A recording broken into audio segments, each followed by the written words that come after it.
Welcome to eXTREMESLAND.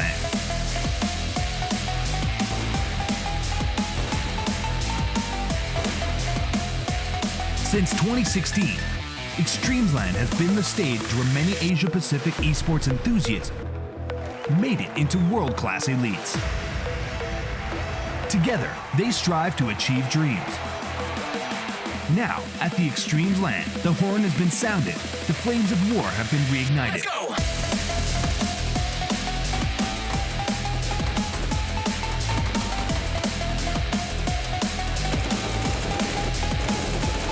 CS players from all over Asia are gathering to fight for their recognition and honor.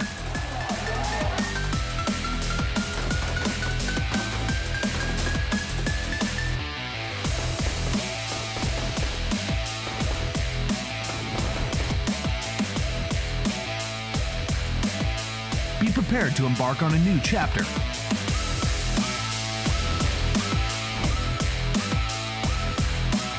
eXTREMESLAND, where infinite miracles unfold. Fueled by the same passion as esports athletes, Zowie continuously develops tailored products, empowering gamers to bring their best out. Today, we are launching the all-new XL2566X Plus, which uses the newly developed Fast TN panel and upgraded Diac2 technology. New Fast TN panels with Diac technology provide clearer and sharper images, helping you focus and avoid the distraction of unwanted afterimages caused by rapid motion. Moreover, it enhances color performance for more vibrant colors and better enemy identification. The latest Diac2 technology provides players with clearer visuals in dynamic aiming and spray control. The new monitor series continue to evolve, refining details to ensure players can perform their best consistently in games.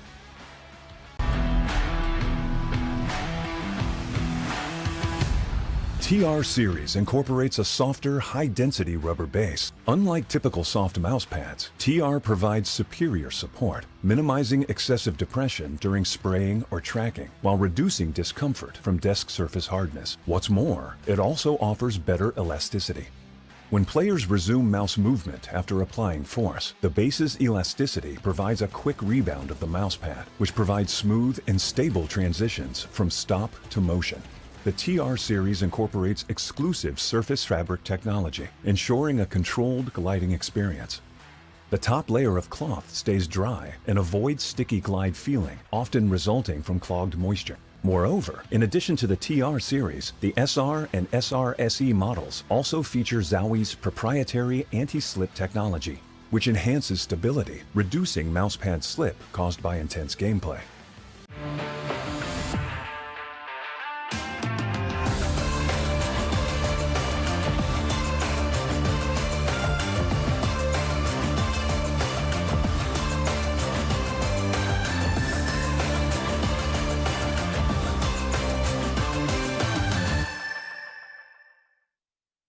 我觉得我们已经达到了自己的目标，但是如果再更进一步的话，我觉得就会更加好了。但是目标已经完成了，我是觉得我们现在对自己非常自信，然后自己的打的状态非常好。我觉得这个游戏肯定是需要有一些就是经验丰富的选手在，能帮助新人更加好的成长嘛。因为新人可能大赛经验比较少，但是你如果有一个老将，有个经验足的选手在的话，我觉得会好很多，对团队帮助也很大。我觉得现在年纪大可能没有那么重要，可能占个30%吧。其实70%还是要归根结底于那个人的精力啊、专注度啊，会不会在这游戏上面，会不会其他方面会影响他对这个游戏的专注度？如果没有，我觉得这个没有太多大的影响。As a core roster, we've been together like for 3-4 months. Me, Osama's, and Oscar. But recently we made 2 changes. We added 2 players, Senpai and Paul Pandana. I played with these players before and they're good experienced players, and I hope we do our best. Our goals, of course, like every team, to try to finish top 1, to try to like lift the MENA scene to the whole world, to show our best, and I hope we do our best. Yeah. Our team playstyle is based on duels, and like aggressive team. Like it's based on duels, winning duels every time. Some people call us like faceless players, but I don't think so. We have good team spirit. To the big teams coming to this tournament, just don't come in our face. You have no chance.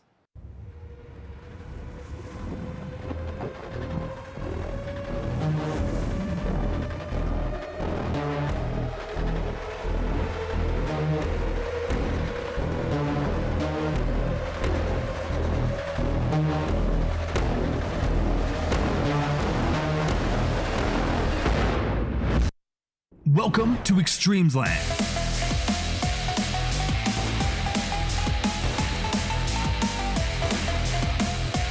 Since 2016, eXTREMESLAND has been the stage where many Asia-Pacific esports enthusiasts made it into world-class elites.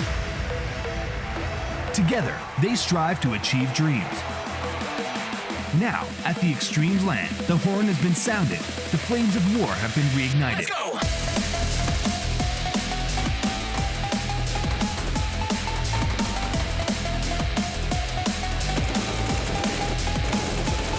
CS players from all over Asia are gathering to fight for their recognition and honor.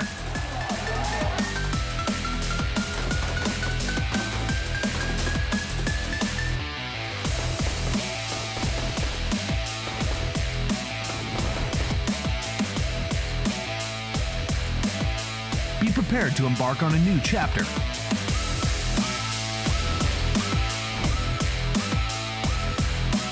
eXTREMESLAND, where infinite miracles unfold.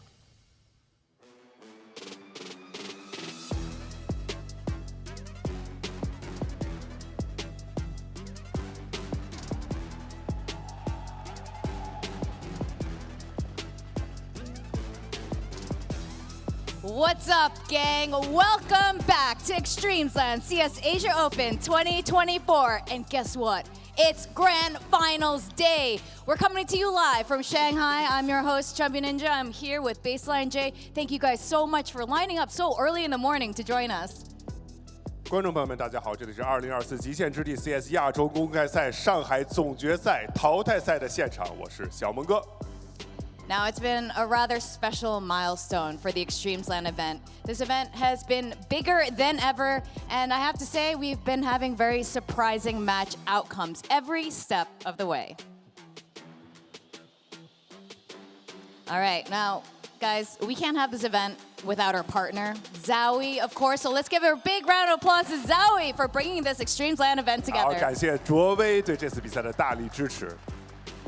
In addition to Zowie, we have a fantastic lineup of sponsors. You guys have been trying out all their stuff out there in the fan zone. We've got Fire Open, Ducky, AMD, Keychron, Asus, Predator, Cooler Master, and Wu-Ting. So we thank you sponsors for all your incredible support. And of course, you can watch this tournament in English on YouTube and Twitch. 也同样感谢本届比赛强大的赞助商阵容，感谢 Fire Open、迪瑞克斯、AMD、加达龙、华硕、掠夺者、酷冷至尊、Wu-Ting的大力支持。大家可以在虎牙、哔哩哔哩、斗舞鱼、抖音这4个平台收看本次赛事的直播。Now, after a seriously competitive quarterfinals, we're down to our final 4 teams who are vying to get into those grand finals. 好的，经过激烈的角逐，我们现在还剩4支队伍，在今天将展开半决赛的厮杀。And now, the finalists are 好，这4支队伍是 Atox Esports、Rare Atom、EXO Esports、集结号。 Now, as you can see, there's been a shift in eXTREMESLAND. The 4 finalists are a little bit different than the past 4 years here at eXTREMESLAND. And at this stage, it can be anybody's game. 极限之地，欢迎每一位热爱 CS 的玩家来到现场，为亚洲 CS 加油，共同见证亚洲冠军的诞生。 But now it's time to find out who is going to be one step closer to being crowned champions here at eXTREMESLAND. Let's welcome the first matchup of today. 好，我们的揭幕战马上开始，让我们来欢迎第一位入场的队伍。 Introducing the first team of today. They have impressed us every step of the way. From the Kingdom of Saudi Arabia, it's EXO Esports. 来自沙特阿拉伯 EXO Esports。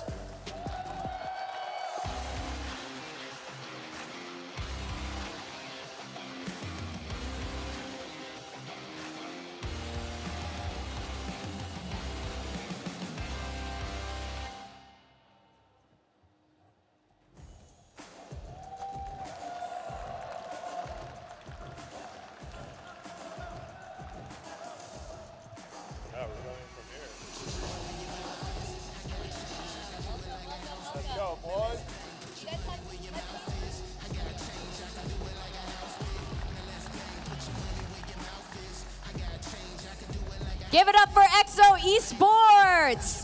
掌声送给 EXO Esports。 All right, players, you may now take your seats. Let's welcome their opponents. Representing China, it's Rare Atom. 来自中国 RA 战队。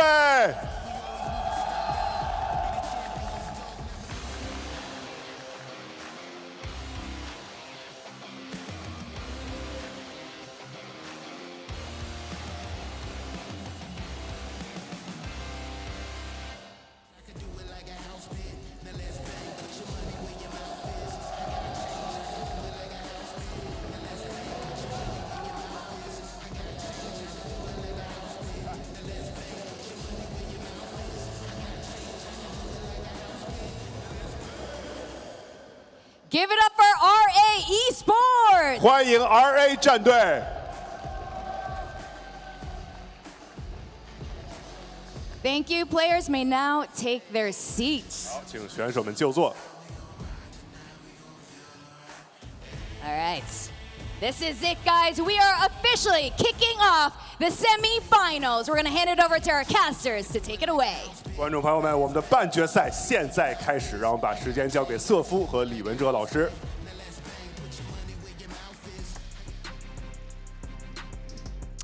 Here we are. It is time to get underway with grand finals day of Zowie's Extremesland 2024. It's been a big week, Mac.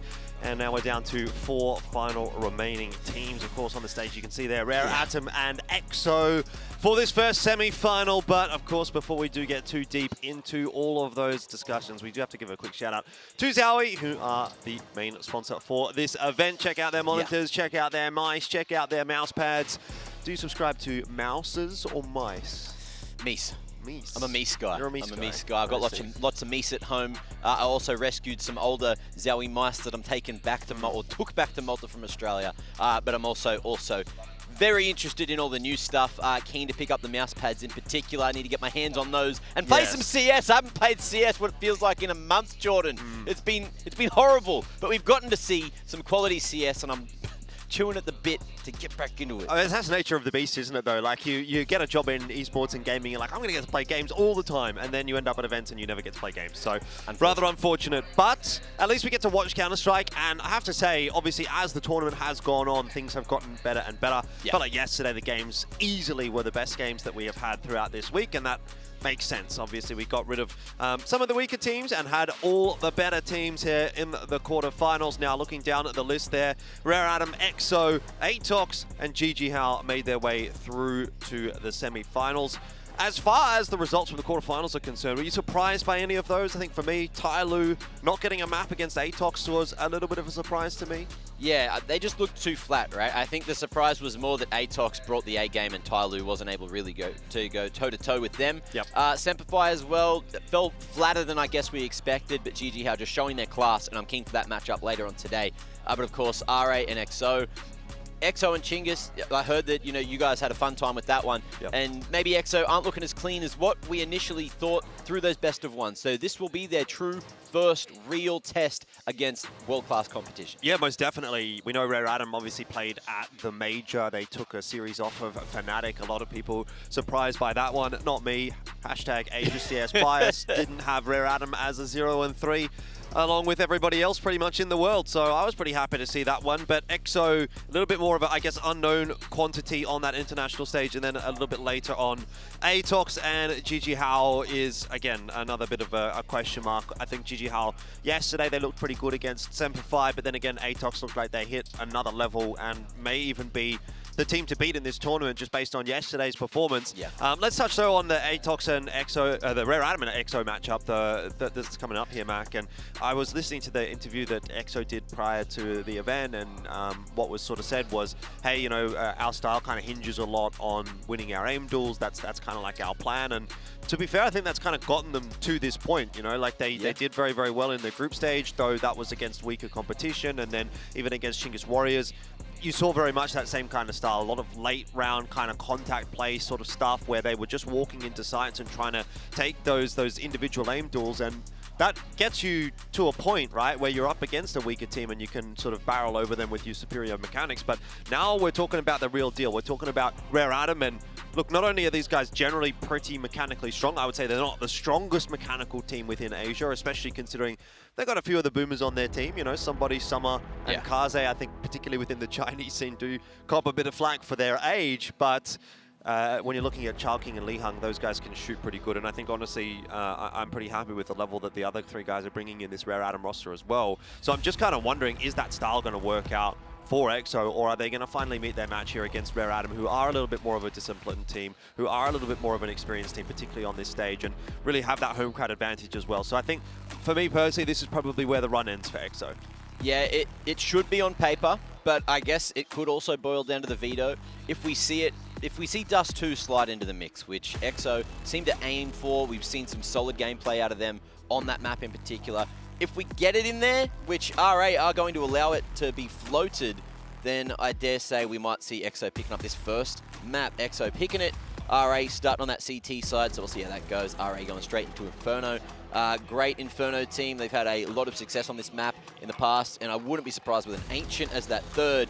And that's exactly what we're going to get here, Jordan. Yeah, most definitely. RA have been going towards Inferno pretty much this entire event, so no surprises there at all. Ancient as Decider, no surprises there at all. It's been the map of the event, I really feel like, and it probably will be the map of the year here, actually, these days. I mean, Ancient's very, very popular now, and yeah, Dust 2 is an interesting one for me because I think, again, you're sort of playing into the hands maybe a little bit of what Rare Atom do like to do there. Somewhat of a heavy aim style team as well, with the likes of Chalking, the likes of Li Hung, who are really getting themselves rolling quite nicely. Kaze, I think, has been in great form with that AWP too. Somebody, he's going to love Dust 2 because he's that guy that just likes to throw caution to the wind, do something a little bit silly, you know, a bit pushes. of a risky push through a smoke. You can do that. You can do that all over the map, upper tunnels. You can do it over towards bedroom, you can do it towards middle. There's lots of options available. I mean, even up short, right? Like you have so many choices here if you are somebody, and if you are Rare Atom, that I think at the end of the day, Dust 2 even is not going to be a map that they're too disappointed about. I'm keen to see exactly what the AWPers are going to be able to get done.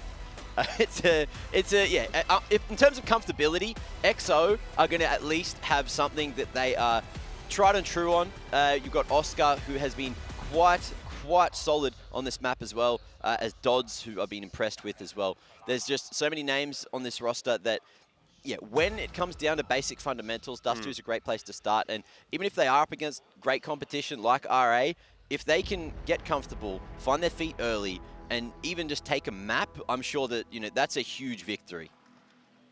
Yeah, I mean, I think a map definitely will be nice, but at the end of the day, EXO's going to want to go all the way. I mean, they've made it here, they made it to the final day. Why not try to push all of the distance for a grand final spot? Don't know what the last time a team from the MENA region going through to the grand final would have been at eXTREMESLAND. I think it might actually just have been straight up never, like the same conversation we were having about India making it out of the group stage into the playoffs, for example. That had not happened, still has not happened. It was close, obviously, for God's Reign this time around. But for a MENA team to make it into the grand final of an eXTREMESLAND, I can't think, for me, back into the history, it's typically been Chinese teams, Mongolian teams, Australian teams back in the day when we had the likes of the Renegades competing. So we'll have to wait and see if maybe EXO can be that first team. We'll check in with those stats as we go through this game. But for now, it's time to get ready for Dust 2 as we head into the very first semi-final of eXTREMESLAND 2024. Keen to see where we end up. It is going to be some aggression already from Rare Atom. Child King having a sniff up mid and might be able to work on the fast flank. Kaze on long. Looking to get that first bit of info, and EXO, I believe they have been heard. That util coming across the top is going to be spotted, and in come the rotations. Somebody inside of a smoke. Comfort territory for him, but he goes back instead of forwards, which is a little bit of a surprise in some instances. Rare Atom looking to play the long game here for the retake on A rather than fighting for control initially. Child King doing his best, but a couple of quick whiffs. Li Hung in there as well for one. Oh, there we go. Child King back online for a second, but not enough. EXO will continue their very strong streak with the T-side pistols. I have to have a look at the stats, Mac, but I reckon they'd have something like a 75% conversion rate on those pistols in this event. They've been very good on the pistol rounds. Yeah, they really have. And it needs to be said as well, currently EXO are unranked on HLTV. Rare Atom, top 40, 31st to be exact. So if EXO come through with a win, even just the map, you know, that's certainly going to be putting their foot down and showing that they are one of the stronger teams in the region. If, you know, already making the semis doesn't signify that. Yeah, most definitely.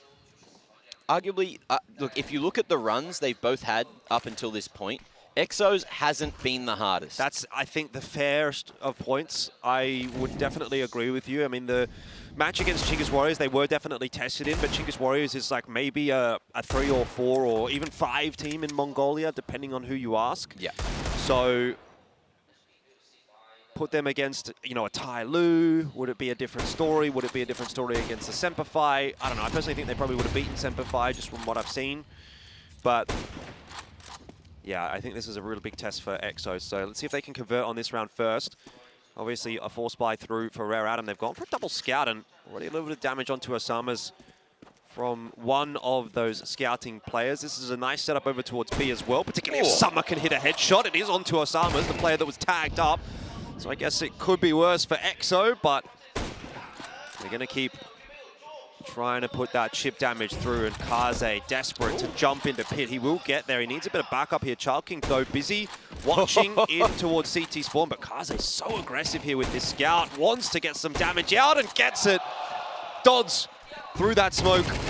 Lee Hung unable to capitalize, though, with the MP9. Now it's on to Summer for that cross shot, and EXO, again, they talked about that aim-based sort of duel-heavy style, and that is it in a nutshell. Once again, just sort of working their way into the site as a Wolfpack, trading down, and it has worked successfully so far. They're going for it. Child King still here, hungry as anything. Both of them picking up these scouts, and if they can get a little extra tag on these individuals, there is those Deagles as the secondary to try and make their way through. Positioning from Oscar, dodges the flash, and it will just be the full-on mop-up. Kaze playing a sneaky game there over towards window, but he won't be able to escape. EXO relatively clean in the second, and the force buy will be dealt with. Arguably, at that point, I was thinking, look, 3v2, retake B, it's generally probably a better idea to just go for the save there, especially when you're trying to retake with 2 scouts. Yeah. There was that Galil at long, and there would have been secondary pistols, there would have been Deagles across the map, but they could have retrieved, passed across to someone else in the next round, and given themselves a fighting chance, but now they just got USPs. Yeah, another really good conversion. Actually, well, they've half invested, so. Child King going to give it a crack with that Deagle, trying to set the pace early, but it's not going to work out for him. We were talking about the pistol round win percentage for EXO a little bit earlier on. I've had a quick look. 80% pistol round win for EXO in this event. That'll go up after that round there as well. So they've won 9 out of 11 pistols in the event so far, and they've won every single round 2 conversion, which is a fantastic stat line for EXO. It's obviously getting them into some really, really good positions. And that's going to be another one of those. Somebody and Summer teaming up with the first bit of a pig dink as well onto Pole Bandana. But the follow-through just ain't there yet. That scout, give it another opportunity. Somebody missing too many of those shots. And the cleanup will come through. Only one casualty suffered in Bilal for EXO. Yep. They'll Early happily days. take that. Early days. Looking too far ahead of ourselves right here. 3-0 is a great lead for EXO, and of course it being Dust 2, they'll be right at home. But I want to get an idea of what the gun rounds are going to look like here for Rare Atom first. And now we finally have one. Warps out for Kaze. Lacking a bit of a util on his side of things, and Lee Hung just gets deleted straight through the mid doors. That's very unfortunate for Rare Atom in your first gun round. And that's the B site taken. EXO speeding up with the pick, and all eyes on mid means they saw that no one else crossed just yet. Child King knocked out of the door, and you have to save. Yep. Quick one, 22nd round. You just don't even get to play this round. It feels like Rare Atom have not even gotten to play this half so far. You know, lose the pistol, kind of force buy into the second. There was a bit of shenanigans here and there, but realistically speaking, this has just not been the game for Rare Atom so far. It sort of reminds me a little bit of the first half of Nuke that we saw from Tai Lu up against Atox, where, you know, they got off to a bad start and then they lost a round where they didn't plan the bomb, and then 2 players died after time, and it was like your whole half is just ruined, and you didn't even get a chance to kind of play until like 0-5, 0-6, and that's almost kind of where we're at for Rare Atom. Maybe not to the same extent, it's not that bad, but it's still pretty bad. This is not a great start at all for Rare Atom as they try to hold on to these guns as best as possible. Somebody will knock the head off of Dodds. But it's just going to show that EXO are certainly capable. They are looking more comfortable with everything that they're running. And Rare Atom, look, arguably, that was a rough way to start your first gun round. But it just goes to show that you really need to cross those T's, dot those I's, cross closer to the door, or just drop a nade or smoke for the safety of a cross. You cannot afford to be cross and dry. And they are going to make that adaptation. Smoke now invested at doors, so Rare Atom have a bit more safety on their passage to B. Molly at long is going to force Dodds away, who wanted that pick, but respect to the utility. Yep, Rare Atom really going to be wanting to make some inroads early on in the piece here.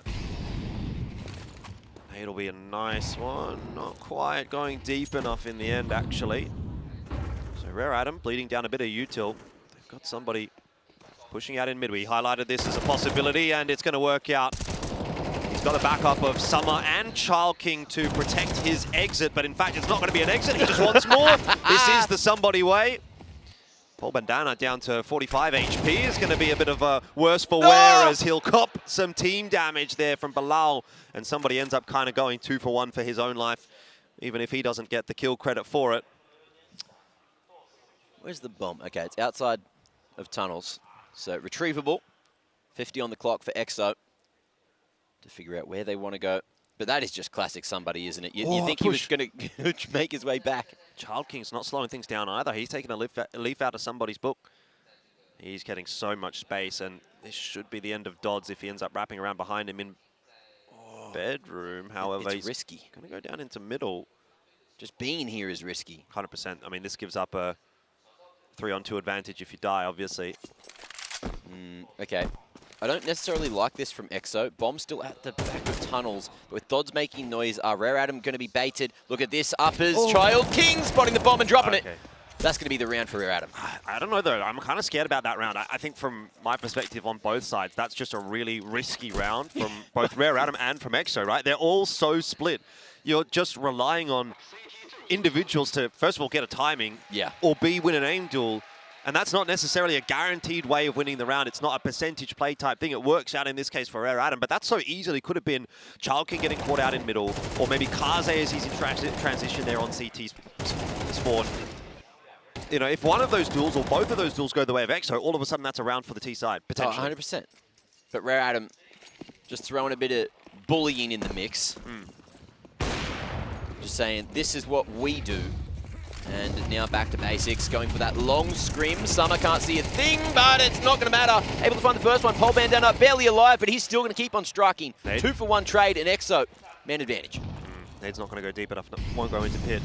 So 2 for 1 lead, yes, but Paul Bandana is a sliver away from death. And Kaze is watching and waiting for his chance to get involved in this game. Hasn't really started super well. He's 2 and 3. It's nothing special, nothing fantastic, and he needs to activate. It's Dust 2. It's the AWP map. Bilal will get Child King. Kaze goes down. Good coverage there from Oscar. That'll be an easy round in the end for EXO, unless Lihung pulls off a miracle. NT. Attempted the transfer. A nasty angle, that one. People still sort of getting used to it. It's been there for a while now, of course, that change. Yes. But old habits die hard. And new angles. A tough nut to crack. But again, the AWP head-to-head. Oscar just taking Kaze out and doing much better on the stick so far. EXO 5 and 1. We're running away with the first half. Somebody has an XM, and he is in lower dark already. So this could get a bit interesting. Let's see that croc crack. And we might get the opportunity to see that one happen. No one on short to spot for him. That's the only thing I'm worried about. So he will get hard cleared, for sure, if they head this direction. Summers is, but he is on his own at the moment, and the XM at this range, I mean, it's good for one. You'd have to imagine. Summer alone on the B site, now that Lihung has gone down. Somebody, when is his time to strike? Is it right now? Osama's around the corner. Shadow play, he knew it was coming. But clean shots in from Osama's, and it looks like it should be another clean round for EXO. Two-player lead this early on in the round is going to be a tough one to salvage for Rare Adam. They've stuck a couple of players over toward that B bomb site. But EXO are headed toward A. So it'll be on to Child King if anything's to happen here. In a good position to pivot, and if he can shut down the short punch, then maybe there's a world Rare Adam can posture for the retake. But that's if they even want it. Osama's clearance. Nice little crouch under the crosshair, and that'll be the round. Summer and Kaze, only real option is to turtle on up and hope that they can save this, but EXO, they will realize in moments they have plenty of space here.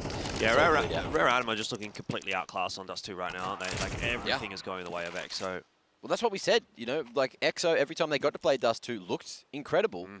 Then when they didn't, looked a little bit shaky. 100%. And so, yeah. That is what I would be saying right now if I'm coach of Rare Adam. I mean, they haven't taken attack timeout. If I'm in the server, I'd be saying, guys, look, like, you know, this isn't great, but at the end of the day, you know, we have Inferno up next. This is a really, really strong map for us. I think they have something like an 80-90% win rate over the last sort of 11 or 12 games on it. We know EXO look a little bit weaker on everything that's not Dust 2, so the rest of this best of 3 might not necessarily be going the same way as the start. A smoke for upper tunnels as Kaze's now kind of desperate to hold on to that AWP. Looks like he might just be able to with that kill from Summer. So another couple of guns will go through for Rare Adam, but I'm not sure how much use they're really going to get out of those the way things are going at the moment. Like, maybe that is why we had to see some more aggression up mid. Maybe that's why it worked for Rare Adam, right? And then they tried the momentum change by playing a bit more sneaky. Somebody falling asleep at the wheel, had that shadow advantage. It's an interesting spot, right? You have the shadow advantage, but if someone is able to walk up on you, they'll have the angle advantage. They'll see you first. Left eye, right eye peek. I mean, Rare Adam finally calling attack timeout here, and it's that conversation I was having just towards the end of that round. Yeah, Osama's getting real passionate in the timeout there.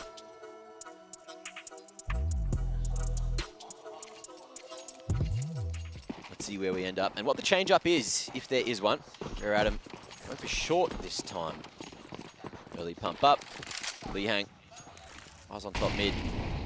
And good timing on that molly coming in from Bilal, just to stop that aggression from the short members. I thought they might have hung around and had a look into lowers, but we're not seeing that.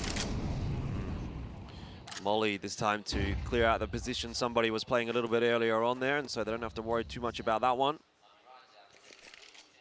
Lee Hung close up behind the mid doors. Bilal on the other side of this fight with their MAC-10. Lee Hung can only get himself one. There's going to be a quick peek in from Summer, but Osama's is looking very sharp this map. Nade through, a little bit of chip damage, but nothing really to write home about here for Rare Adam. Again, another player deficit, and it seems that the half is going to continue to be a difficult one, though Child King wants to take matters into his own hands there in middle. They have lost control of B. Nice utility. Pole Bandana going to be smoking off doors, molly to window to make sure there's no pump across. There is going to be the progression utility thrown out the door, starting to get used. Somebody not worried, not phased with that push. Bomb will get planted, but it is going to be the 2v3. Man advantage was there, but the CT's flooding out, make their way to car. Oscar, a lot to do, and he does it all. What a great shot from Oscar as well. Horizontal and vertical flick. When you're above somebody, you've got to work on multiple planes. It's not quite as easy. Somebody moving pretty quick there with the MP9. I was going to say, that's the beauty of somebody. You know, you have that player that's willing to just sort of get out there and do whatever needs to be done. But in this case, nobody else can back him up. I want to see this replay. I want to see what happens. So there's that first and the second into the third that we did see. Nasty, nasty position there on the double stack outside the tunnels. And that is quality AWPing. You know, being able to consistently hit shots like that from the Saudi local, that is quality. Yeah, Oscar's definitely looked like one of the better AWPers in this event so far. Dare I say, even maybe the best. Yeah. Struggling to think of someone that's eclipsed him on the accuracy and basis. MIQ have been pretty good, but consistency-wise, I feel like Oscar's been better. Yeah. 100%. Yeah, that would be my line of thinking as well. I mean, G had a pretty good run himself, but yeah, there's maps where he goes missing though. That's the other thing, right? Yeah. Either way, a 7-1 lead right now for EXO. It is kind of looking like a bit of a foregone conclusion here on Dust 2. you know, unless Rare Adam could sort of put together a really nice string of rounds at the late rounds in the half. Yeah, Dust, it can be that gamble, you know, that T side can go incredibly well for you if you are gifted good spawns. And the CTs don't play spawns themselves. Well, I guess we can see once we get to that second half. But for the moment, EXO continuing to look and stack on these rounds. Bit of damage shot back, Dodds. Won't continue with the fight. Yeah, nice ping coming through, but for all the good it's going to do, Oscar is just unmatched at the moment. Kaze goes down again in that head-to-head, particularly on this A-long fight. Oscar, he just sits in that perch on the platform and is picking up everybody. Summer got a double, but it's not enough. Even when there's some excitement, some hype for Rare Adam, they're already so far in the trench that they just can't seem to dig themselves out of it. Yeah, that's a good way to put it. Molly to sight is a great place for the Util to go there. Won't be able to hit the shot, though. And Lee Hung, no clutch this time. EXO are feeling it. Bilal, happy as Larry. And all of the cogs turning together for EXO.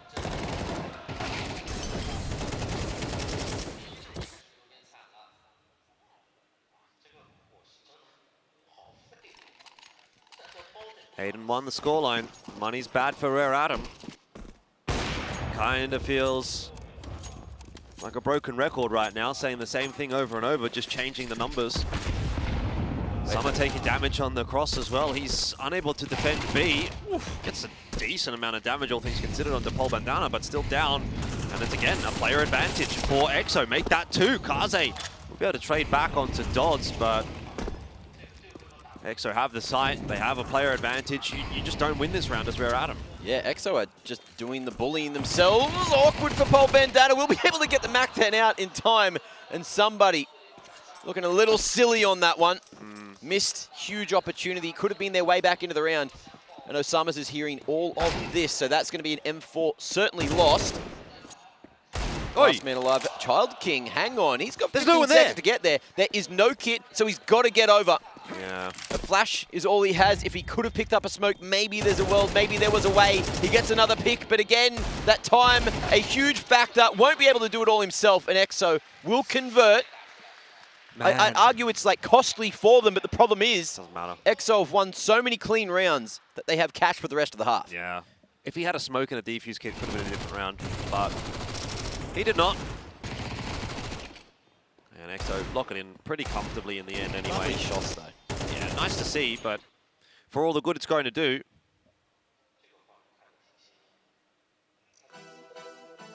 Tag timeout to the end of the half here for Rare Adam. I suppose you don't really have anything to lose, because if you don't take the timeout here and you lose the rest of the half, you probably just lose the map. It'd be something pretty silly, yeah, like an 11-1 scoreline or whatever. So you go, oh, well, is there any value in this tag timeout? Yeah, actually, if they can get the last kind of couple of rounds here, you know, make it 9-3, at least that gives you an avenue back in if you can get the second half pistol. Although with EXO having an 80% pistol win rate, 80+ win rate, yeah, it's a hard task really of Rare Adam. But I suppose you just got to keep going here. So let's see what things they've come up with in the attack timeout. Double set up in toward middle. Not a bad spot to be for somebody in Summer. Oh, and a clean shot. There should be a swing in here from somebody if required, and it's not. Summer gets it done himself. So somebody's position still unknown. Did not fire a bullet. Nice microaggression as well, getting right up towards the double doors. EXO aware. They're going to be making their way up short, which may be heard. Ooh, nice right line. Oscar, though, gets the info. Great decision from Lee Hung to fall off. Spotted it. Disciplined, not going to go for the repeat, and we'll just double up at long and posture to try and lock in this round. Oscar not quite ready for the next man. And this will be easy, surely. Osama's going down. Summer and somebody teaming up to make this round look bloody good. Dodds, though, 1v4 angle. Ooh, okay. Making things a little more awkward than it should be for Rare Adam. Nice shot. Lee Hung there could maybe make it happen. Hang on. Kaze down through the smoke, and now he's got the read on both the remaining CTs. If he can hit these, that's 10 on the board. If you could hit even one of them, it'll open up a rotation, but he's only got 30 seconds left. The Molly, the flashes, they're causing some real problems. He's kind of just locked in here, and I think By now, he's probably lost the round. Yeah, needed to get one of those kills a little bit faster. A little scary for Rare Adam, but finally something goes their way. It's just a question of whether or not this will be too little too late. It was nice from Summer, nice from somebody. They will have the chance to fight for a third. 3 only on the CT side is not a whole lot. They are going to need the pistol in the second half. If they can even get to 3. Double AWP. Child King, he looked a little bit asleep at the wheel with the AWP in hand there at Car. Didn't even fire a shot. Ooh, both across the line. Kaze gets the advantage here on that re-peek from the left side. And finally, getting a bit of damage back in that head-to-head. Oscar down. XO finding that secondary AWP, which was effective. Might still be for a third. Whoa. Pushing, running right at EXO, who are waiting with open arms until somebody gets in behind enemy lines. Nice little 2K, and it's Bilal to clutch in the 1v3. Yeah, see a smoke, see a somebody. That's really the answer right now for EXO, but they did not realize that. 9-3. I don't know if it's enough. You'd almost be wishing it was MR15 still here if you're a Rare Adam. You could get a couple more, but not the case. They'll have to go into that second half with only 3.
Well, first half done and dusted. Doesn't give Rare Adam a whole lot to cheer about. The Chinese fans here, maybe even cheering a little bit louder at the moment for EXO, and I guess that's for good reason, because EXO's kind of doing what needs to be done. Rare Adam, not so much. There's maybe still a conversation about this map if, and only if, Rare Adam can take pistol. But as we've highlighted a couple of times, EXO very good with the pistol conversion. Yeah. 80+% win rate in this event with the pistols in hand, and it doesn't matter whether they've been on CT or T, Glocks or USPs, they've gotten it done. Let's see if they can get it done in the second. CT smoke, EXO posturing and getting ready for the retake. We're going to make their way up trash in time, and Dodd's even jumping for a bit of info. Car flash allows a safer passage to site, and the bomb still looking to make its way on. We're going to see the boost up. I like this. Oscar just Waiting to pick his fight, though.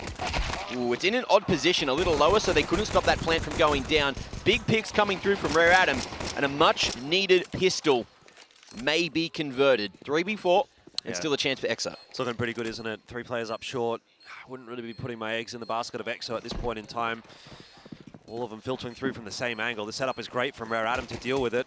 Just got to make sure they hit their shots, though, and that'll be the thing. EXO are very good at hitting their shots on the piss around. Paul Bandana, too, with the USP, and now Osama's with the dualies. Child King solo. Duck your head down, son. The car's not big enough, but Osama's head will fall, and it is just around for Rare Adam. But that's all they need. It doesn't matter how close it is, as long as it is.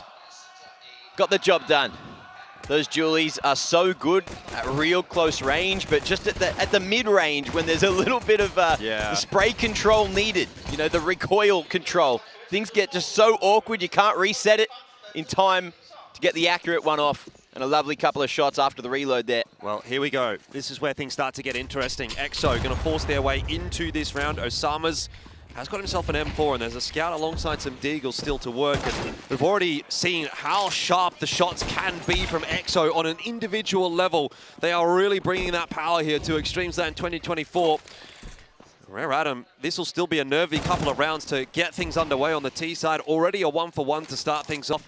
Smokes down in CT spawn for that mid to B, but Osama's jumped up above it. Li Hung will go down, and Rare Adam playing with a deficit again. Looking a little lost there. Double smoking at CT, but neither of them being the good one that will completely neutralize that position. Paul Bandana, if he goes down for free here, though, this could be the round back for Rare Atom, and that is really big from Child King. What are they doing? Mate, the util's shit. It is so shit. They Child are King is pretty good at shooting, though, and he'll just swing out window to try and lock in the round. Dodd's here, and the bomb is looking to push through the window. Ah, what are they doing? How the fuck does that work? What is this round, man? I cannot believe what I'm watching. Rare Adam are just... They are cooking it. They're cooking a little bit too much, though, Mac. I think it's starting to get a bit burnt. There's some... I smell a bit of burnt toast right now for Rare Adam. Man. Oh, my God. Child King pulling them kicking and screaming through that round, but goodness me. Summer just solo walks with the bomb through the doors, trying to look for him. Oh. That ain't it, Chief. But it is. Got him around. Huge damage from EXO, and they're going to be able to start with a nice pick on the Deagle.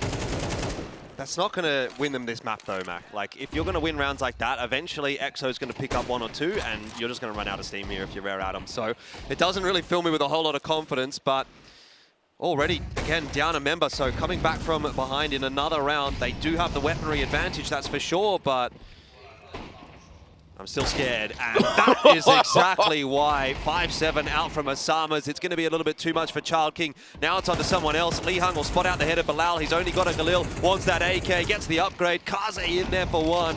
They still need more here, Rare Atom. They are fighting so hard and slowly bringing this one back into control, but for only so long. It's so messy. 6 bullets.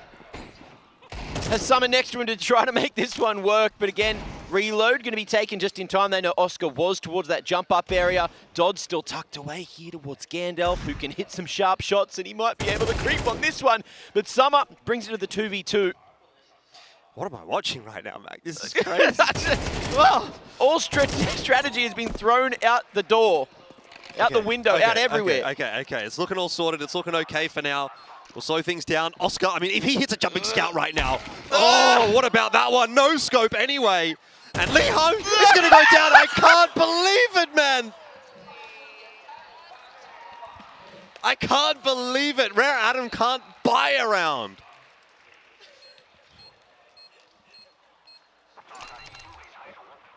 Go next. It's horrible. Just go next. Yeah, look. EXO are showing that they really deserve to be up on that stage a little more than Rare Adam right now. Rare Adam just unable to deal with the pure force that EXO are bringing into the server. Oh, man. Through the box as well. I don't know what to say. Tag timeout here for Rare Adam. Surely. Technical even. Okay.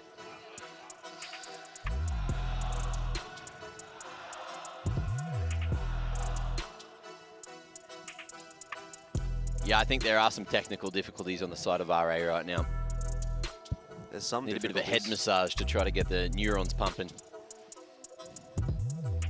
I feel like someone's just literally said, you know, guys, everything we're trying to do isn't working, so just do whatever you want. Yeah. And that got him around, and it almost got him a second. But that's unreliable. It's also unreadable, which is why we're losing our minds. Double scout out for Rare Adam. Of course, it's a force buy into this one. Bit of damage onto Osama's on the cross, but nothing too substantial. Man, if Rare Adam would go on to win this map, that would be an absolute miracle. that would actually make me believe in God. Ain't that the truth? Well, three-man setup over towards long. EXO quite prepared for a short bust. Dodds with one flash that he has used effectively here already a few times. Lovely little pop flash, Rare Adam. May just not be ready for it. You pop it on Oscar's contact and try to fight together. Nice little bait and switch play. And over towards long. Bilal making a bit of noise. Rare Adam just deciding when they want to go. In comes the first smoke. A little bit of util to follow, Molly into CT, and they're going dry before the flashes. That's not a good way to go into the scope of Oscar, who's not missing too much. Dodds makes his flash known. We'll see if they read his position here at Goose. Yeah, I just can't see this one working. No more util for Rare Adam. They need to hit some shots, and they are. Somebody taking the head off of Oscar, but there is a fighting force ready to go. EXO are getting railed by somebody's scout, but nobody else chiming in. And so in the end, it'll be another round for EXO, and that one might just be enough to kind of seal the deal here. 2 rounds remaining on the map for EXO, and then I think the real test obviously being Inferno. It just feels like Rare Adam aren't confident. Like, they were fully turtled up on elbow. Like, such an open position. Very difficult to fight from, especially with the CTs, with full-on control over towards ramp and Goose and everywhere. And yeah, they got a couple of picks, but again, it just feels like it's force after force, and they're not getting anywhere with these buys. No. Certainly not as exciting as the force buys from Atox yesterday. There's 1 for 2 in the end, 3 as EXO will clean it up nicely. That'll be that, Mac. I think let's go to map 2. That's my perspective at this point in time. Feels like that's what Rare Adam are aiming at as well. Like, look, Dust 2 maybe hasn't gone our way today, but we've got Inferno. Yeah. Reverse sweep angle. Just King. And a dream. I would say it's not even a dream at this point. It's more of a nightmare for Rare Atom. Any more rounds in this map, I think they'd just say, we don't really want that. So 12-5. It's been a very difficult map for Rare Atom, and honestly, a pretty easy breezy one for EXO. It feels like everything's gone to plan for EXO. No complaints really to be had. Yeah, they've been really good. Like, if we roll it back to that first half, they were so good at just hitting the go button. Yep. They were getting picks, and even just the info that only one player was B, screw it, let's just run at him. And they were able to bully Rare Adam out of this game.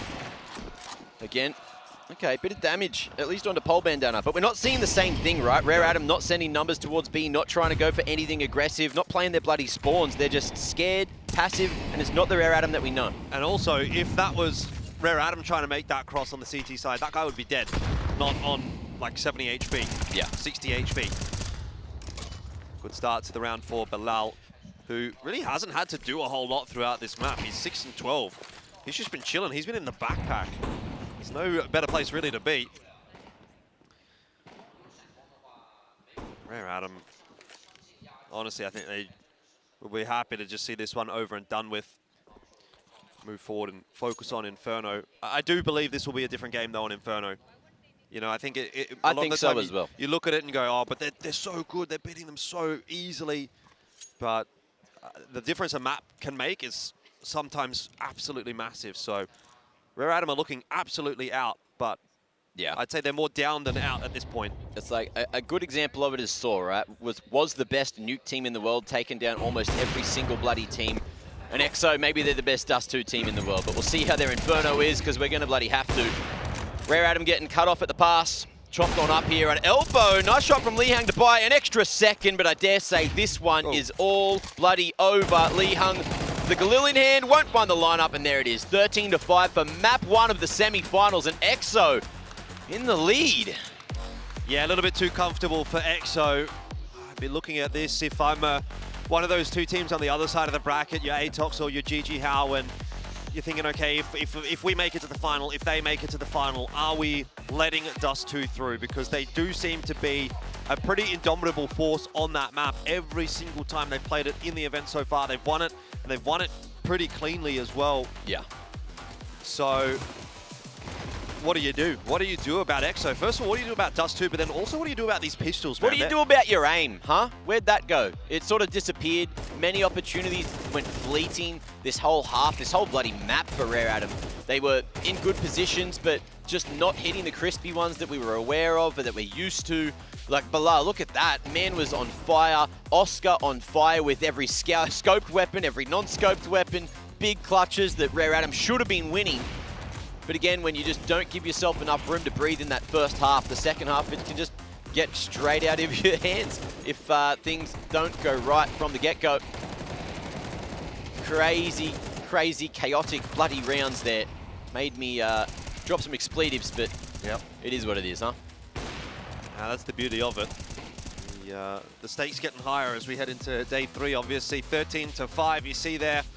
EXO getting a pretty comfortable win over Rare Atom.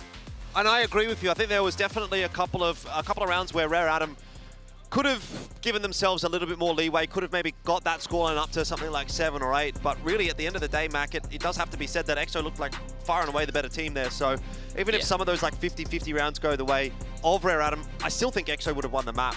So not too concerned about it in the end.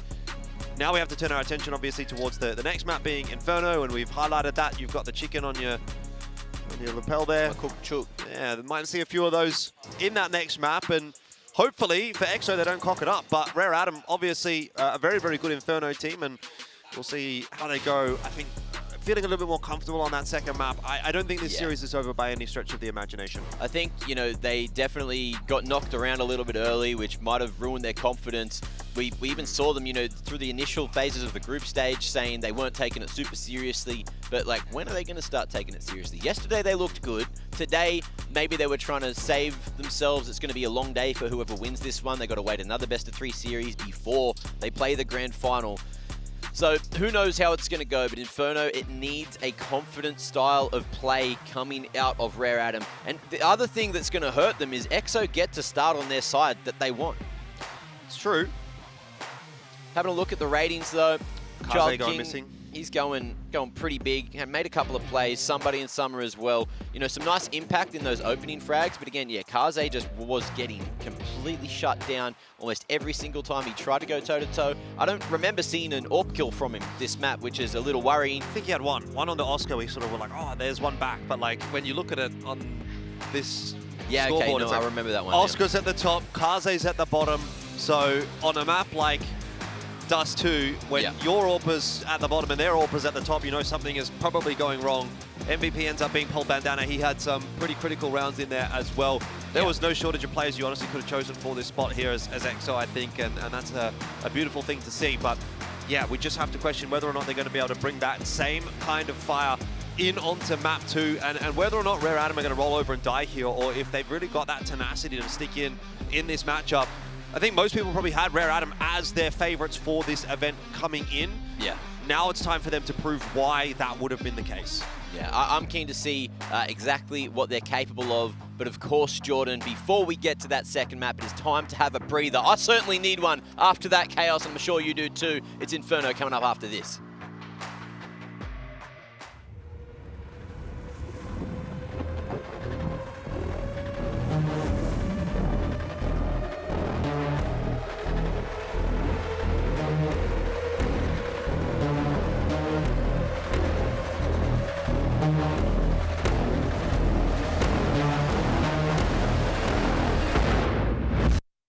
Welcome to eXTREMESLAND.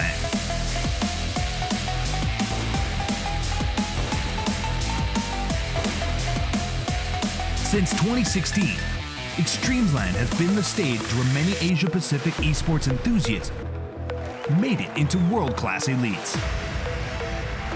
Together, they strive to achieve dreams. Now, at the eXTREMESLAND, the horn has been sounded, the flames of war have been reignited. Let's go!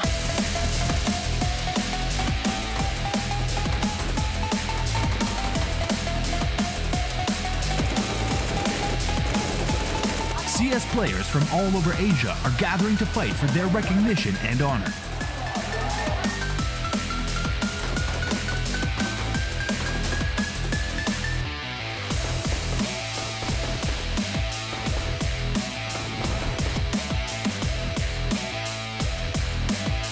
Be prepared to embark on a new chapter.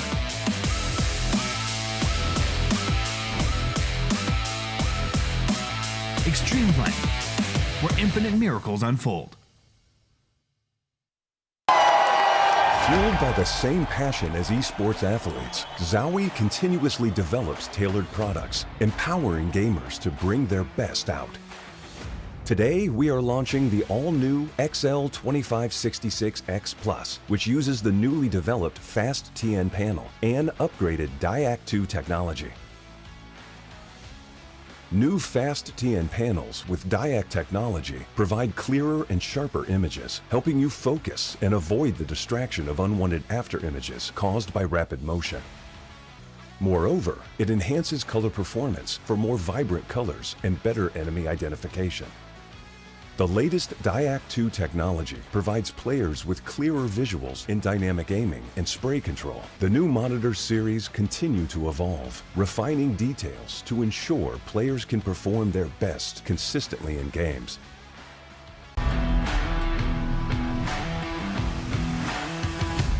TR Series incorporates a softer, high-density rubber base. Unlike typical soft mouse pads, TR provides superior support, minimizing excessive depression during spraying or tracking, while reducing discomfort from desk surface hardness. What's more, it also offers better elasticity.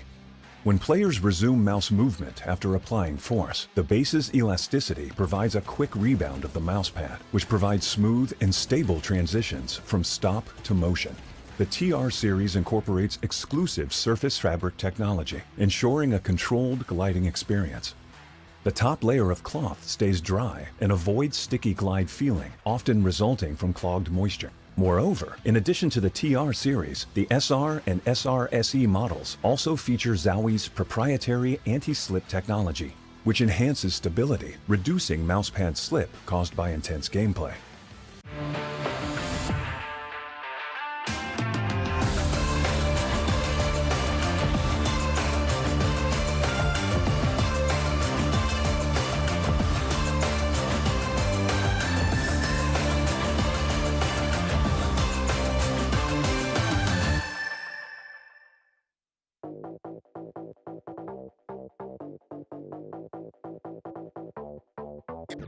Everybody know we gon' do it like this, do it like this, do it like this. Everybody know we gon' do it like this. Straight from the underground.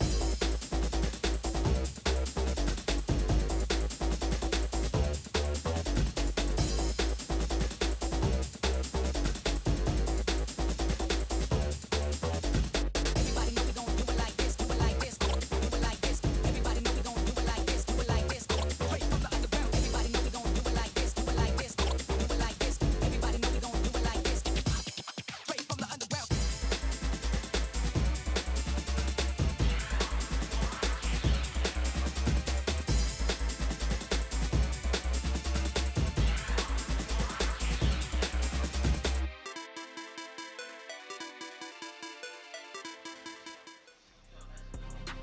So here we are back once again, and it's time for, I guess, the answer to all of our questions. We have quite a few questions around this one.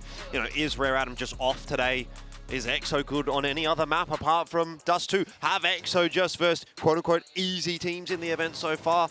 Or maybe are they just the best team here right now? If they can beat Rare Atom going into that grand final, I dare say they might be the favorite, because Rare Atom, certainly at least as far as I was concerned, were one of, if not the favorites going into the event. And they kind of got dismantled a little bit there on map number 1. So we're hedging a lot of our bets actually on this Inferno from Rare Atom. We know it's their go-to map. It's time to find out just how good it actually is. Yeah, I saw the players, you know, only walking in now. So once they get back to the PC, surely we'll get this job done. We'll get them up there and get all ready for a bit of Inferno. And look, hopefully RA, turn it around. They had a little time to breathe, can cool down. It's nice. And it's actually not as brisk today in Shanghai outside, but it's cool enough that it can, level your head if the tension was rising a little too much there. So we'll see if they're going to be able to turn this one around. And I dare say we're going to see a different style of Counter-Strike. Rare Atom should have been prepared for Inferno. It felt like maybe the Dust 2 pick was something they weren't expecting with what we saw. Like, I can't believe how messy the utility was. That was the biggest factor, just missing that one round. They died to a double CT smoke, not expecting Oscar to be boosted up, and then also underarming a smoke at door, just not throwing the easy one off of the door. Like, just so many little mistakes, man. It's Rare Atom. They don't usually do this. They need to lock in. Yeah, getting a little bit stressed, getting a little bit pressured, I think, during that first map. And with all of the other Chinese teams having been eliminated up to this point, obviously us being here in Shanghai, I suppose there is a little bit of extra added pressure on Rare Atom that, the fans want to see a Chinese team through. And they may not. They are down at 0-1 right now, facing potential elimination in the semi-final, which, granted, it wouldn't necessarily be a woeful run for Rare Atom, but it would still leave a little bit to be desired, I think, particularly after having gone through to the grand final of XPL, winning that event, and doing it against Atox pretty cleanly. And, you come into 2025 and you win 2 sort of local domestic Asia tournaments in a row, you'd be thinking, well, we're doing pretty good. That'd be a great start to the year for Rare Atom, but getting knocked out inside of the top 4 without even making the final, that'll start to raise a few more concerns, I think, for this Rare Atom squad. But alarm bell's not ringing just yet. Let's give it the first half of Inferno before we really make any sweeping statements. Before we ring any alarms, like our wake-up alarms. Gotta love those.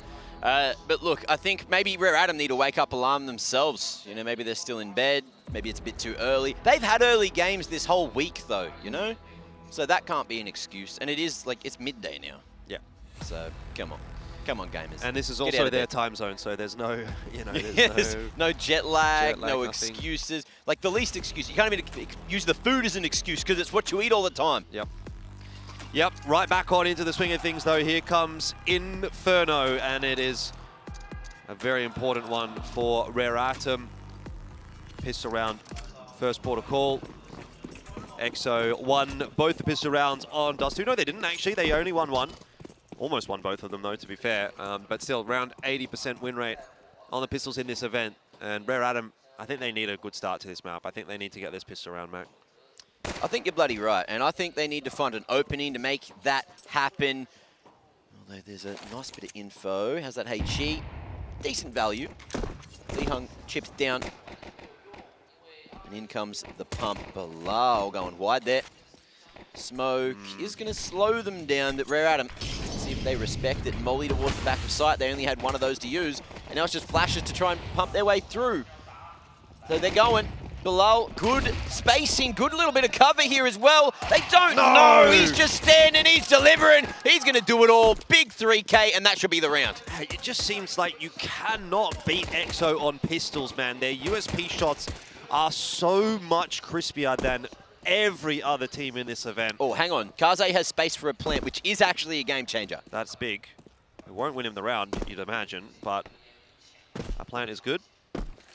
Let's not forget Starry, the 1v5 against G2 way back in the day. Maybe Kaze can do the same here against EXO. Pistol, get whipped out here. The reload, he's got plenty of bullets in that Glock. Needs to try to isolate some duels before he gets flanked upon from behind, but he is running out of bullets now. 7-5, knives out, pistol out. Oh no, baited by Dodds in the end. It was a good effort though from Kaze. He got the plant, he got a couple kills. Could have been a much worse round in the end there for Rare Atom. The disrespect. Honestly, though, the spacing there wasn't that great from EXO. If he would have killed Dodds, like if he hits a headshot as he pulls that knife out, he actually gets a reload off there, and, there's no one there actually to trade. It's almost like they thought that that round was a foregone conclusion. All right, so talked about the 80% pistol win rate for EXO. This is where things get interesting, though. 100% win rate on the conversion. So they have at this stage, won every single one of these second rounds in the event so far. Rare Atom, though, with a bomb plant down on their favored map pick. Can they steal one away when it matters the most?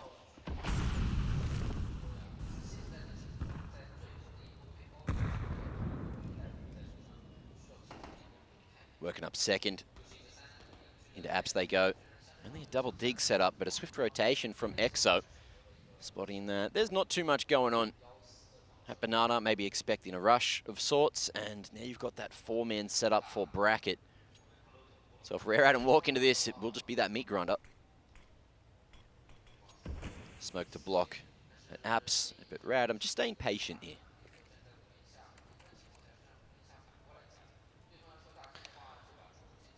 Oh, typing. Maybe a dead round. There has not been damage done to anyone. Oh, actually, Kaze's taken some. Kaze has taken some damage, so I'm not sure what's going to happen here. It looks like the round's going to get played out. Oh, you have to. The damage. EXO were back in CT spawn.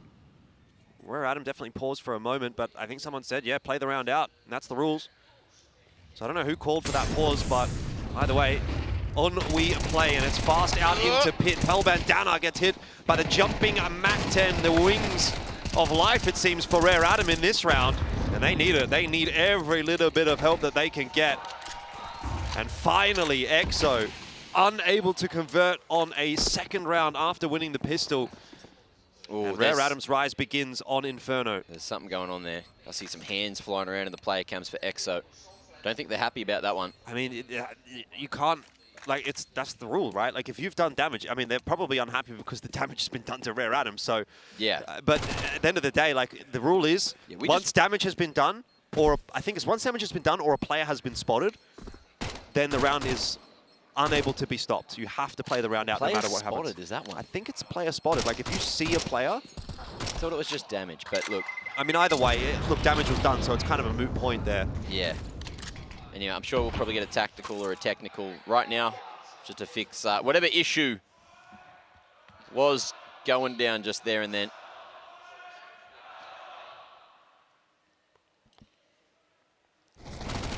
EXO on the other side of the stage today. Rare Atom are on the side of the stage which has had the dodgy microphone. I mean, they're not happy, but I don't think anything untoward has occurred there personally. Sometimes you just get a little bit of bad luck. Coach is sort of saying that guys are like, settle down, you know. It sucks, but it's all good. It's nature of the beast. That's the kind of thing, though, that, like, you got to really make sure that that doesn't affect you going into the long term. Because I think, you know, in my experience in life, Mac, I've had a bit of experience now. I'm 30 years old. Life is kind of what you make of it, right? It's very easy to be bitter and angry about things that happen to you. But that can take you down a dark path. Okay? So sometimes shit happens. And now EXO have to just forget about that and move on. Man, what's with you and Mitch and going off on emotional tangents? He was doing it yesterday, you're losing it today. You're trying to give out life advice I just to think these it's gamers. How about we start with wake up in the morning, hit the gym, eat a good meal, bring your bloody A game. Did you hit the gym this morning? No, I didn't have time. No, you didn't. You hit the breakfast bar instead. These stairs are like a gym, though. We're doing like 4 flights every time you want to go to the toilet, every time you want to just go look at the mirror. Bloody, mate, it's good. They're doing us a favour. It's rough after having done the squats a couple days ago. I think we're good. Everyone's checking. We're checking. Is everyone good? And I think we've got the go ahead. So that's good to see. Looking happy as Larry. Yeah, there was a bit of tension, but that little wink got everything back on track, didn't it? Should be going in a moment. Surely here, ladies and gents, don't you worry too much. Inferno is a very long map, and it's been extended even more with the tech pause. That being said, there was a save of 3 weapons, I believe, from memory. EXO able to get a couple of kills as well, while the hunt was on from Rare Atom. So, oh, rolling it back. What? Maybe they called for the pause before the damage was done, and then it just didn't get I mean, in that reacted case, to. then fair enough. That's all I can think of, but the rollback has been called. So the rollback has been called. Okay. Round 2 is being reset. That is interesting. Yeah. I've not really seen that before. Yeah, the only thing I can imagine if you look is at the timestamps, they might have actually called before. I can only imagine that would have been the case then. And it doesn't seem like there's going to be too much pushback there from Rare Adam, so off we go. And Rare Adam going to have to run it back. I mean, I think that last round you could see it did play out in a bit of a weird way. Everyone sort of paused, we were back and forth. There wasn't really a whole lot of cohesion, and ultimately Rare Adam was like, okay, we're going to send it out A with like 30 seconds left. But and EXO were in type mode, which, you know. Anyway, fair enough. Sportsmanship, handshakes, let's go. Back into it. So I guess the 100% round 2 conversion will still stand for EXO for now. We'll see if Rare Adam changed the strategy up. It does look to be a little bit more B-centric this time. They, I suppose, throw that smoke, quote-unquote, take Brackets control. No one from EXO is there, so EXO don't really know what's going on at Brackets. Yeah. So it still kind of works out for Rare Adam. Now it's just a case of hitting the entries here on B. Nicely timed smoke from EXO, though. Good molly onto the back of sight. CT's here, ready, facing, and the bust is indecision. Might have cost this one for Rare Adam. Straight into the meat grinder. Bilal has been so solid here, and Oscar to follow through. That is a 5-for-0 trade, and a much better round out of EXO after the rollback. Yeah, that is a very different ball game now as we get underway with this first half. 5 guns alive for EXO. Going to get a chance at a bonus round as well. Rare Adam not going to be investing into this one, and if EXO can keep their guns looking pretty healthy in this, then this is going to be the exact start to the second map that you would have wanted.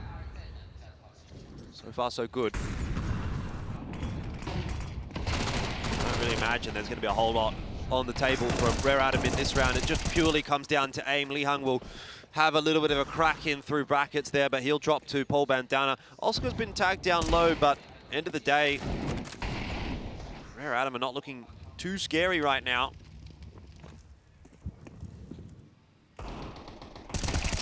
Whoa. Again, shut out. EXO bringing their A game. Kaze the follow-up. Osama's traded. And let's see if they're going to be able to get more damage done with these Deagles. You know that somebody may be good for one, depending on the timing. Bilal going at the ready and aware on the smoke fade. There could be a Rare Adam member lurking around. Kaze looking to punish any over-aggression from the B site. But EXO, they've got a solid style of Counter-Strike. They don't generally overextend with man advantages. They just play together, fight together, flash together, and probably have a couple of beers together, let's be real. Yep.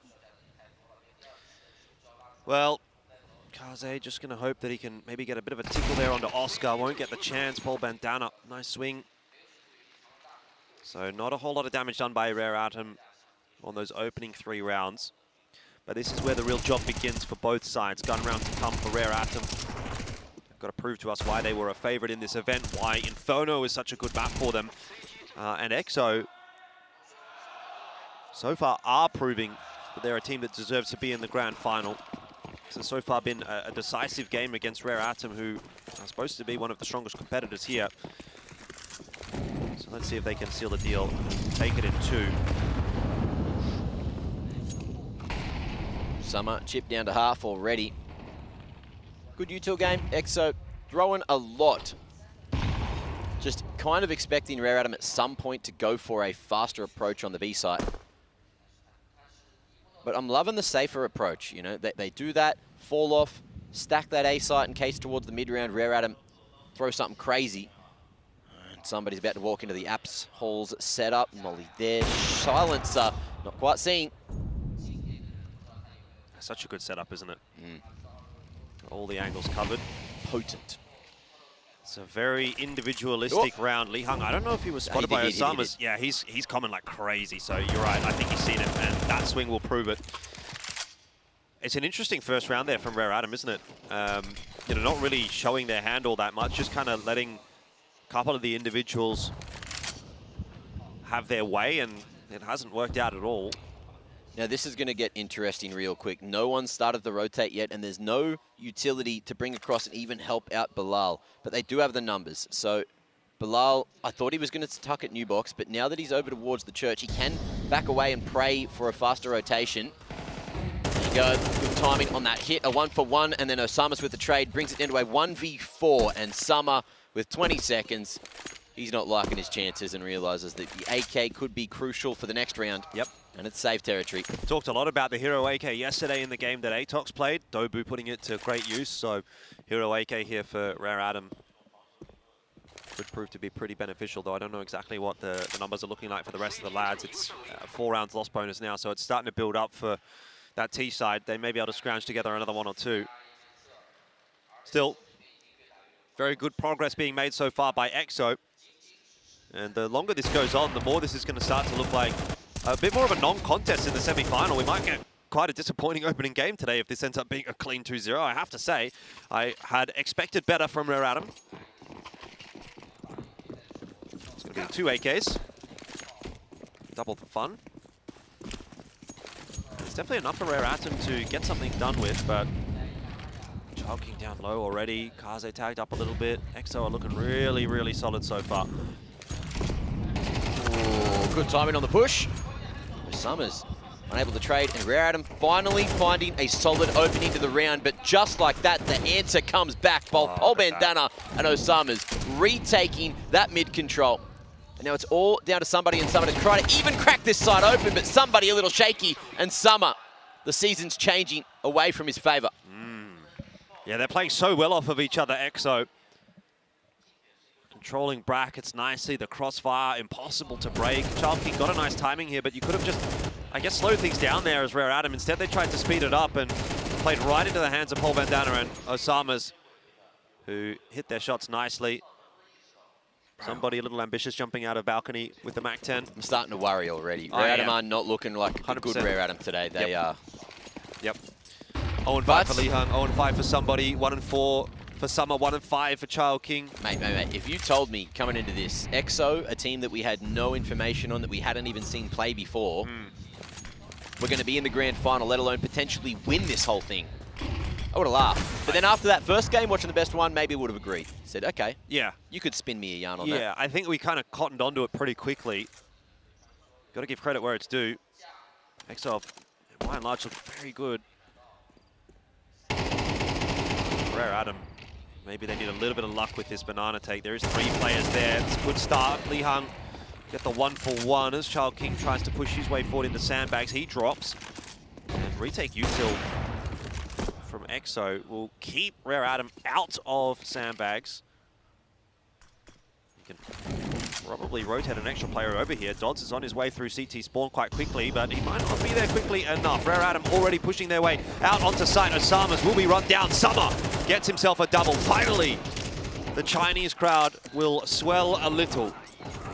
Plant is down. EXO do have the money to go for this retake if they want to, but similarly could also just opt to play the long game. Tucking in, making sure they can get this first round on the board. These T rounds may be few and far between. And look, Dodds with the AK, even though there's so much money, just the impact, the extra couple of bullets with the extra bit of damage can have on the CT side is almost worth thinking about, stopping at the worst possible moment. And somebody gets the better of Dodds. That is going to be the AWP at least carried across to the next. Full HP, so he lives here. And Rare Adam 3 alive as well. They'll be happy. And the confidence, actually 2 alive. Kaze couldn't create the space. But yeah, there you go. It's a round. A much needed round at that. Just for the confidence on your map pick when you're 5-0 down. It's a rough start. But we have seen Rare Adam play on the back foot successfully a few times throughout history. So it's hard to say you can't count them out with what we're seeing from them. But if they can clean it up, if they can flick that switch, Jordan, then maybe you can convince me. Good string around here from Rare Adam. It's going to be the key. Pole Bandana, though, wants to shut it down. And Rare Adam, this time, starting to look a little better. That flash, maybe a bit of a mishap. Oscar, oh, could he have gotten away with 2? Would it have made a difference? I don't know, but either way, Rare Atom barrel their way into A and start to come alive. Feels like they've fixed their spacing. You know, something's changed after the tech and the tax, and a couple of rounds just not quite going their way. Ooh, Dodd's thinking, how do you know? But Child King just barely spotting him on that line. Bilal showing us his AWPing prowess. Still has to save for like 30 seconds. And that's a lot of time for Rare Atom to hunt. Although if they lose one more member, that's kinda it. You can't afford to lose more than 2 of these rifles.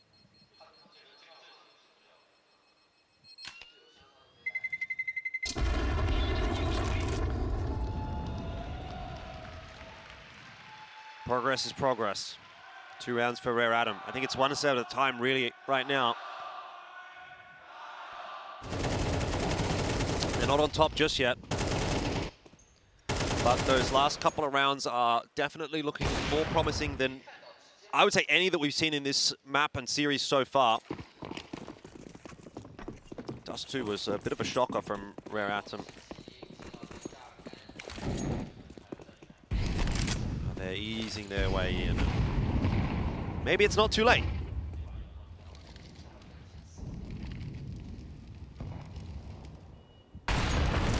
Child King trying to pick the pace up there in Banana, but you've got 3 players to contend with, and he'll just go down for free. So it is back over toward A that we turn our attention.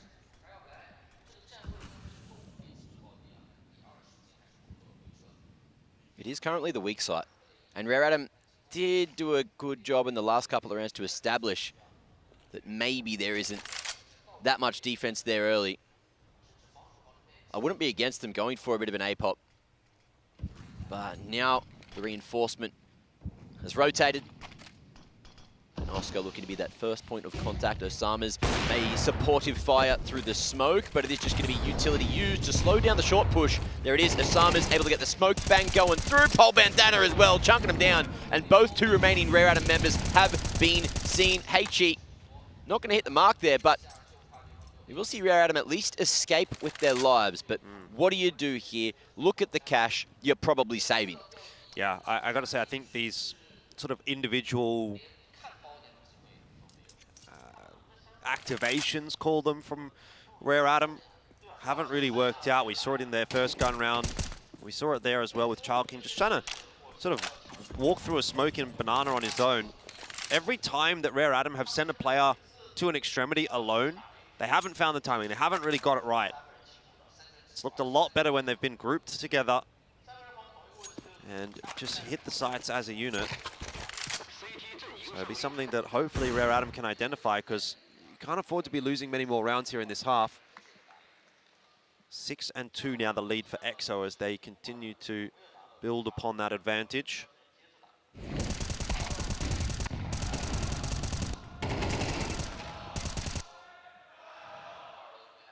Support from the crowd regardless. And into a tech pause to the look of things.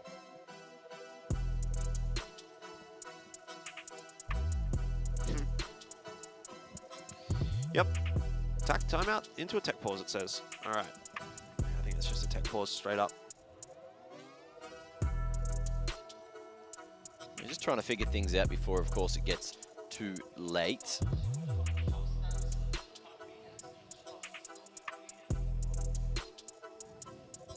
It's been a busy game for the admins, back and forth across the stage, getting their steps in.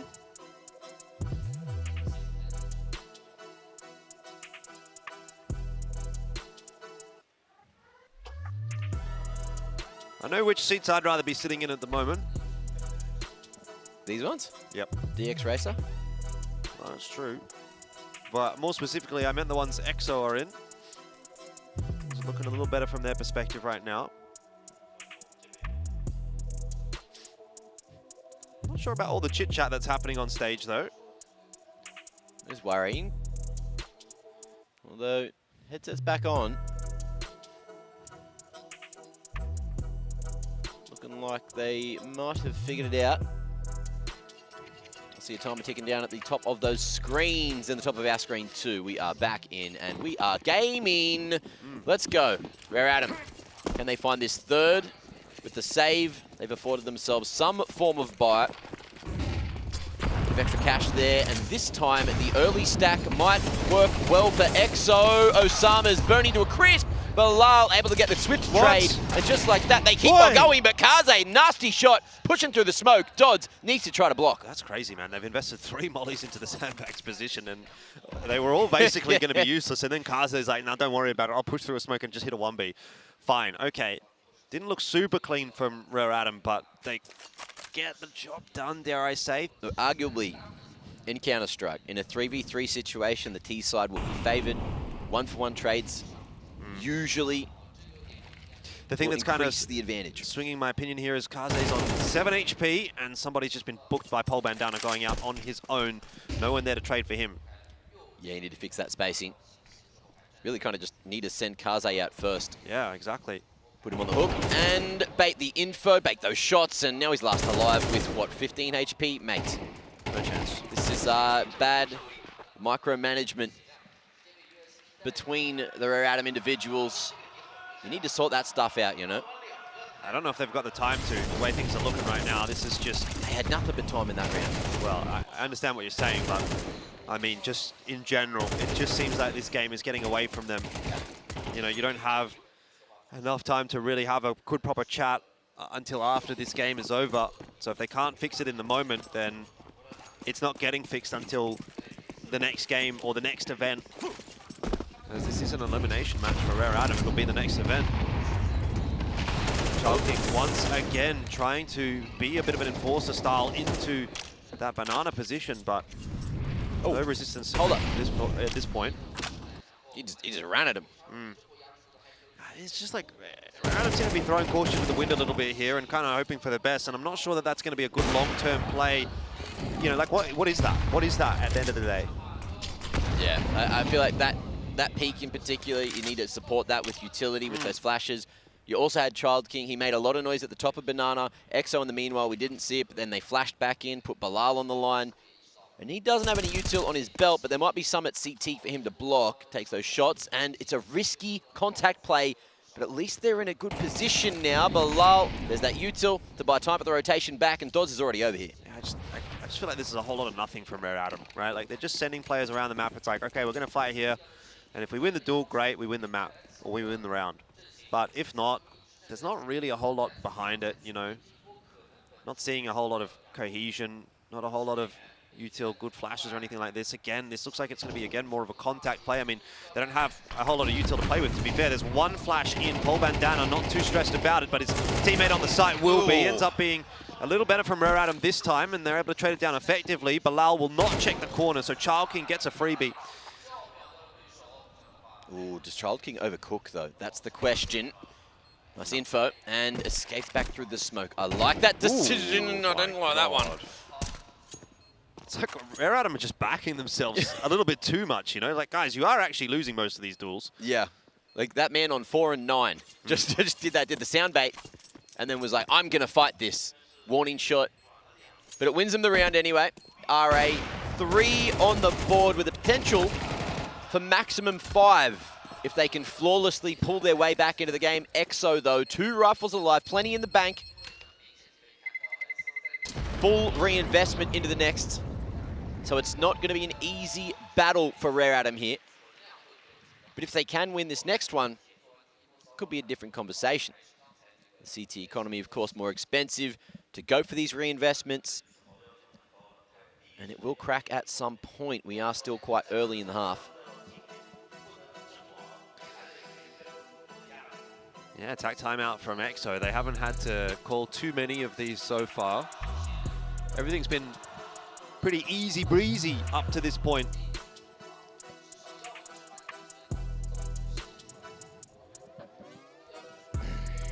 Okay. That man there needs to lock the hell in. Yes. I gotta say though, I think actually all of them do, you know.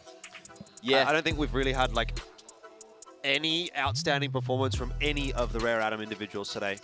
Look, some of this old school Tyloo gameplay that we're getting out of Somebody in Summer, is being read very well. EXO, of course, they are very big puggers. A lot of them, you know, are playing in that sort of European face-it area, and some of the stuff you see down there is more crazy than what you see in Asia. So they are ready for any contacty, dry plays coming through, and are happy to get messy with the best of them. Bilal calling for Dodds to maybe come back, but they're not going to spot it, and Child King thought he was going to get frisky with it, but just locks onto that banana control as the others now hunt for info and map control somewhere else. It really does seem that Rare Adam are like super thirsty for that top nana control towards sandbags, and Child King's been able to get it this time at least, which is going to give Rare Adam a bit of time and a bit of space to start to look towards brackets. It's a more forward hold as the volley fizzles. That's bad news for Rare Adam. It'll make this brackets take a lot harder if they can't take the player off porch roof. Lee Hung will take down Osama's at least. Where's this timing? Somebody as well through halls, wasn't spotted, and might be able to work this one up nicely. Oscar stuck on the corner, but Paul Bandana there to save the day. All three from the balcony. That is lovely. Yeah, that's unreal. That should have been around for Rare Adam as soon as Oscar missed that shot, but Paul Bandana just comes up with the goods, and Rare Adam are not switched on enough to find the trade. Even a third player couldn't get it. He gets 3 kills with an A1S. And if you're not going to win that round as Rare Adam with an opening kill and a missed shot from Oscar, you're not winning any rounds. I thought the punishment was there. Me too. That spray down. Let's look at it again. Oh, the lineup. Expecting a swing from somebody with no information on an apps player. This might be the end for Rare Adam. Yeah. Incredible game sense, incredible read. 8-4. The best case scenario for Rare Adam, which they can play back from for sure. 9-3, you certainly can as well, but the problem is, you know, they're just not making anyone in this arena, in the crowd, confident that they can do it. Definitely not making me confident either. I don't feel as though we're getting the best of Rare Atom today. And once again, a little bit of a tech issue on the stage, whatever it may be, not too sure.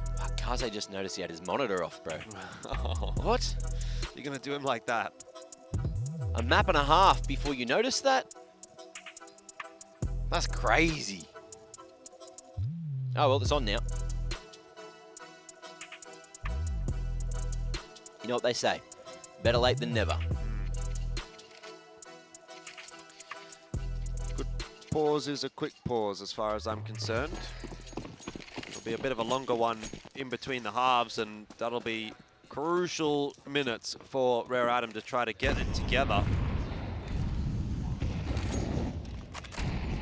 I don't know if we're going to see it today, though. I feel like Rare Adam, they look pretty deflated. They don't really look like they've got anything going, and I don't see how you can pump them up here. It's just going to be, again, a contact play into brackets. How many times have we seen them try it? This time, Child King will get at least an opener, and Paul Bandana finally flashed out.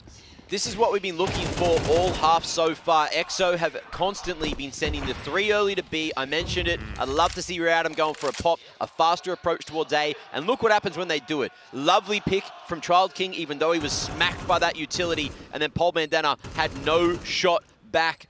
2v5 though. EXO have to go for it. It is the last round of the half. Let's see what they have up their sleeves. I wouldn't be half surprised to see them win this round, honestly, Mac, the way things are going. Bilal will start nicely onto Child King, a pretty isolated duel. Somebody's position, though, should be too much to handle for Oscar, and he is going to be executed. So too will Bilal. So a slightly better first half for Rare Adam here, but still not a whole lot to crow about. 8-4 favouring EXO.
Heading back into that second half, and it's do or die now for Rare Adam. Literally. 4 rounds, the gap. And look, arguably, it felt more dominant than 8-4 in that half. It just felt like EXO when they were exploding. And when they were winning the rounds, there was always so many numbers. I don't think their economy got cracked even one single time. So Rare Adam not doing a bad job to get 4 there. And if they can get this pistol, maybe call me a believer. But it's not looking likely. That's going to be a beautiful 3K out of nowhere. B-side defense is torn to shreds. And it's Kaze and Child King to try to make this happen. Both going down different routes, but Kaze's, oh, I was going to say gifted one. Osama's good clearance, clearing those corners. You know, it's Child King versus the world. Yep, not really sure what to say about this anymore. I think Rare Adam are pretty much headed to a defeat now. EXO storming their way into that grand final, and it'll be either GG Hao or Atox that will try to stop this run. The way things are looking, I'm not sure that anyone will be able to. I mean, maybe the peak Atox that we saw yesterday could be enough to cause a ruckus for EXO, but yeah, something about this team, they're just having a bit of a purple patch. Everything going their way. Another pistol, and you have to imagine it'll be another second round because, again, they have not lost a conversion on a pistol round in this event so far, which is just an insane statistic for an entire event. But here we go yet again. It will be the force buy from Rare Atom. But at this moment, I sort of have almost blind faith that EXO is going to be able to get 2 at least.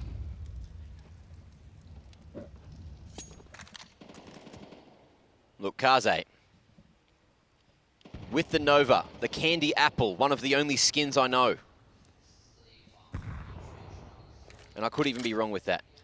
I think that's right. But surely the double bulk setup proves some solid value. Even if it is just, you know, a bit of damage there. Li Hung with an MP9 right behind him can maybe finish where Kaze starts and then double down at range. And EXO only with the Mackies in apps. I don't know if that's where we're going to be going. Bomb retrieved by Oscar. Banana control there. Not quite bracket, but Osama's starting to sniff around here. Molly towards dig side. Smoke towards arch. The dirty area.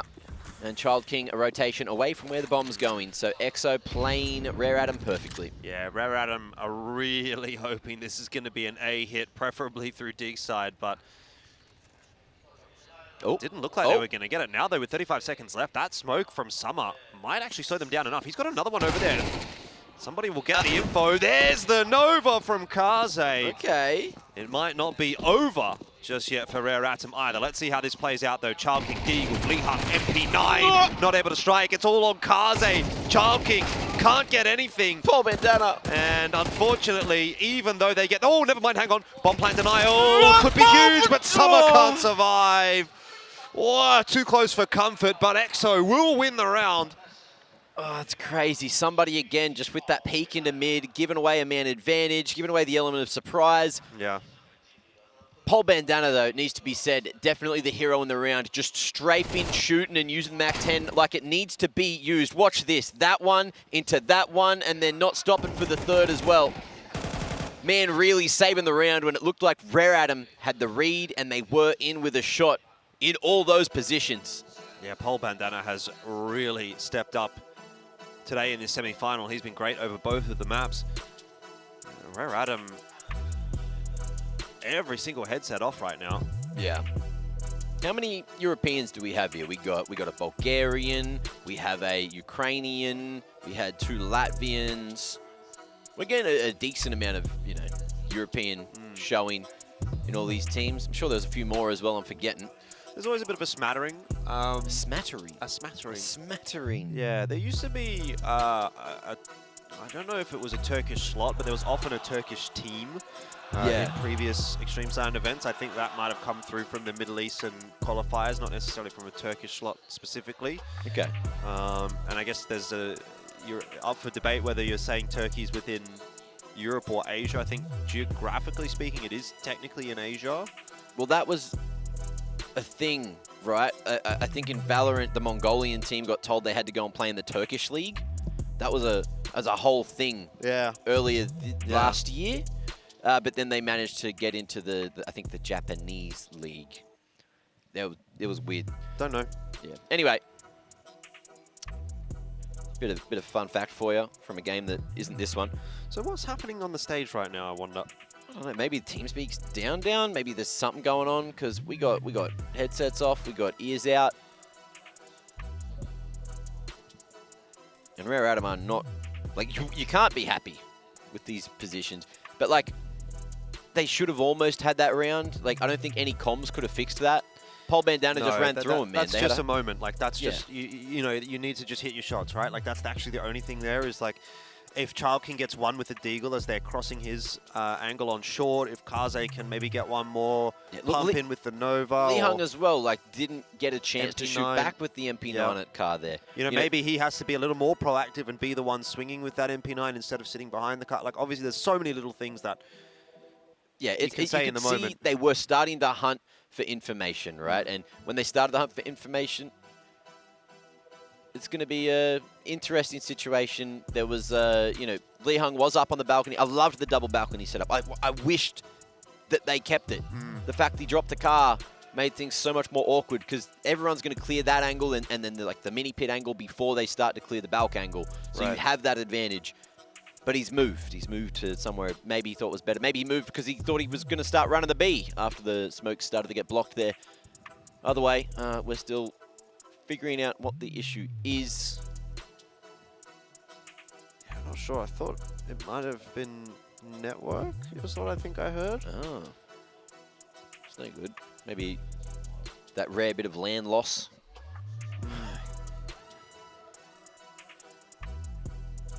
Okay. We got blinders up. He's got them on. Most people have them off. Yeah, I've never really played with them on at home. Hold up. Is Aaron's Hungarian, so we have another European here. Man, I'm learning these flags. I used to, like a year ago from today, I would not be able to differentiate the Bulgarian and Hungarian flag. They're like same colors, just different positions. Yeah. I'm learning. Spend a bit of time in Europe, you start Get to learn some cultured. things. Yeah. I never knew it was possible. No. A bogan from coastal New South Wales. First time in China as well. Yeah, it's great. Learning how to use Alipay to just translate stuff. It's great. Yeah, Alipay's good for that.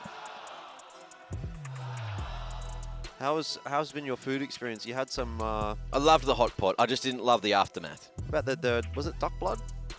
Tofu yeah, or duck blood. I thought it was some kind of like tofu, but stinky it was tofu. Duck blood gave me a bit of an upset tummy. I think it could have been the oil from the dim sum. Yep. Along with it, it's all yummy. It just doesn't sit right, you know. I just want to get back to my real clean eating back home. I've been away for like a month, guys. Yeah. You know, it'd be like that sometimes in esports. You're just on the road. I mean, that's one thing that Rare Atom will be dealing with now as well. They've been on the road, obviously XPL last week into EXTREMESLAND this week. Oh, the other thing as well, the teams that are suffering, like I don't know if there's anyone that has to eat halal. I think there's probably a couple on EXO, but all of the GGHow members, or most of the GGHow members, have to eat halal food. And they were saying last night it's difficult to actually find anywhere in China that allows you to eat halal food. It's hard to track down.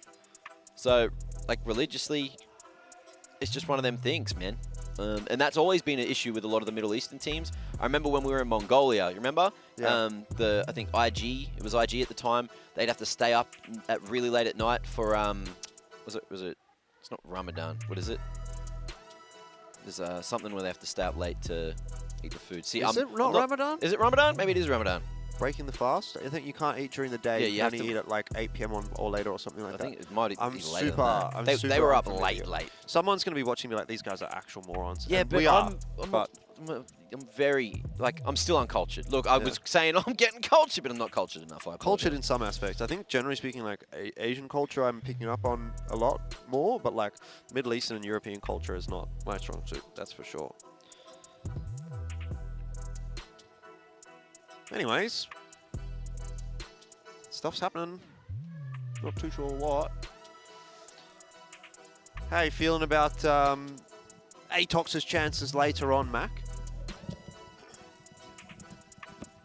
Not good. It is Ramadan. It is. I Googled. Thank you, Google. My dictionary, my depth of knowledge in the palm of my hand. So yeah, just had to quickly check. And now it looks like we figured it out.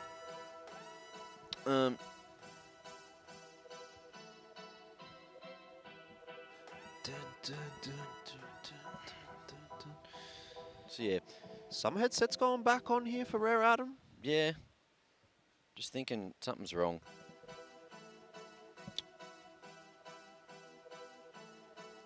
I think maybe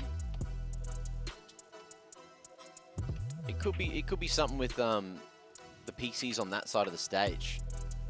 I feel like every time there's been some form of issue, it's more the left side of the stage than the right side. Yeah, but it's actually on the left side. It's always been the microphone. The microphone in the middle just keeps like falling out of the headset. I think it's just, you know, like it's got a little bit looser. Yeah. Microphone. People knock it out when they're celebrating, whatever. Okay, now we're getting a tack timeout from EXO. So does that mean we're getting underway again in 30 seconds? Headsets are on. Admins are dipping out of the vicinity, back to the back of the stage, I believe. So we could be seeing something. All right, fist bumps. Yep, looks like we're getting back into it. Okay, all sorted. 4-10 the scoreline right now. Kind of getting into must-win territory for Rare Adam at this point in time. However, the money's not looking fantastic, so it's going to be difficult. But look, it is a map where you can get a little bit done, or you can perhaps get a lot done with a little. It's maybe a better way of saying it. Rare Adam have forced their way to a loss. Like, even in the last map, they just buy. Just, like, get a couple of pistols, make sure you have a full set of utility. Yeah. Especially on Inferno, man. But just we've already said, you know, they have take incredibly high risks, and it's just not worth it. Like, change it up. I don't think we will expect to see that change too much, though. Atox love their force buys as well. Here comes a fast play from EXO. Somebody will knock Dodds down. And the Smokers kept the rest of EXO at bay. Rare Adam going to go back to A. There was already a bit of a rotation coming through from Kaze and Child King, but no need now. Yeah, good discipline on the cancel, though. I thought maybe they'd send themselves forward. Speaking of, they hear the reload. Oscar almost falling, but just gets that magazine in time, and that's going to be the bomb spotted, which may influence the rest of the round. Rare Adam could have found the objective. But micro hesitation in the mix. And Rare Adam feigning that they are looking for that bracket retake. We'll see if that's going to force the bomb to commit to B. Sama with an MP9. Li Hung also with an MP9, but he's also got a flash. It's not a great looking hold for Rare Adam, especially when you've got a couple of full HP AKs headed in your direction. We'll see if they can make it work here. Flash over the top. Someone going to swing. Li Hung gets himself one, but needs more and won't get it. Bilal, double kill with the MAC-10. It's not even the AKs that come into play there. It's just a little bit too easy for EXO. So crispy. I want to see the shots from his POV. Felt like they were so instant. And Kaze now just looking for some pot shots through that CT smoke, respecting the utility, and there's not much left for the T, so they're going to be guns out and ready to fight. Double Dark is so difficult to fight from. Pol Bandana looking to be the man to make it happen. Good shot from Child King. Oh, and they expect it. Can they get the shot off Kaze? That time is ticking. He doesn't have a kit, needs to win it, but he won't. Pol Bandana again, the hero for EXO this series for sure. So close yet so far, and that is getting EXO pumped up even more, and you can see there's a little bit of despair coming onto the faces of Rare Adam. They know that this is not a good enough performance from them today. Whoa, there it is. The spray down. Lovely shots on the Deagle. Well done. Like, he's so good with it. And even expected Pole Man's out of there, but just couldn't find him. Needed a 1-dig. Kaze, no follow-up. Couple of smiles on the faces of the Rare Adam members. Maybe they're just thinking they're getting ripped off. I don't know, but we got another tech coming through. Again, it looks on the side of Kaze. You know, you have to wonder, maybe, did he hear a call? Did he not get a comp? Maybe, like Child King said, last player's in dark and he didn't hear it, or I don't know, like, because it was like a bit of a sheepish, like, you know, like, what can you do kind of a grin. Yeah, yeah. And he hit him to 46. But sometimes that like, extra half second that you get can be the difference between a won fight and a lost fight. If the pre-aim,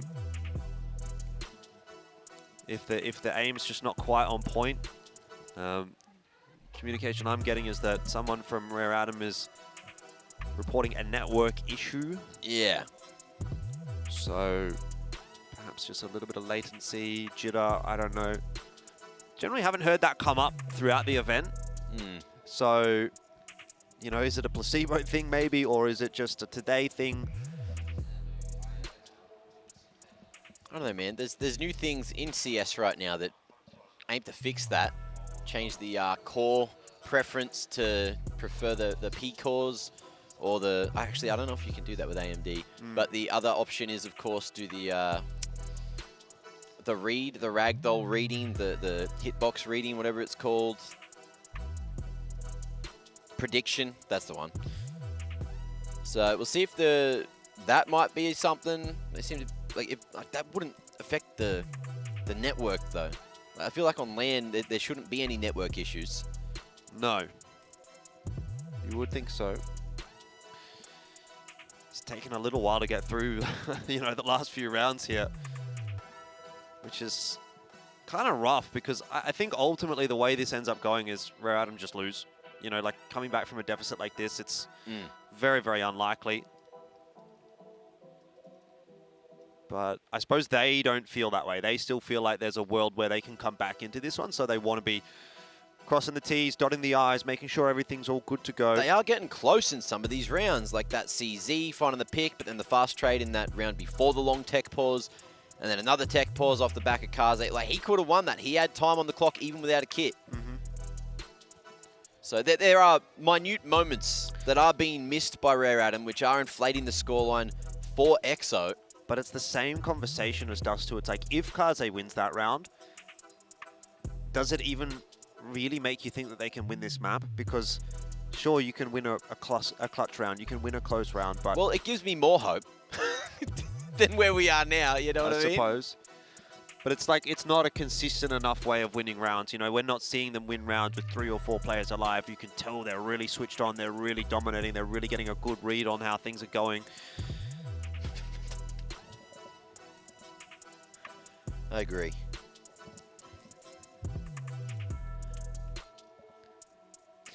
All right, well, seeing as this is taking a little while to get sorted out, guys, I think we'll take a short break while everything gets fixed on the stage, and we'll be back when the game is ready to go.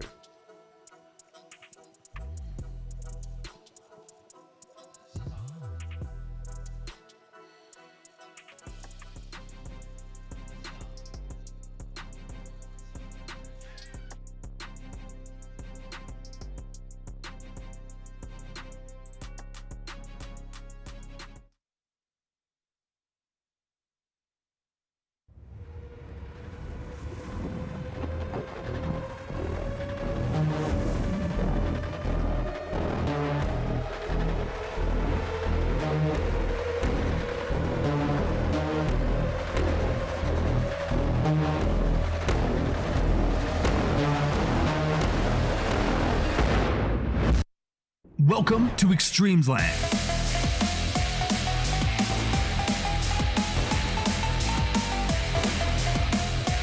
Since 2016, eXTREMESLAND has been the stage where many Asia-Pacific esports enthusiasts made it into world-class elites. Together, they strive to achieve dreams. Now, at the eXTREMESLAND, the horn has been sounded, the flames of war have been reignited. Let's go!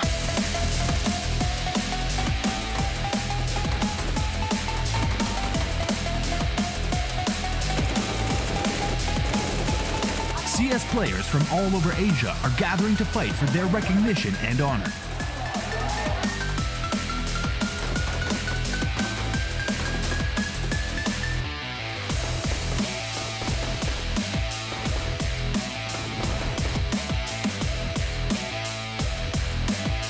Be prepared to embark on a new chapter.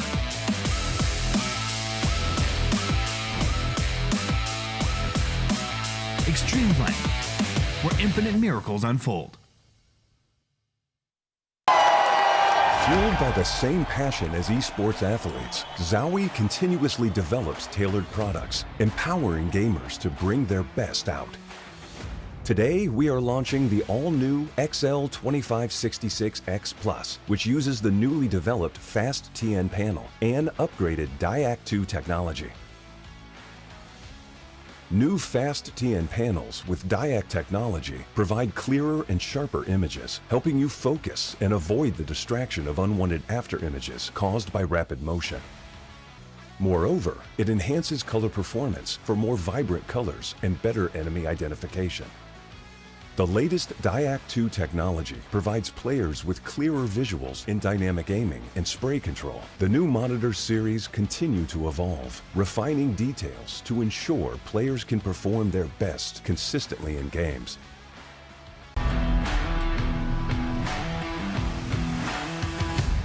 TR Series incorporates a softer, high-density rubber base. Unlike typical soft mouse pads, TR provides superior support, minimizing excessive depression during spraying or tracking, while reducing discomfort from desk surface hardness. What's more, it also offers better elasticity. When players resume mouse movement after applying force, the base's elasticity provides a quick rebound of the mouse pad, which provides smooth and stable transitions from stop to motion. The TR series incorporates exclusive surface fabric technology, ensuring a controlled gliding experience. The top layer of cloth stays dry and avoids sticky glide feeling, often resulting from clogged moisture. Moreover, in addition to the TR series, the SR and SR-SE models also feature Zowie's proprietary anti-slip technology, which enhances stability, reducing mousepad slip caused by intense gameplay.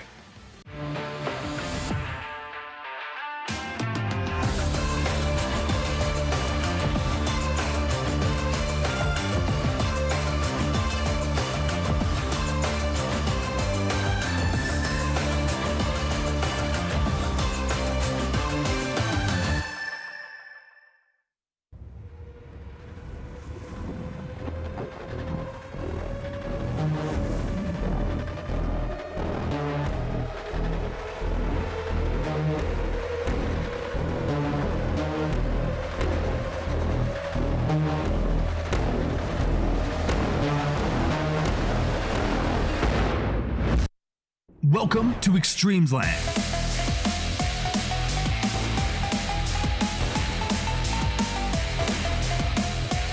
Since 2016, eXTREMESLAND has been the stage where many Asia-Pacific esports enthusiasts made it into world-class elites.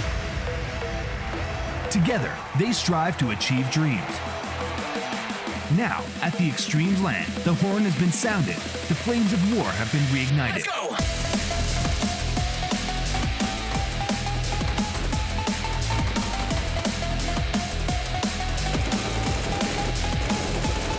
CS players from all over Asia are gathering to fight for their recognition and honor.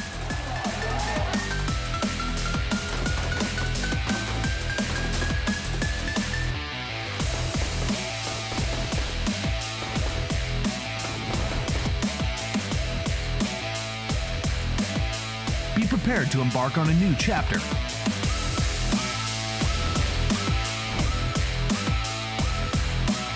eXTREMESLAND, where infinite miracles unfold.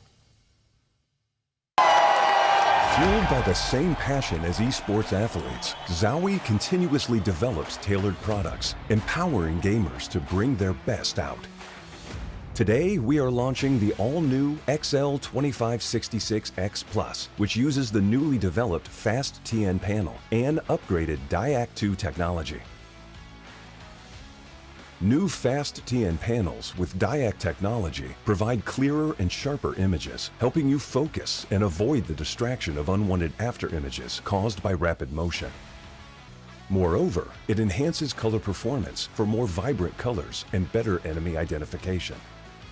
The latest Diac2 technology provides players with clearer visuals in dynamic aiming and spray control. The new monitor series continue to evolve, refining details to ensure players can perform their best consistently in games.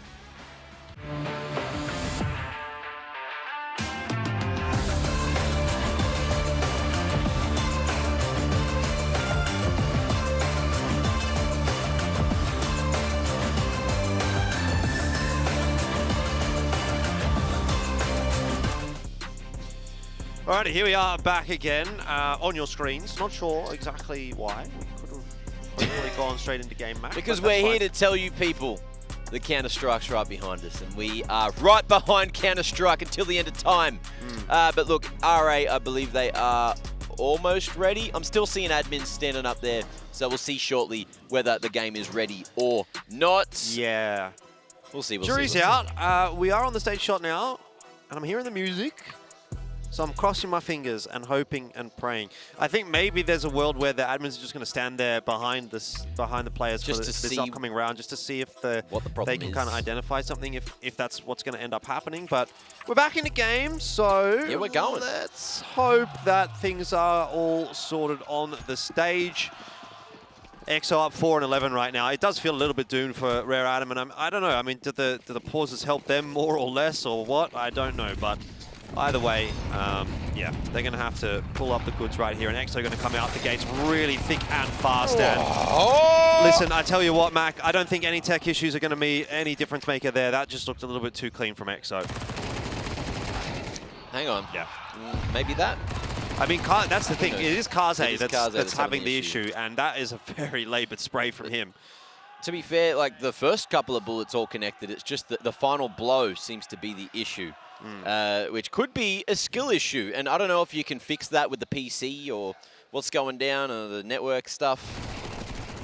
Free flowing, but nobody is knowing what Rare Atom can do to get back into the game, which is a problem here. That being said, you know, it's been a couple of rounds now, and these MAC 10s just seem to not be getting dealt with, just completely chopping up and smacking through Rare Atom over and over. Now we got a tech issue on the other side, maybe. Some questions flying in.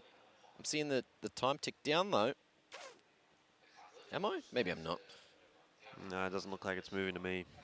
Oh, no, it just went red. I guess we are going.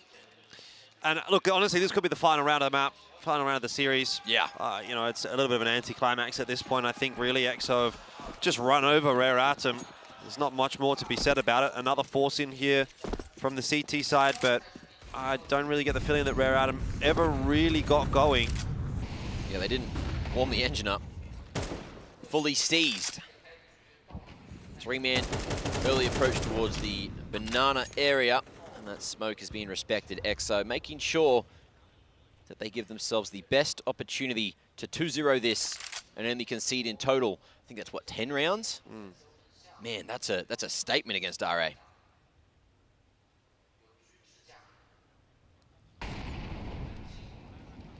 Slower approach this time from EXO. No funny business jumping up and down in banana with the MAC 10. Just going to take it slow and steady. And again, rely on the duels. Dodds here watching to see if there'll be a push down banana. Not going to be the case, but Osamas has been able to creep out bracket. There goes Kaze. Someone might have been spotted as well. Certainly has now. He'll be smoked off. There'll be some util back in the direction of EXO, but they're setting themselves quite nicely here for a push into the A site. There'll be a progression smoke, which is going to hinder some of the effectiveness of Child King there with the FAMAS. Someone has to peek out in front of it, try to get a bit of info. Still a rotation coming across as well. Somebody to join the defense of A. Okay, Summer slips the net, makes his way up to Cold. Oh, and you can see that he wants to go for the wide swing, but the patience from EXO so good, all disciplined here, locking in short, locking in apps, and just trying to get through this hard crossfire, which they're not going to. Child King looking to save the day. Summer, big wide swing, no scope from Oscar to bring it back, and with the 2-on-2, Child King just needs to buy the bloody time. Here at Minipit, what are you doing, mate? Keep your gun out. There's the second to plant, and they've got the space to do it. Oscar locks it in, but we got a one-on-one. Lee Heng won't save it, and we are done with the first semi-final. EXO lock in the first slot for the granny. Yeah, they're very pleased with it as well. You can see they were getting really hyped up throughout that game, and obviously, you know, some slowing down towards the back end there because of the tech issues, but it certainly didn't slow down for EXO. You know, they were locked in the whole time, and they're through to that grand final, looking very good about it as well. Just waiting to see which team they will be facing. I do have to go back and have a bit of a look, but I believe that's the first Middle East, North Africa, or you know, just Middle Eastern qualification team that has managed to make it to a grand final in the history of eXTREMESLAND. Yeah, if not like a lot of other competitions around the Well, greater APAC-y area. So congratulations may be in order as the research gets done. Oh, mate, you got a few years to go back. Yeah, but you can kind of skip over 2020, 2021, and 2022. Yeah. Because they were all online. So 2019 was both Chinese teams in the grand final. All right, rolling back those years. Let's see what else is going to be going down here. Last year it was Mongolia, which are the Mongols, and a Chinese team. I think it was Limvision versus Mongols in the final last year. Yep. 2018, it was MVP and NASA. So actually, I'm incorrect. NASA, obviously, a team from the Middle East going through to that grand final in 2018, which is a little bit of a surprise to me to see that they were able to outplace Flash and Boot. I think they must have beat Boot. Yeah, they did beat Boot. They beat Chiefs as well. Yeah, they beat Chiefs, one of the OG Chiefs rosters. D13 was at that? Yep. Man, rolling back those years. Great back in that D13 roster, playing here again this year. Not making it any further, but either way. Flash gaming years, crazy. Anyway, enough about history. Unfortunately, they are not that first Middle Eastern team to make it happen, but they are the first team this year to make it into the grand final. And that is true. Arguably the most convincing fashion. I don't think that next game is going to be as much of a flop as this one. I don't think it'll be that one side of the fair. I think it's going to be good, solid, tasty Counter-Strike. This was, in terms of the highlights we got out of EXO, and then moments of chaos for RA to get 10 rounds, I believe, in total over the two maps. Fell flat on Dust 2, and on their map pick of Inferno just couldn't get going. Riddled with tech issues. Not too sure what was going on. We can learn a few things later on about what they may have been suffering from. But EXO, unfortunately, just suffering from success. Yep. So, second Middle Eastern team going through to the grand finals of an eXTREMESLAND event, but not a bad shout at all from them.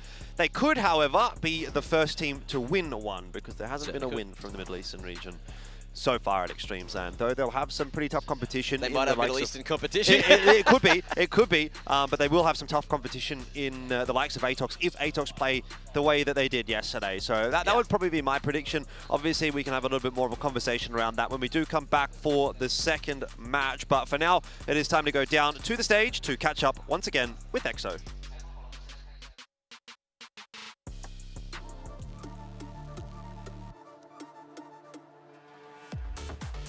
It's our first grand finalist of eXTREMESLAND, EXO Esports. 好，恭喜 EXO 战队率先挺进了总决赛。 Now I'm standing with Pole Bandana here.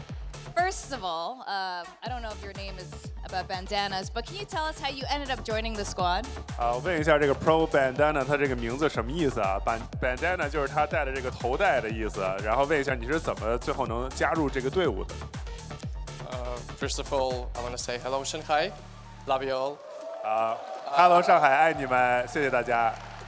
I was invited by Osama for this squad, for these beautiful boys. And like he just wrote me a message like, hello, Paul Bandana, you want to play this tournament with us? We need +1 good player. I say, yeah, why not? Let's go. Let's just do it. Let's win the tournament. 就是这个 Osama 给我发消息说啊，要不要打这个比赛？我们现在有4个4等1啊。 然后我就来了。 That's pretty wild, knowing that you guys only came together maybe 3 weeks ago now, but you guys look so good. You were so locked in.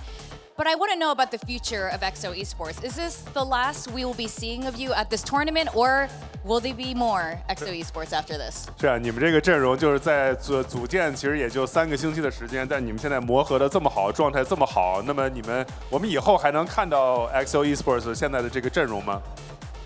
I don't really know. Like, what can I say? It's like we'll see in the future, because yeah, we mix. I don't really know yet. 对于未来，我现在还不太明朗啊，不知道。 Oh, that's crazy. I definitely want to see more of EXO Esports. Now, how do you feel now that you came to this event kind of with no expectations based on the interviews we've done with your team, but you are this close to holding that trophy now. So now, how do you feel?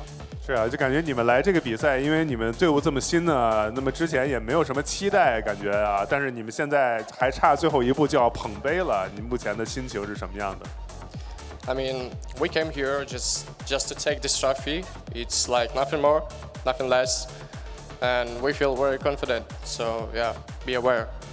其实我们并不是没有期待啊，我们的期待就是我们这次就是来捧杯的啊，所以总决赛的对手要小心了。Well, thank you, Pole Bandana. Give it up for EXO Esports. 好，掌声送给 EXO Esports。Thank you. Up next, we do have ATOX facing off GJ Hao, and we're going to find out who's going to be facing EXO Esports next. But first, we're going to send it back to our casters to break down that match. 好的，接下来为大家带来 ATOX 和集结号的比赛，我们把时间交给解说老师。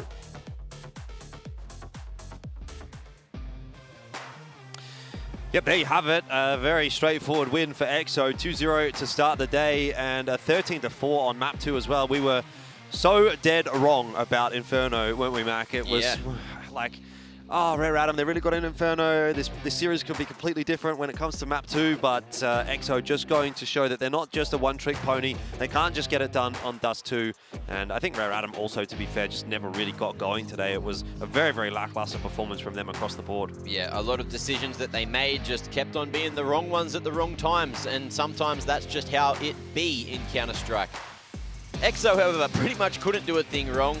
Everything was well thought out, and it wasn't overly thought out, you know? They just sort of went in together. Whoever was calling, you know, I'm pretty sure it's Oscar, you know, mid-round calls were on top, just like, man, making it happen. Pole Bandana deservedly taking it that 1.56 rating, getting big damage, and then also in the rounds where it looked like RA should have potentially been winning, Pole Bandana was able just to swing on in and make sure that that reality was not real. All right, we're going to take a break in just a sec, Mac, but quickly before that, ATOX, GG Hao, which way? Oof. Do I have to pick? Yes. Okay. I want ATOX to win, Flip but a coin. I think GG Hao are going to do it. I've liked what we've seen from GG Hao a little bit better. Sorry, Cabal. Sorry, Dobu. Sorry, my homies.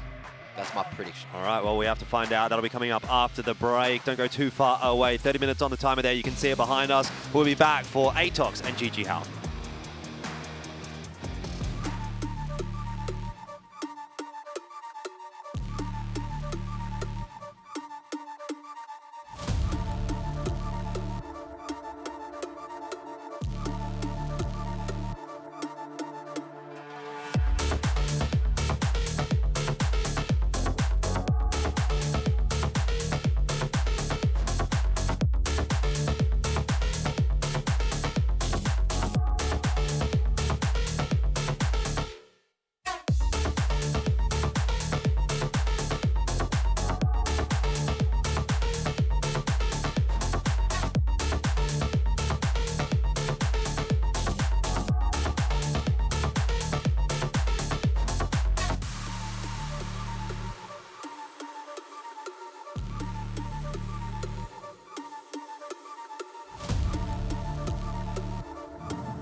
Welcome to EXTREMESLAND.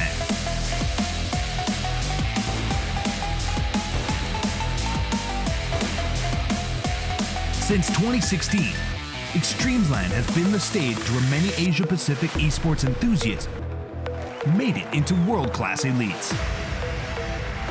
Together, they strive to achieve dreams. Now, at the EXTREMESLAND, the horn has been sounded, the flames of war have been reignited. Let's go!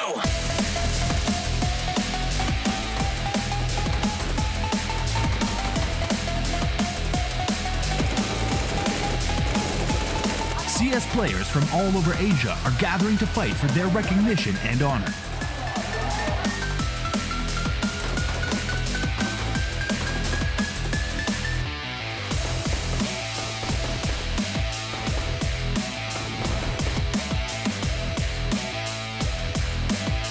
Be prepared to embark on a new chapter.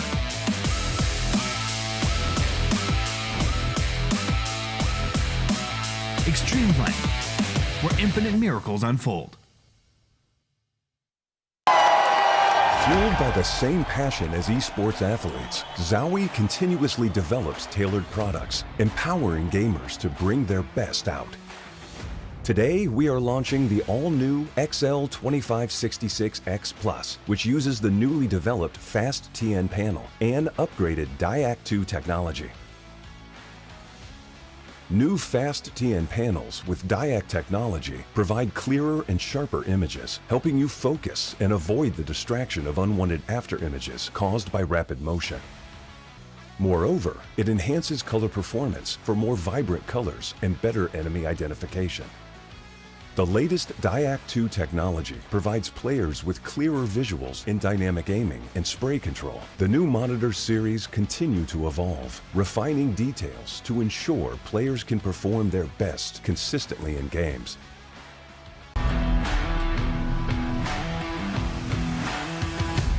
TR Series incorporates a softer, high-density rubber base. Unlike typical soft mouse pads, TR provides superior support, minimizing excessive depression during spraying or tracking, while reducing discomfort from desk surface hardness. What's more, it also offers better elasticity. When players resume mouse movement after applying force, the base's elasticity provides a quick rebound of the mouse pad, which provides smooth and stable transitions from stop to motion. The TR series incorporates exclusive surface fabric technology, ensuring a controlled gliding experience. The top layer of cloth stays dry and avoids sticky glide feeling, often resulting from clogged moisture. Moreover, in addition to the TR series, the SR and SR-SE models also feature Zowie's proprietary anti-slip technology, which enhances stability, reducing mousepad slip caused by intense gameplay.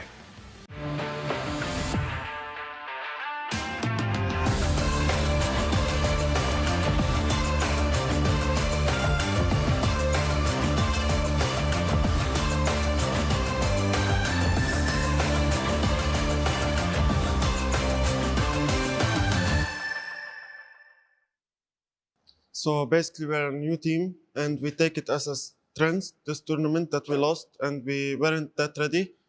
But we will come back here and make sure that we will do better results. We are growing because we feel the vibe in the team and we practicing hard every day and we just think that we're gonna be the best team in Asia. Our goal is basically to win this tournament now and I think we can do it, because we believe in ourselves and we have everything that it's required. And our goal is to win a major in this team. At that time, I was like, we were not full roster. Now our roster is fully completed and we already practiced a lot and yeah, we are ready for everything now. The old roster was, we used to play against with just and accuracy before and it was really easy to work with them, and then we changed to the players to the Yami and Cool Forest, and after that we knew that we made a mistake for changing the roster, so that's why we bring them back to the roster. Actually, I am so surprised because I saw news on Facebook, and I see they're joining taking Yami, and I was like, oh wow, okay, then let's some, that's it.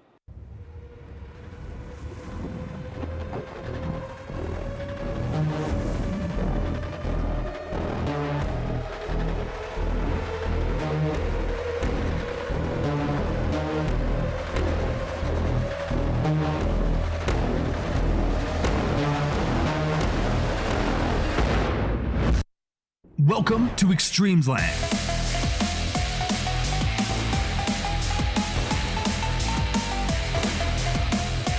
Since 2016, EXTREMESLAND has been the stage where many Asia-Pacific esports enthusiasts made it into world-class elites. Together, they strive to achieve dreams. Now, at the EXTREMESLAND, the horn has been sounded, the flames of war have been reignited. Let's go!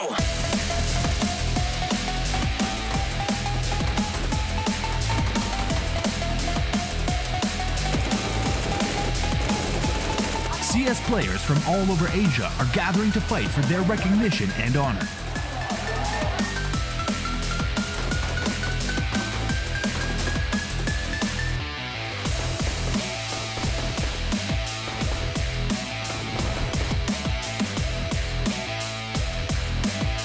Be prepared to embark on a new chapter.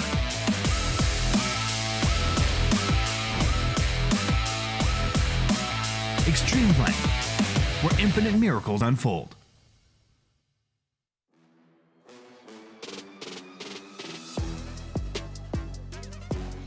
Welcome back to EXTREMESLAND CS Asia Open 2024. 欢迎回来。 We are on the semifinals, and we are going to find out right now who is going to be facing off their first grand finalist, XO Esports. Now, we got two teams. They're very familiar with each other on the circuit. First up, from Mongolia, we have ATOX Esports. 首先入场的是来自蒙古的 ATOX。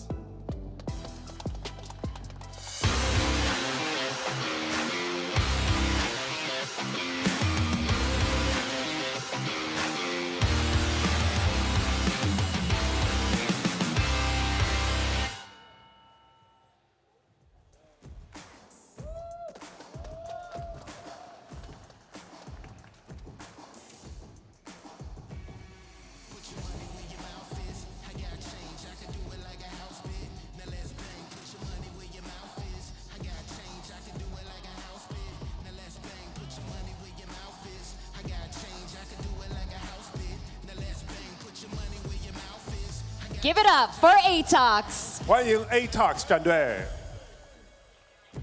Their opponents, they've been looking fierce this tournament. It's Ji Jiahao. 来自中东集结号。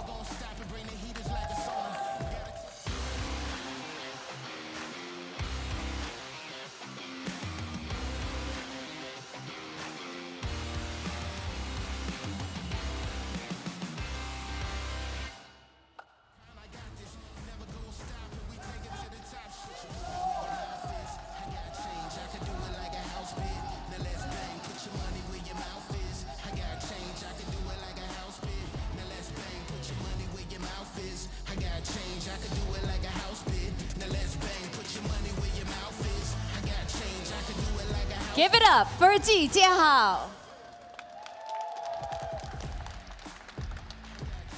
Players may take their seats. I hope you guys are excited. This is the very last match before we get to our grand finals. We got ATOX Esports facing off Ji Jiahao in this semis at EXTREMESLAND. We're gonna hand it over to our casters to take the series away. 好，我们的最后一场半决赛马上开始，让我们把时间交回给解说席。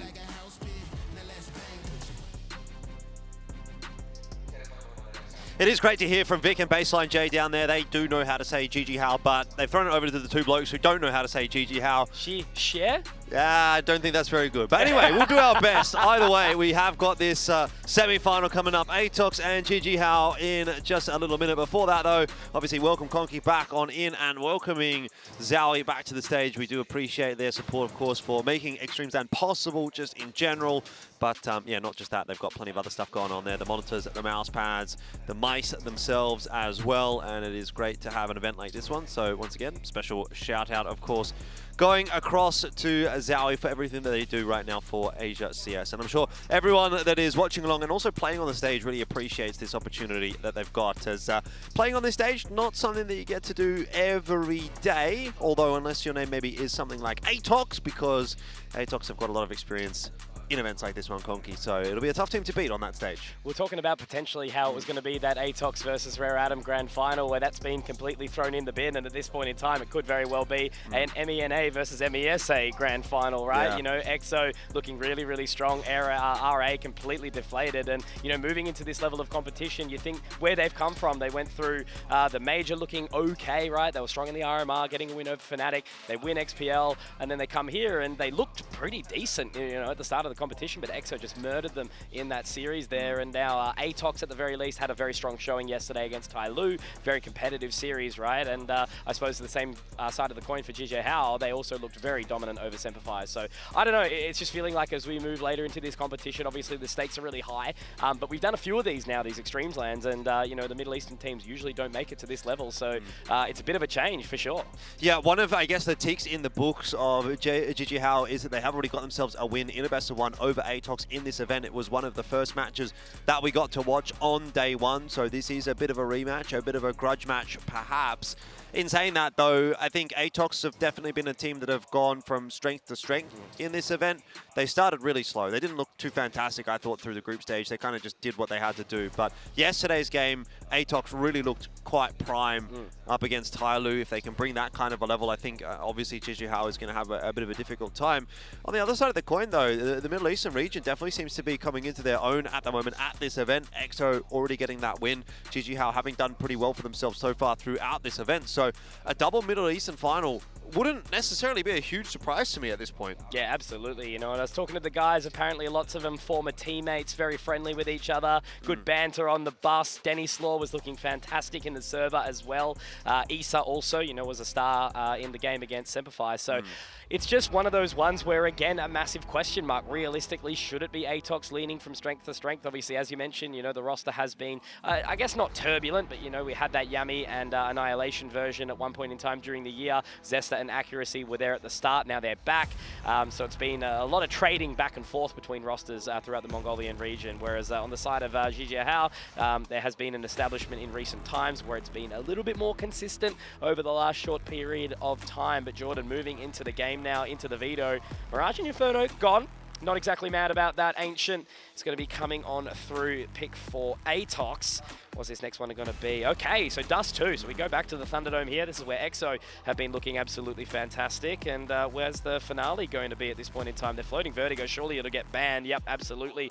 So it's Nuke, that third map required if necessary. But, you know, given the way that the game started today, right, it was a pretty one-sided affair on Dust 2 and Inferno for EXO over Rare Atom. And I think the fans were certainly a little bit stonewalled by that, Jordan. Yeah, the nuke was looking really great yesterday for Atox, so no real surprises to see them allowing it to go through there. I think if we do end up on that third map, I'd be leaning towards Atox, but in general, the map pool not looking too bad for them at all.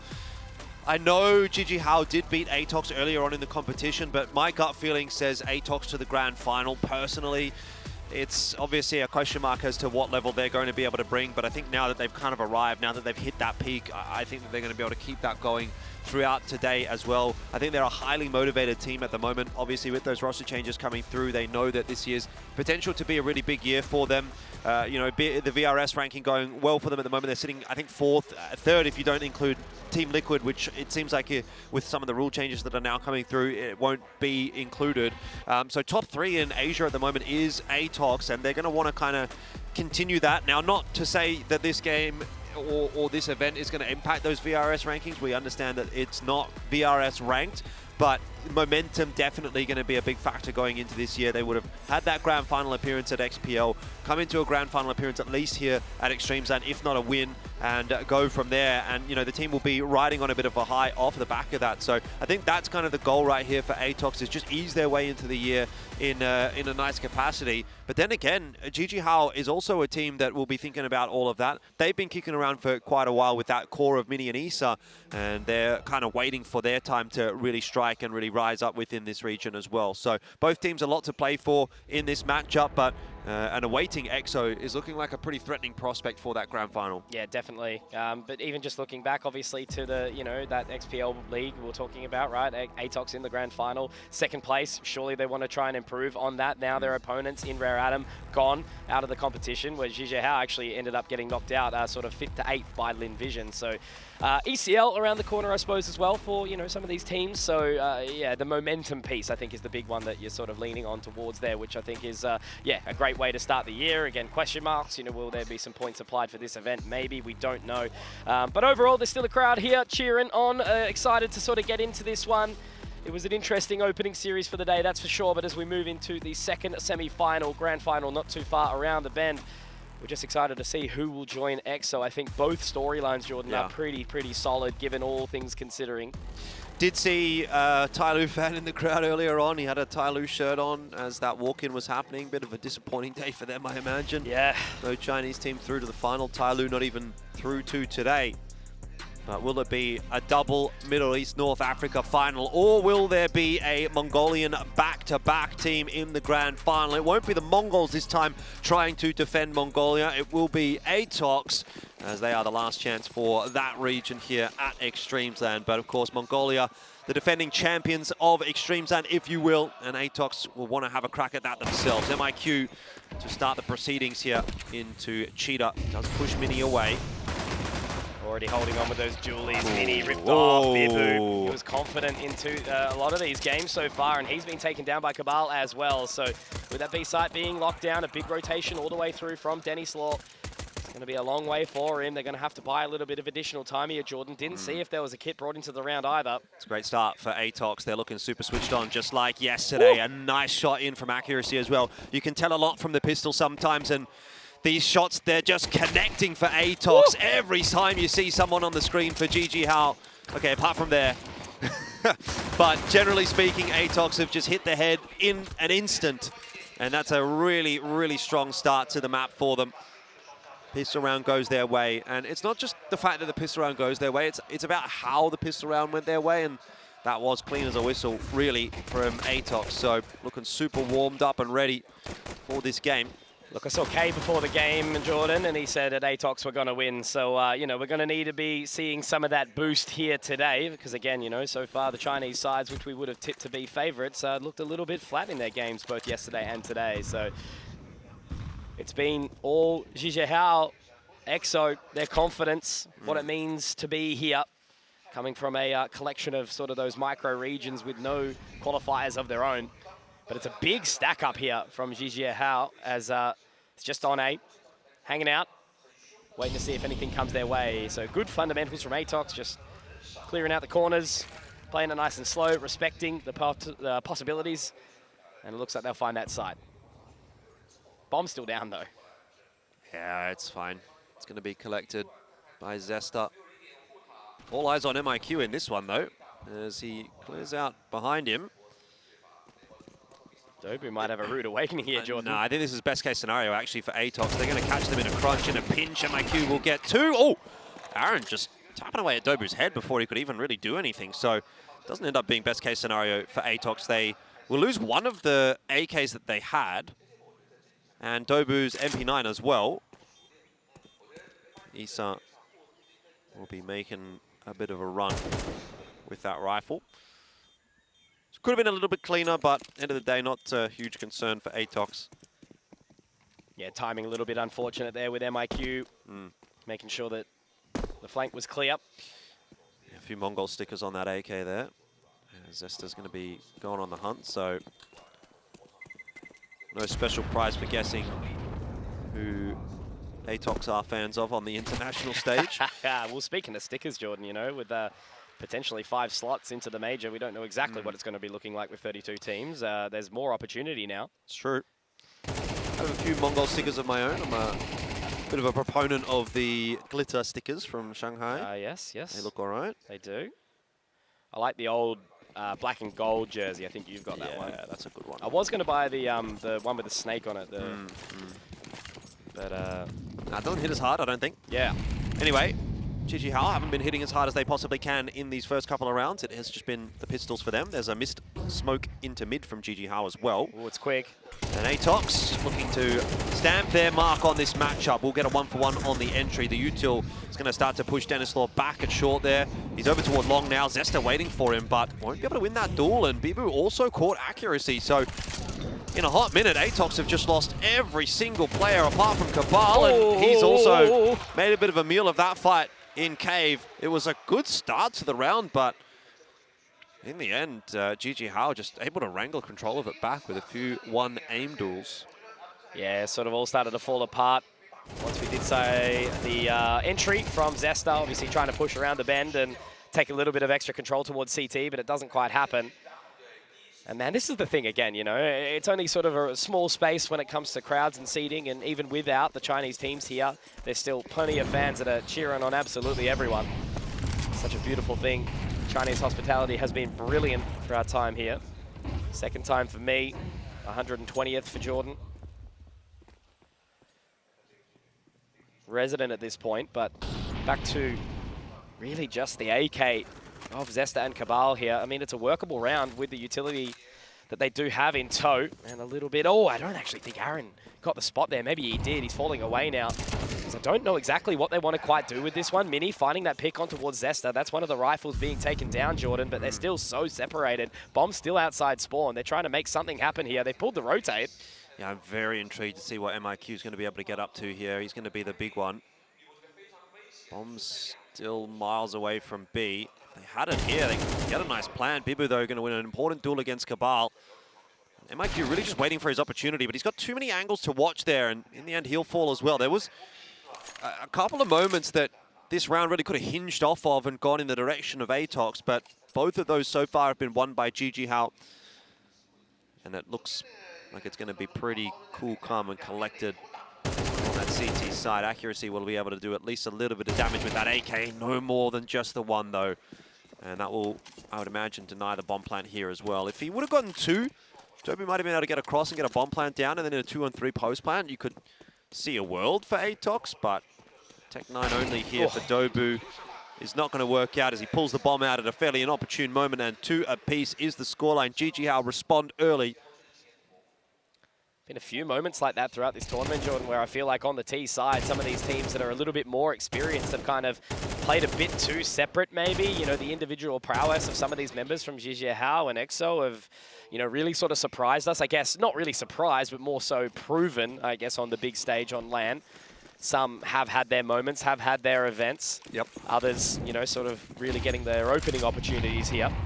Yeah, Mini and Issa played a couple of RMRs, or an RMR, if not 2, I think.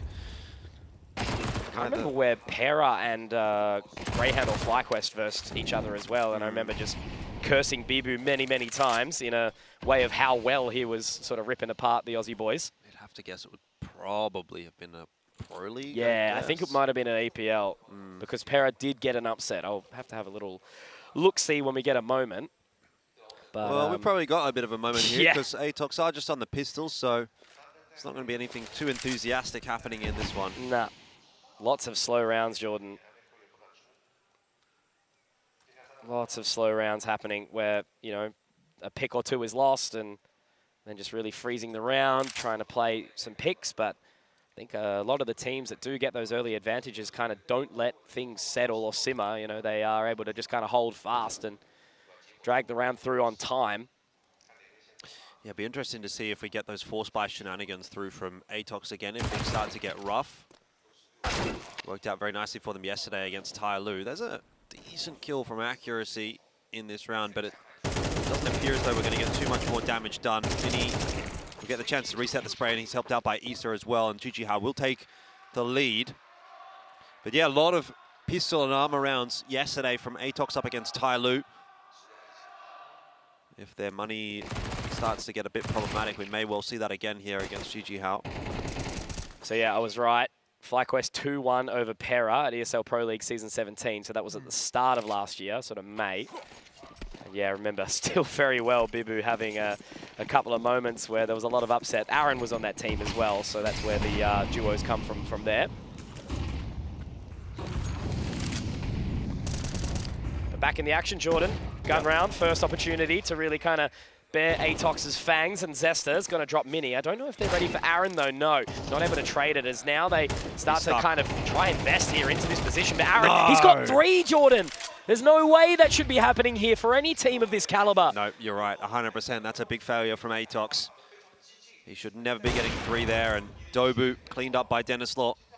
This round ends up kind of turning into dust for Atox. Did they not have any util? Did they not have a molly that they could have thrown into that cutout? Seems like maybe the answer is no. Accuracy had one, but he was elsewhere on the map. Just tried to take the straight up aim duel, and that's not worked out too kindly for Atox. GG Hao flexing their muscles.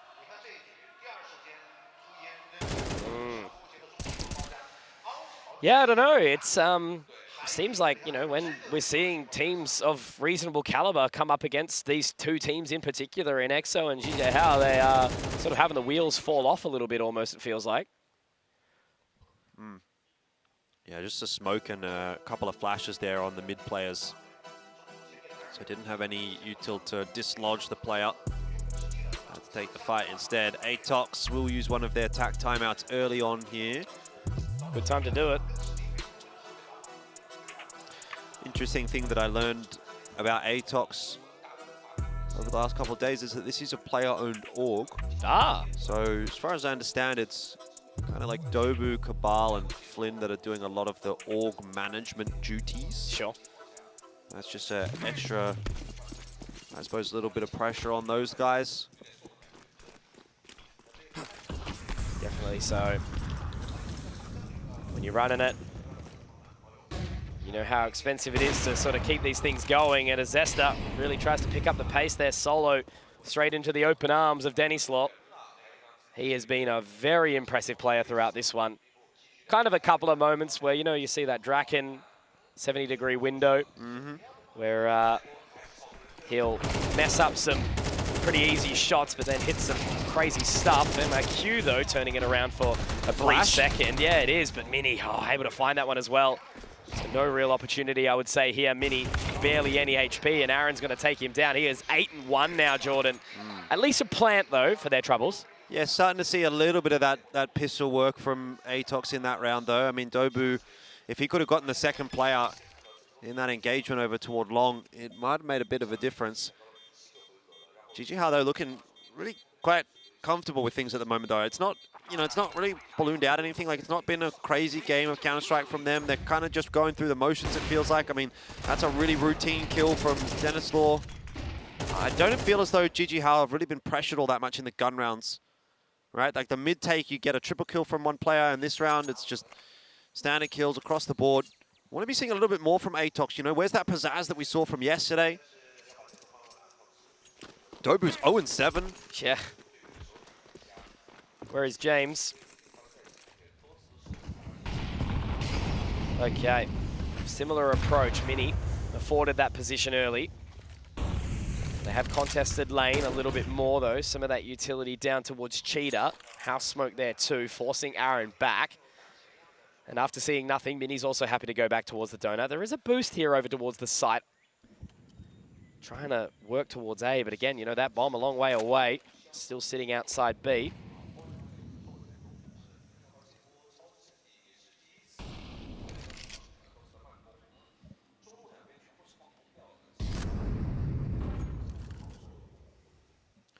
It's going to be a late mid-take from Atox. They have mollied the cutout this time.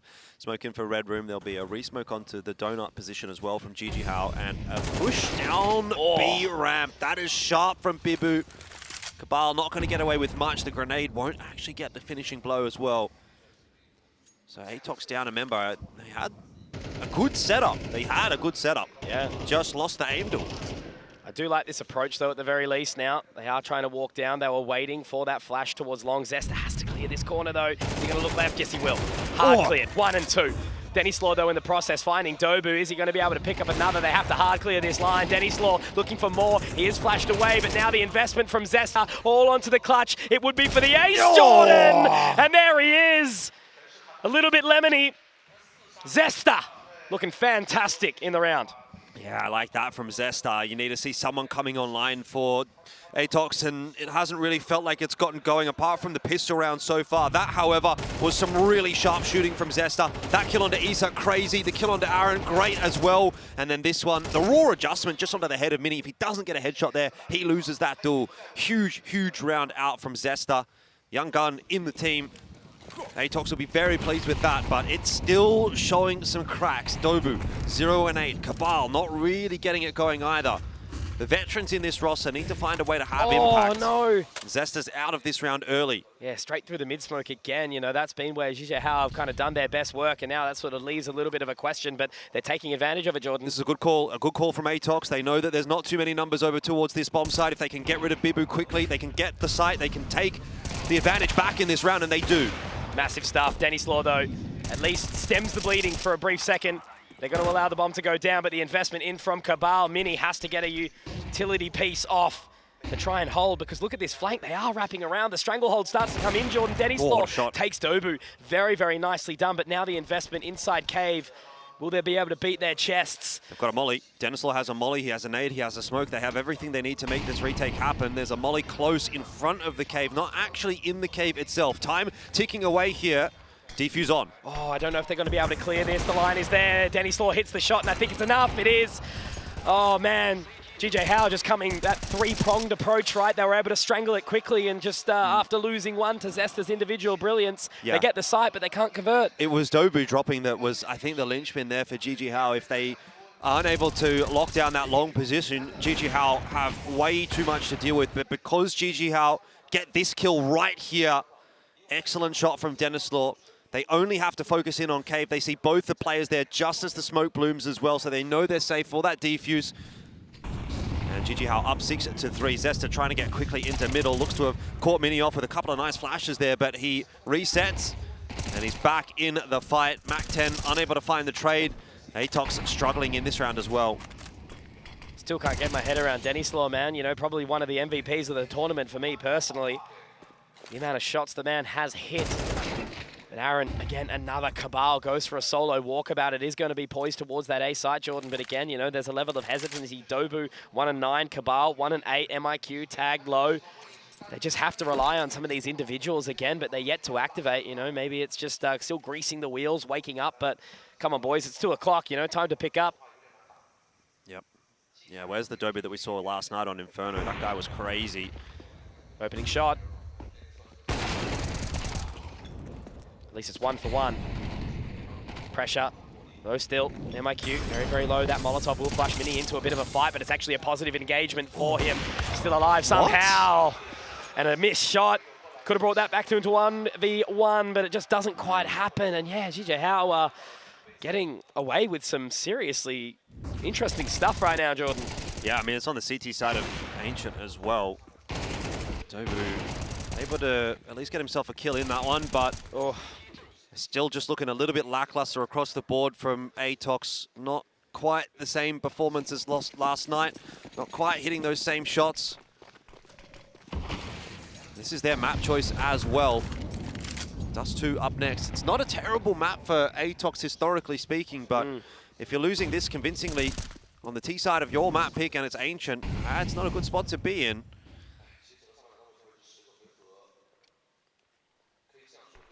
Slowing it down a hell of a lot now, right? You know, the hesitancy, really kind of unsure where Zhizhe Hao are putting themselves. To change of pace again, you know, Isa this time finding himself in towards Cheetah. That smoke will fade shortly. Cabal has to be ready for it. They are postured out this way again, though. Bomb still left, begging. They find their way in towards mid. House smoked, Donut smoked. Bomb now collected as well from Zesta. Oh, just the reflash. They're so good at adapting and retaking that space. Yeah, the re-aggression into mid, just catching Dobu completely off guard. He's out in no man's land. Easy kill in the end. A little bit too easy, to be honest. Yeah, not ready for it at all, Atox plays like this. It is going to be the donut approach from Atox this time around, so a little bit of a change up there. They're going to try to finish towards B.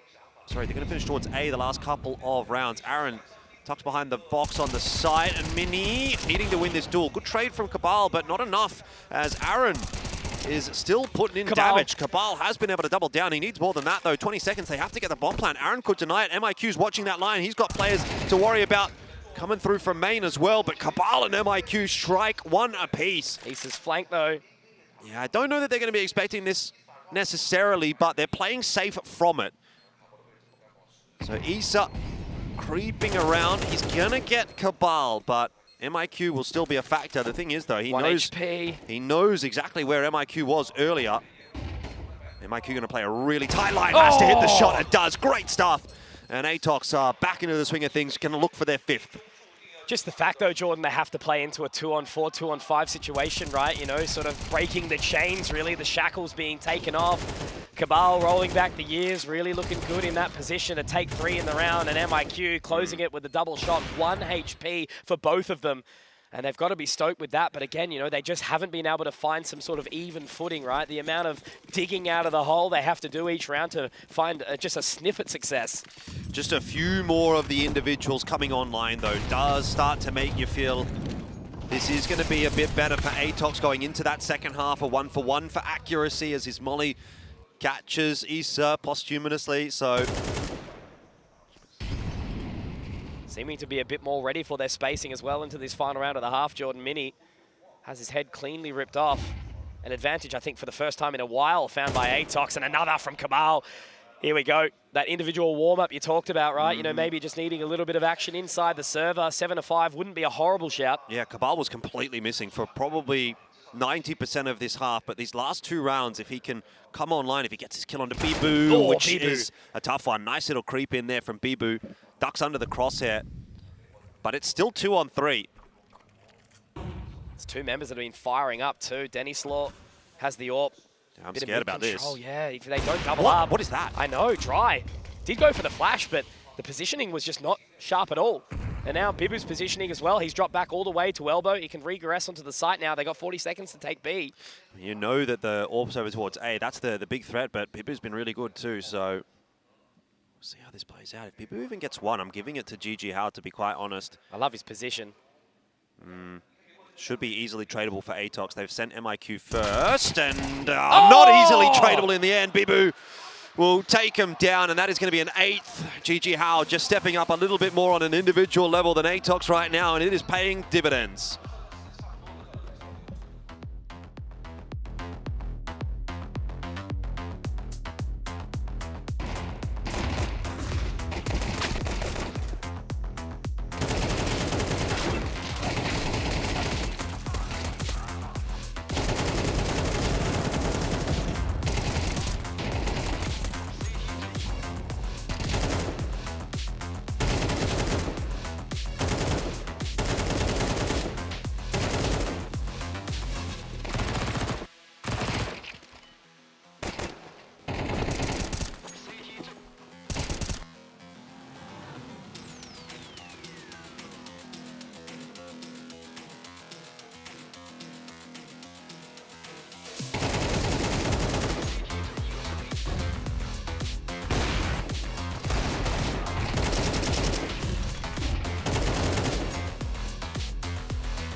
Okie dokie, things not looking too hot if you're an ATOX supporter right now. So if you're on the other side of the field, GG Hao looking pretty crispy.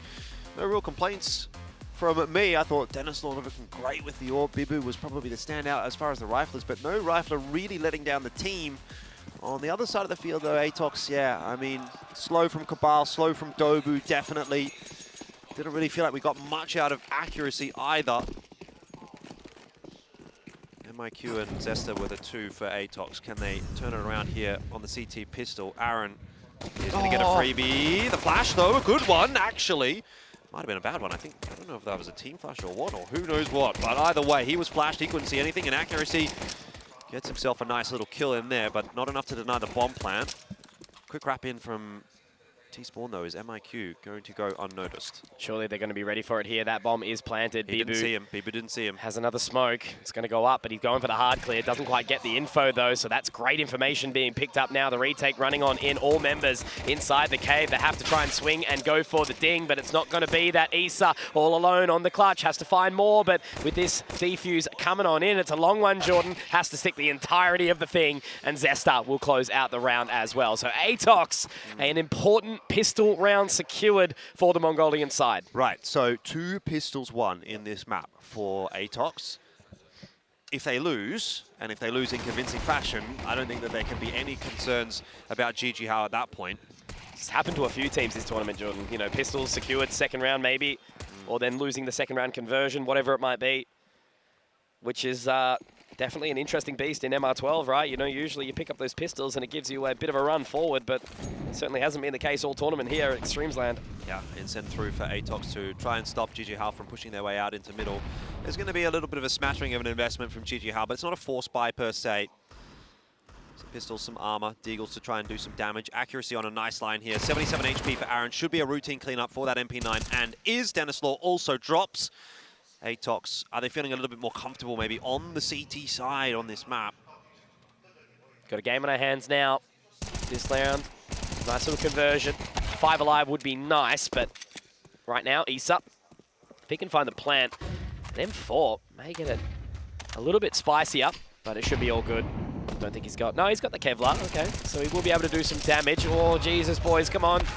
Got to close that one up nicely. That M4 will be able to be collected, so it's A-OK again. 4 alive for ATOX. And now GG Hao, they are going to have that full buy come on through. No plant in the second round, so it's not going to be perfect, but at least it'll be AKs up, utility up, and momentum forward. Yeah. Stats-wise, looking at Ancient, generally tends to be a little bit more favorable on the T side for ATOX in particular. Not to say this one is kind of dusted. That, though, is a really sharp shot to start things off for Issa. Half blind, but still gets the better of Zesta, and Zesta's been one of the more influential members of the team for ATOX so far, so that's a big loss already. GG Hao starting to work their way up the ramp. Accuracy's only here defending with an MP9. He's not going to have a great time. Cabal swings across to long. Accuracy, though. Missed opportunity. It's onto Cabal, and he cannot double down. So that should be the round for GG Hao straight up. MIQ wants to get into the mix early on in the piece. Hang on, hang on. I am hanging on for dear life. I think that's what ATOX is as well. Molly's gone too deep. Smoke for his position, but MIQ's out in front of it. Now needs to deal with Issa, who is low and can't continue his heroics, which means it's just on to Dobu now. He's here quick, though, Jordan. Might be able to get into position. I think he's been spotted, though, now. Issa, Molotov. It's not going to quite flash him forward. Dobu! Oh, there was a moment in time. But in the end, it's a converted round for GG Hao. Nicely done there. And it doesn't look like they're overly convinced with it either. They definitely weren't happy with that post plant and how it occurred, Jordan. Good effort in from MIQ. There was a moment where you could have thought it would happen. But Issa doing some heavy lifting again. Individual heroics from the man. Rough one to lose for ATOX for sure, because if Zesta doesn't go down like that in middle, maybe it's a different story, you know. They almost make a 5v4 theirs, but GG Hao, first gun round of the second half also going their way. They won the first gun round of the first half, first gun round of the second half, even if the pistols aren't quite as favorable for them today. It's still progressing along nicely. We'll get a tack time out here from GG Hao. And it'll be a forced investment from Atox, which is something they've been wanting to do throughout this event so far.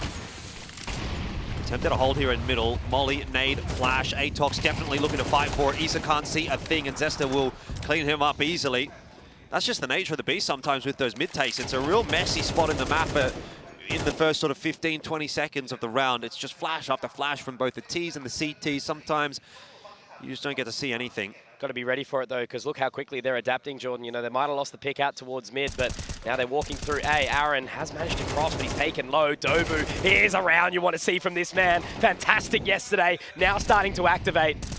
Yeah, really nice damage from MIQ that makes that easy for Dobu as well. You know, get some of that confidence flowing. And not only that, but get some of that money back into the pockets of Atox. They really need to get this round done cleanly. It'll be some big upgrades for them. They had 3 MP9s going into that one, and I imagine they might be able to upgrade that last MP9 as well. Let's have a look and see when we get back into game. Definitely was some AKs collected there, even off the mid-round straight away, but that's that lineup from Dobu, right? I mean, fantastic stuff. AKs all over the floor there outside of A main. There's 2 AKs here that I can see. Happy days. Surely a third one for Atox somewhere.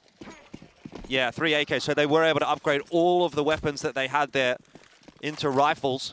Money in the bank now too. Happily eco for GJ Howe. Again, mid-control. GG Howe don't have the util to fight for it this round. Looks like a big stack just to walk its way into A, which actually might not be a bad shout here. MIQ, the only defender. He's got an M4A1S. He's playing quite far back on the site. So if he doesn't even get a clean kill on the entry here, GG Howe are going to swarm this site. Luckily, he's got Dobu floating across as well. So now it's a 2-pronged defense. Nice and clean. HE comes out. Should be able to drop nicely. Okay. All right. No stress. Only bless. As Atox are within a round now, Jordan. Yeah, well dealt with by Atox. 2 rounds in a row that have really bolstered the money. Upgrading the guns and then not losing any guns. So 2 rounds with 5 players alive. MIQ looking pretty switched on. Dobu starting to come online in this donut position. It's looking a little bit better. The old economic juggle of the CT side, at least established now for Atox. So I think GJ Howe have got to do some pretty heavy lifting early if they want a chance of closing this one out. They had such a good case at the start of this game. A little bit of a different approach here as well. Zesta waiting for that pop flash accuracy. Warning shots taken by Mini. Issa able to respond. Dobu somehow getting away with murder there. I don't think Mini's going to be ready for Cabal. He is.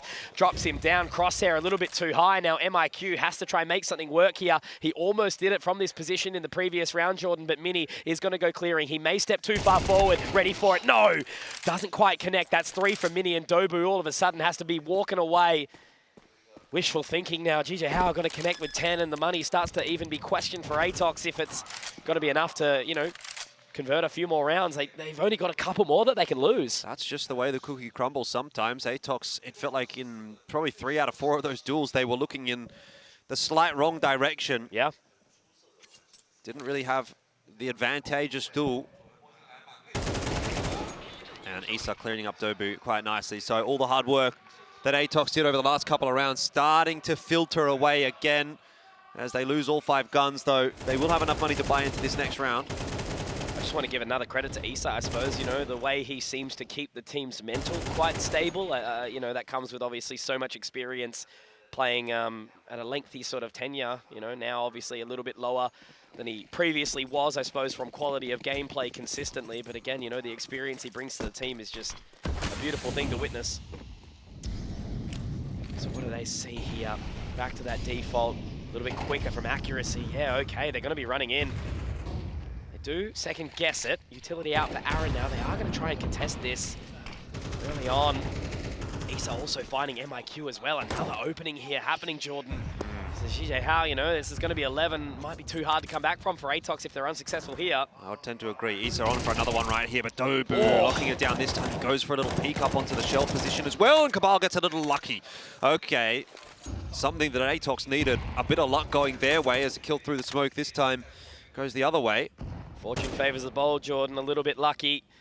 Hoping for a conversion here now. Denny Slaw does get the information back, but still it looks like they're actually postured over towards A. But look at the forward thinking from Zesta.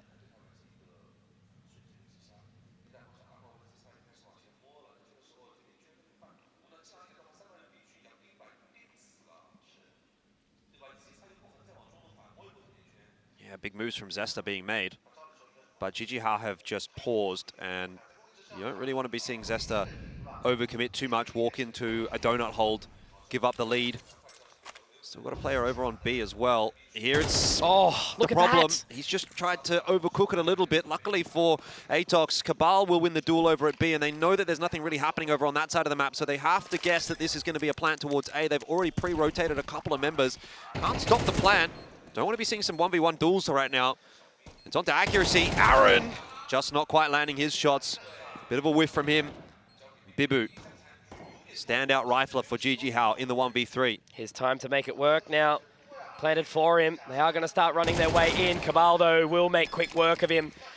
I was getting a little nervous there, Jordan. They almost tempted fate onto Dobu. He did push through that smoke, but I don't think they quite caught him, so that's a great recovery there from Atox. A little bit of stability again into the server. 3 alive, motivation.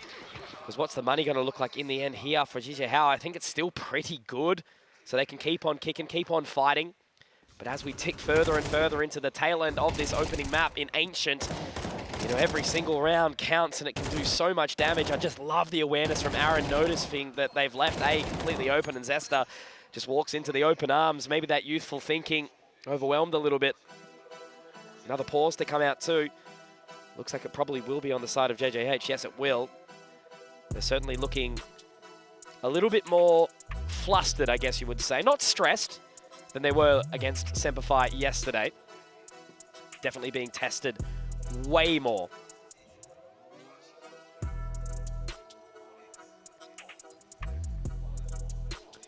Yeah, I like it though. It feels like we're really building towards a pretty fun finish in this game. It's been a bit back and forth for mine. I think GG Hao maybe still kind of edging it out slightly in that aim department. Seem to be winning a few of the 50-50 duels a little more so, but Atox are keeping themselves in the conversation just enough for the moment. But again, kind of on breaking point as that loss bonus starts to dissipate once more. And Dennis Law, who hasn't really been super impactful on this T side. He was great on CT, but hasn't had that same chance on T. Tries to go for something early, won't have too much success. The B hold for Atox is strong for now. No positional advantage now as they pull away from Long. Reposture back towards Cheetah. See if they can get anything. They will start to clear, throwing a little bit of utility. Another smoke down towards Long, having to be expended from Atox early on, a minute 10. MIQ just very much holding that line. Zesta will be given the job of the anchor for now. So still keeping him interested, trying to retake that space will be Atox. Happy with what they've found so far, so slowing it down from GG Hao being a little bit of a positive here.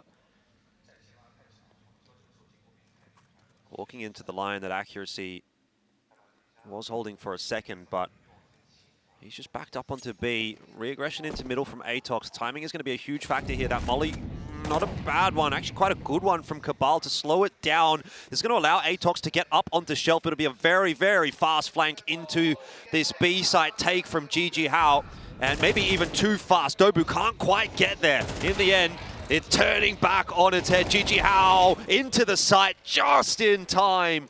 The flank wasn't quite fast enough. The shots weren't quite clean enough. And now Dennis Law looking to hold it down. Losing his head though. MIQ battling his way back into Cave. Nade over onto Mini. It's not going to be enough to finish him off, but time is ticking here for Atox. Going to clear out the corner. Bibu left completely alone, and MIQ, I think that's enough where he's actually started to call this here. He's going to go for a gentle spam. There's still his time. Mini walking on in. Maybe he's actually given up a bit of an opening. Onto the defuse. So. Bibu walking into the line. MIQ. This is the thing, Jordan. Aaron, he's super low. He's going to clear all the way around to the back. I like line. There it is. MIQ, he's got enough time for the defuse, and GG Hao. That was gifted to them on a silver bloody platter. Are you kidding me? He's trying to get the Chinese crowd riled up as well, I tell you what. And he's ripped his mic out again. That was probably one of the clutches of the tournament. I felt like there was no world where that was even going to be a possibility. Oh, Jordan, this is why I'm a believer, mate. Oh, it should have never happened, right? But it all starts with this peek in. And then the second he started to run away, Mini thought he had the control, could have repositioned in cave. It's an ace clutch as well. He got all 5 in that round. That should never have been a thing for Atox. When Cabal missed the kill on ramp, I thought the round is over. It was 3v5, it was 2v5, it was 1v5. Really, MIQ gets it done on his own and gives Atox, again, another little bit of a sniff back into this map. It's 10-10 now. And you think about it, Zesta has also done the same. So we've had 2 individual moments of brilliance that have even just had to bring up to a tied scoreline. Atox are not ahead. Atox have not closed this in any way. But again, I feel like that was a little bit of a blunder from GJ Hao. They have certainly given a moment in time for Atox to really capitalize, and it's a boost of the emotion on the stage, right? You know, they've driven, the horn has been sounded, the flames of war have been reignited. Where have I heard that before? In the bloody land of extremes, Jordan. Yeah. I mean, look, the shoe's on the other foot now. Pressure's definitely onto GG Hao. Both teams, though, with quite low economy. This round could be a big one, and accuracy starts it well. Oh, dear. GG Hao, they have been leading this entire map, but it may be falling apart at the 11th hour. Really going to slow it down now. As you mentioned, Shu certainly on the other foot. Maybe they're starting to be shone. As GJ Hao creeping in towards Donut. Isa will follow, but again, only with that P250. Has got the Kevlar, so I suppose he can pick up a weapon here if there's a catch onto Zesta. But he just needs to show that extra maturity here, fall away. Another smoke towards Donut, but I think Bibu's actually going to walk through it. Bibu might get the catch here. MIQ not ready for it, Jordan. This could be huge if Bibu does get the hard clear. Zesta off the line, though he's quick enough. Now MIQ can riposter. Accuracy gets another shot onto Dennis Law. And this very well should be the nail in the coffin for this round specifically. It's all about keeping the economy healthy, though, for Atox, and accuracy not going to do a whole lot of work in that department. Yeah, they got no money. I didn't even realize that's what the damage is being dealt by GJ Hao, and coming down to just 1v1s on the win. Only 15 seconds, though. Not even in a position to collect that bomb. Isa's just going to walk away and save, so at the very least, Atox will have 4 weapons taken in, and accuracy's the one with the money, so he could have afforded to go down. Cabal's going to go for a little bit of a look as well. I'm not sure why. Yeah. You know, like, why do you need to do that when you're on the CT side? What's the real gain? I mean, look, T-side money wasn't that great either. So I guess the risk versus reward is potentially there, that if you get that kill, GG Hao economically are a little bit more screwed as well. But I just get the feeling that this is going to be a really, really tight map. So every extra dollar is going to matter on that CT side. Either way, Atox, they can afford to reinvest. They can afford to lose that gun, so it's all good in the hood. But GG Hao similarly, saving a couple of guns, they have enough to kind of put together something in this round, and it can still very much swing back in their favor if Atox lose one right here. Pressure's on MIQ now. They posture towards A very aggressively. They force the shot. They're swinging on the line. Has to go back into the temple.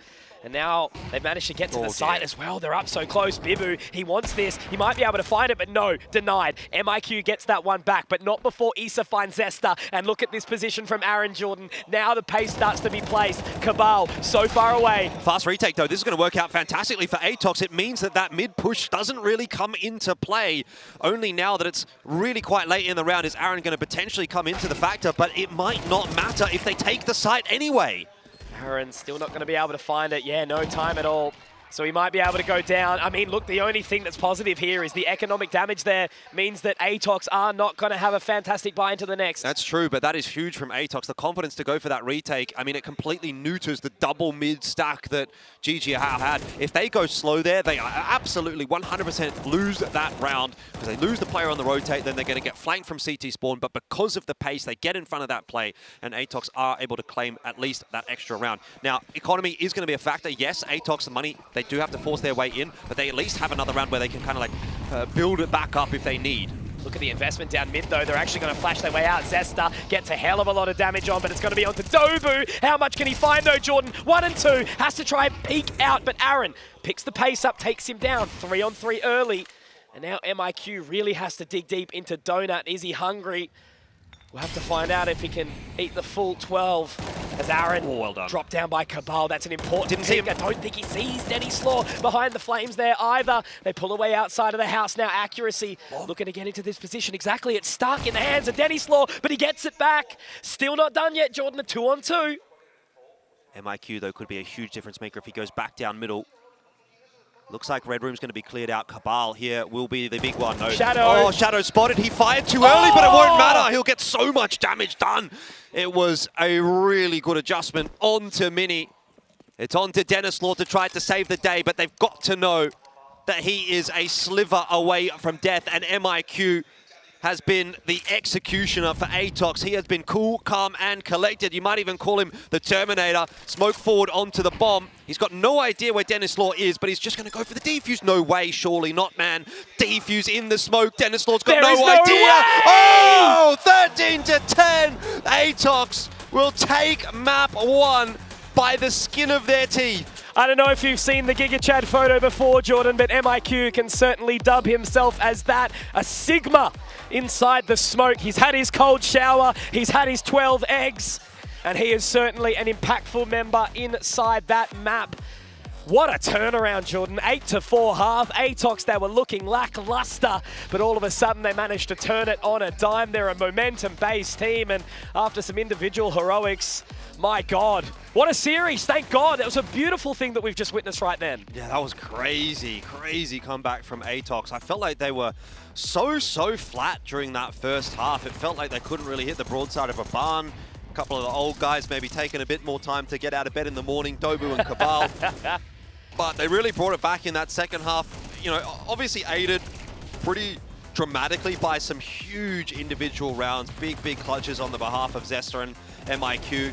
If it were not for those 2 rounds, maybe Atox don't have enough time to come back into that map. But at the end of the day, they do win those rounds, they do win that map, and now GG How, you know, they're definitely staring down the barrel of a defeat because Atox has come online, and that is a scary prospect. As I said, there's 2 really important storylines going into this one right now, right? You know, Atox, the kind of 2 power regions in China and Mongolia are almost pulled apart, right? You know, we've lost Raradim, we've lost Tyloo, Atox the one to take them down. IHC gone, Chinggis Warriors also not looking fantastic. It has been the storyline of the Middle East, and they have been looking fantastic right now individually. But going strength to strength in that map is Atox kind of, you know, still flying the flag, the horn for the Mongolians has been beautiful, but I think every single member stepped up to the plate when they were needed in that game there, Jordan. So we've had a really good one. I'm having a hell of a lot of fun, and around the bend is going to be Dust 2, which I don't think is going to be any quieter than that map. Yeah, it's funny you talk about the horn there because I think I was having a bit of a conversation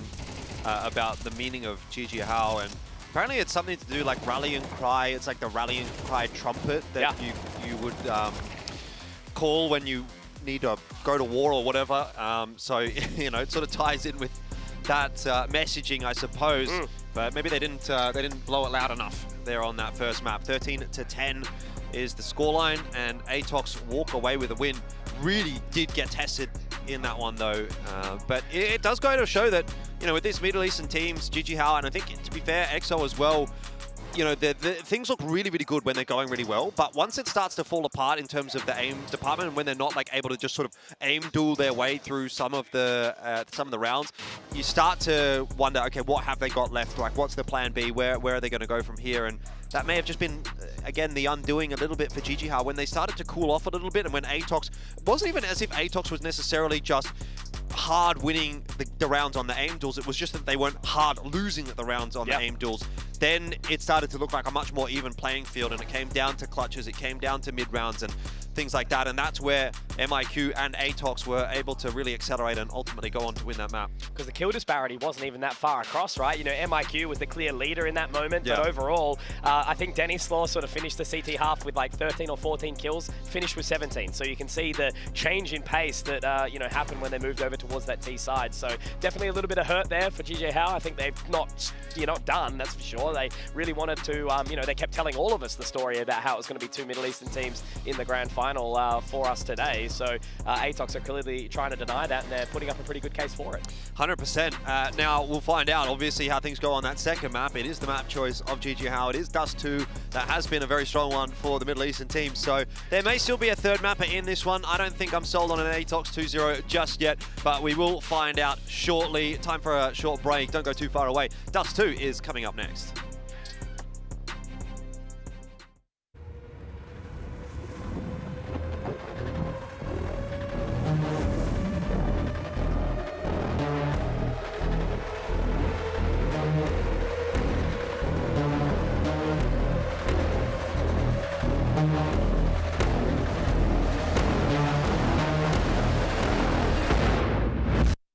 Welcome to eXTREMESLAND.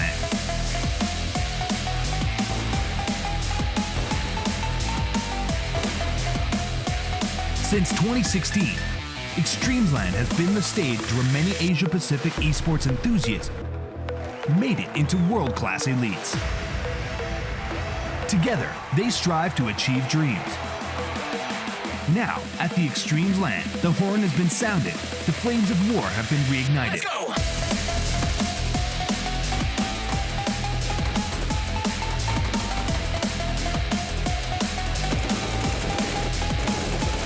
CS players from all over Asia are gathering to fight for their recognition and honor.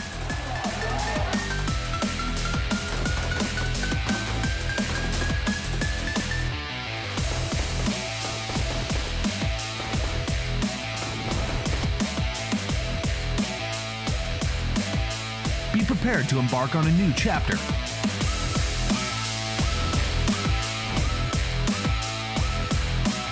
eXTREMESLAND, where infinite miracles unfold. Fueled by the same passion as esports athletes, Zowie continuously develops tailored products, empowering gamers to bring their best out. Today, we are launching the all-new XL2566X Plus, which uses the newly developed Fast TN panel and upgraded Diac 2 technology. New Fast TN panels with Diac technology provide clearer and sharper images, helping you focus and avoid the distraction of unwanted after-images caused by rapid motion. Moreover, it enhances color performance for more vibrant colors and better enemy identification. The latest Diac 2 technology provides players with clearer visuals in dynamic aiming and spray control. The new monitor series continue to evolve, refining details to ensure players can perform their best consistently in games.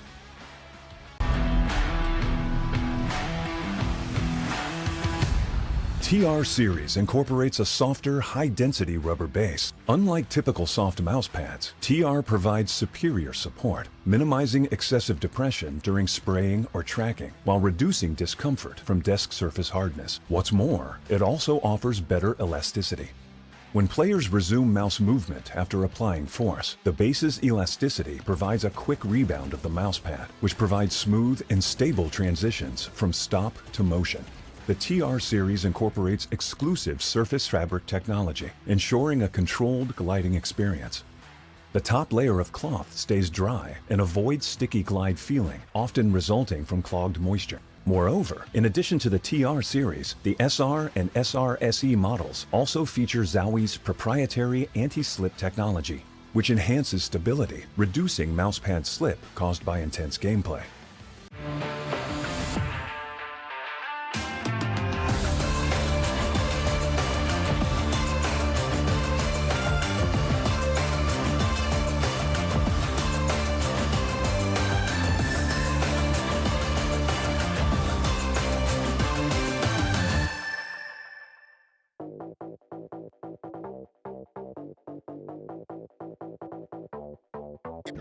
Everybody know we gon' do it like this, do it like this.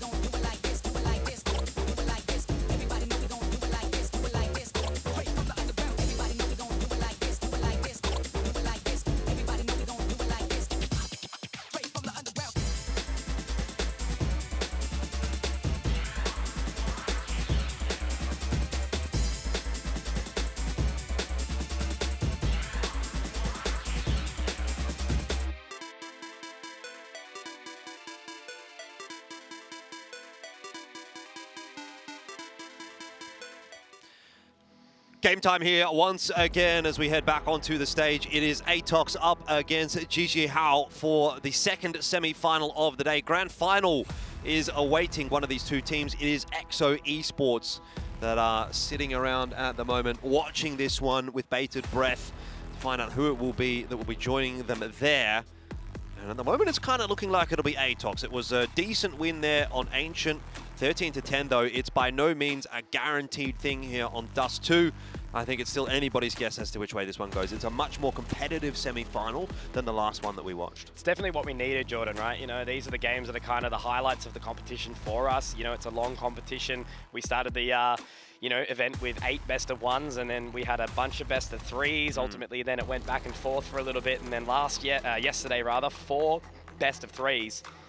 And, we needed a hell of a lot of those maps. We needed a hell of a lot of overtimes to get to where we are today. So after a little bit flat from Rare Atom into the opening semi-final, you were expecting a series like this to kind of go the distance. And as you mentioned, given that it was close on Ancient, I think we still got another opportunity here for GG Hao onto Dust 2. It's a very powerful map for them. So anything can happen here as we know it. Just got to see which way the turntables, Jordan. Yeah, I'm still not sure which way this one's going to go. I think Atox really only got through that last map by the skin of their teeth. There was a couple of really big clutches that kind of gave them enough space to finally get rolling. And now the question will be whether or not they're rolling enough and whether they can maintain that going into Dust 2 here. You know, now that the team has kind of come online as a unit, are they going to stay online in Dust 2? Or are we once again going to see them sort of revert back to that mean, that sort of slower start that we saw from the likes of Dobu and Cabal and Accuracy? I think all 3 of them were a little bit slow to start today. Largely brought through by MRQ and Zessa. And then we sort of started to see Cabal and Dobu in particular. I feel like, a few multi-frags from them on the CT side. They got a bit more comfortable in that second half.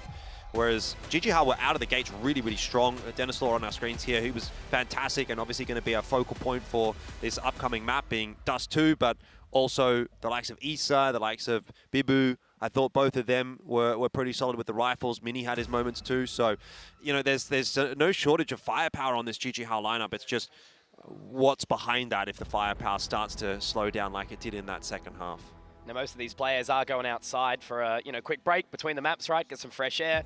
And for a lot of it, every single time I've seen GG Hao come back in, they've been quite chipper, they've been laughing, they've been joking, but this time they were just absolutely blank-faced, right? Not in a bad way, just like focused, right? Locked in. They're not throwing this one by the wayside. They're taking it super, super seriously. And I think with Atox testing them, it definitely puts the sweat on a little bit, right? So after a pretty big win, a pretty convincing win, you would say, against Semperfi. Now the fist bumps come out. They're ready to rock and roll. Good bunch of guys here, but again, the rich history of Mongolian Counter-Strike. It's been going around for quite some time. It's certainly a formidable opponent for Jordan. There's that audio. Yep. Ready to rock and roll. Dust 2 going to be on your screens in just a couple up. Yeah, big one for both of these two teams. Atox looking to defend and gain a back-to-back trophy for Mongolian CS at eXTREMESLAND. And for GG Hao, a win here would guarantee a Middle Eastern winner at eXTREMESLAND for the first time, because it would be them up against EXO. So a lot to play for both of these two teams. And it is Atox to start off on the CT side. We have Doolies out for Accuracy. Everybody else opting in for just the USP and the armor, all apart from Dobu. Faster push down to middle from GG Hao, and it looks to maybe just be the short approach. They do have a smoke and a flash. Dennis Law to try to get them out onto the site with that, but this Palms flash we've seen in use quite a bit. Looks like Dobu's going to have a go at that one again. Mid to B smoke as well. So they look to sell this fake a little bit. A's been pulled away from now. The crossfire, Mini takes the head off of Cabal. It's going to make it really accuracy for now. Accuracy, rather. He will be able to pick up one, but they were going to march through that smoke anyway. So quickly, Issa take it down. MIQ makes this round doable. Bomb's not planted just yet either. They spotted him in the window, and so Atox going to be able to pick the pace up here. Maybe flood in while the plant is happening. That was their opportunity. Now, though, they might have missed it. This is so tough to get in. Dobu, nice shot onto Mini and a double onto Dennis Law as well. There's no way they should have been allowed that. 3 players holding the door and the window, and you've only got 2 with USPs, but Dobu goes bang, bang, and that is the pistol for Atox. Another round where a quick retake, a quick play allows the side of Atox back into the round, not letting them put that bomb plant quickly or easily. And yeah, just a great catch of the rotation as well. Accuracy did well to find one, and then MIQ the second he took Issa, but you thought that once Mini dropped Zesta, it was round over, but lucky. Dobu, great shots. I mean, that's lucky as well, though. Yeah. He's moving all over the place, but lands the 2 headshots that he needs. Atox 1-0. I think that should have been a round for GG Hao. They are going to force buy back into it, though. 2 AKs, a scout here for Dennis Law as well. Dueling with Dobu, who has a scout of his own. But both are happy to let that fight go by the wayside for the moment. Dobu has another crack at it, not going to lock anything in. Just a bunch of warning shots. Dobu now going to reposition. He does actually get tagged up in the process, but Aaron and Mini have been dunked in that utility as well. A couple of nades down from short into lowers, but Aaron's going to go walkabout now. I think they pulled away. Dobu jumping back up towards the side of A. He's actually going to reposition towards short now. Going to try and hold that line. Aaron not overly convinced. Zesta's positioning powerful too, Jordan. Yeah, good teamwork here from Atox, though. Flash into mid there, just going to allow them to clear it out. MIQ having a bit of a peek. Doesn't see too much. Still 1 minute on the clock, though, so GG Hao could really end up anywhere. Smoke at the long doors will make Atox feel a little bit more comfortable about what's happening at long, but really not a whole lot of information beyond the fact that they're not really seeing a whole lot, so might end up just being a bust out B with a bit of a fake up short. 2 smokes invested onto A. That is certainly drawing a bit of a rotation. MIQ's gone to have a little bit of a look. There's some shots out from Aaron as well, but the B players have not moved. Still a very confusing position, right? Aaron getting dropped, as you mentioned, now seeing that utility come out, accuracy. All he needs to do is just hold the line. Cabal up nice and close. Oh, I thought that was an airborne shot just there, but accuracy makes it nice and clean, and I feel like JJH just couldn't make any sort of decision there and ultimately took a little bit too long to hit that B side. Yeah, too easy in the end for Atox. Obviously, a pretty big investment from GG Hao. They don't get a single kill, so perfect start to the map for Atox as far as the Mongolian squad is concerned. GG Hao going to try and cause a bit more of a ruckus with the Eagles out here. They do need to be doing a bit of economic damage if they can. Fast out onto long, and instantly Zesta goes down. Great shot from Bibu.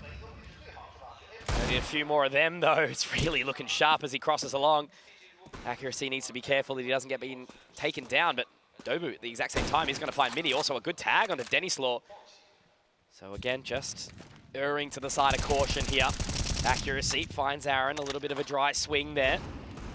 As they rotate back around, once again, GG Hao very, very spaced out. Not really a hell of a lot that they can probably do from here with Bibu and Dennis Law low. Yeah, in an ideal world, you'd probably want Dobu to go and be able to pick up that remaining rifle, but he's quite a ways away from long and also low on HP, so it doesn't look like we're going to be getting that perfect situation. GG Hao, I'm going to take this one slow. The split and pick style now turning into a concerted effort toward the A site, but a perfectly timed nade from MIQ. I'm always surprised it doesn't get to Issa. Good shot with the Deagle. Cabal shaking in his boots here. If he goes down, the round all of a sudden starts to look a little bit scarier, but having now picked that kill up on the Dennis Law, all's well. That seems to end well. Issa was almost on for a highlight clip. Doesn't come together, but it ends up being an expensive one when you consider that, yes, 2 guns go through, but one of those being the scout in the hands of Dobu. It's not super exciting. I was just more concerned that if Cabal overstepped his welcome, you know, he did manage to find that first pick.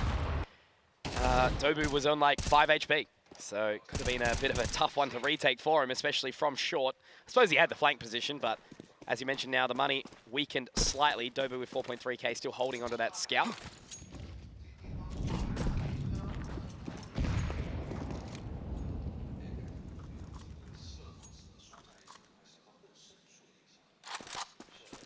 Just letting that timer tick now. Slow approach, waiting for the bedroom smoke to fade. A little bit of a prod in towards uppers from Mini. Definitely heading down towards the bedroom, though, to contest that control. It is Zesta who has really yet to play the game so far. Accuracy watching the line, trying to clear that utility. It hasn't pulled them away, though. They do have a bit of a focus. Whoa. But there's Zesta, yeah, going down again, and that means that poor Cabal is going to have to swing around and try find something. He does get one. He's still contesting, but that's a great flash out as well. I'm really surprised he stays on the line there. I mean, there's a flash coming from MIQ. If he just ducks back away and then peeks off the flash, it's a different story. But now the round really falling apart. Atox have a pretty good idea that this is going to be the A finish. MIQ's gotten in front of the site there, but only going to be good for one. Now it's the Scout and the AWP to try to hold on or retake this site, really. This is impossible, surely, for Accuracy. Not a great position to play with an AWP from. Denislaw going to go hunting for him. They've heard the ticks. The shot through, though, from Accuracy is a good one.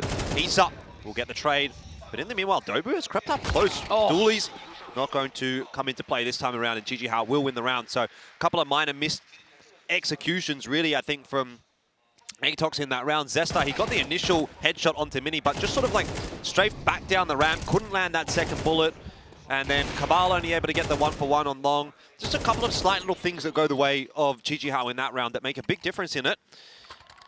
And now we're going to see Atox on the 4 spy. Dobu saved a lot of cash in that last round by keeping the Scout in his hands instead of upgrading. So Atox are going to get a double AWP out.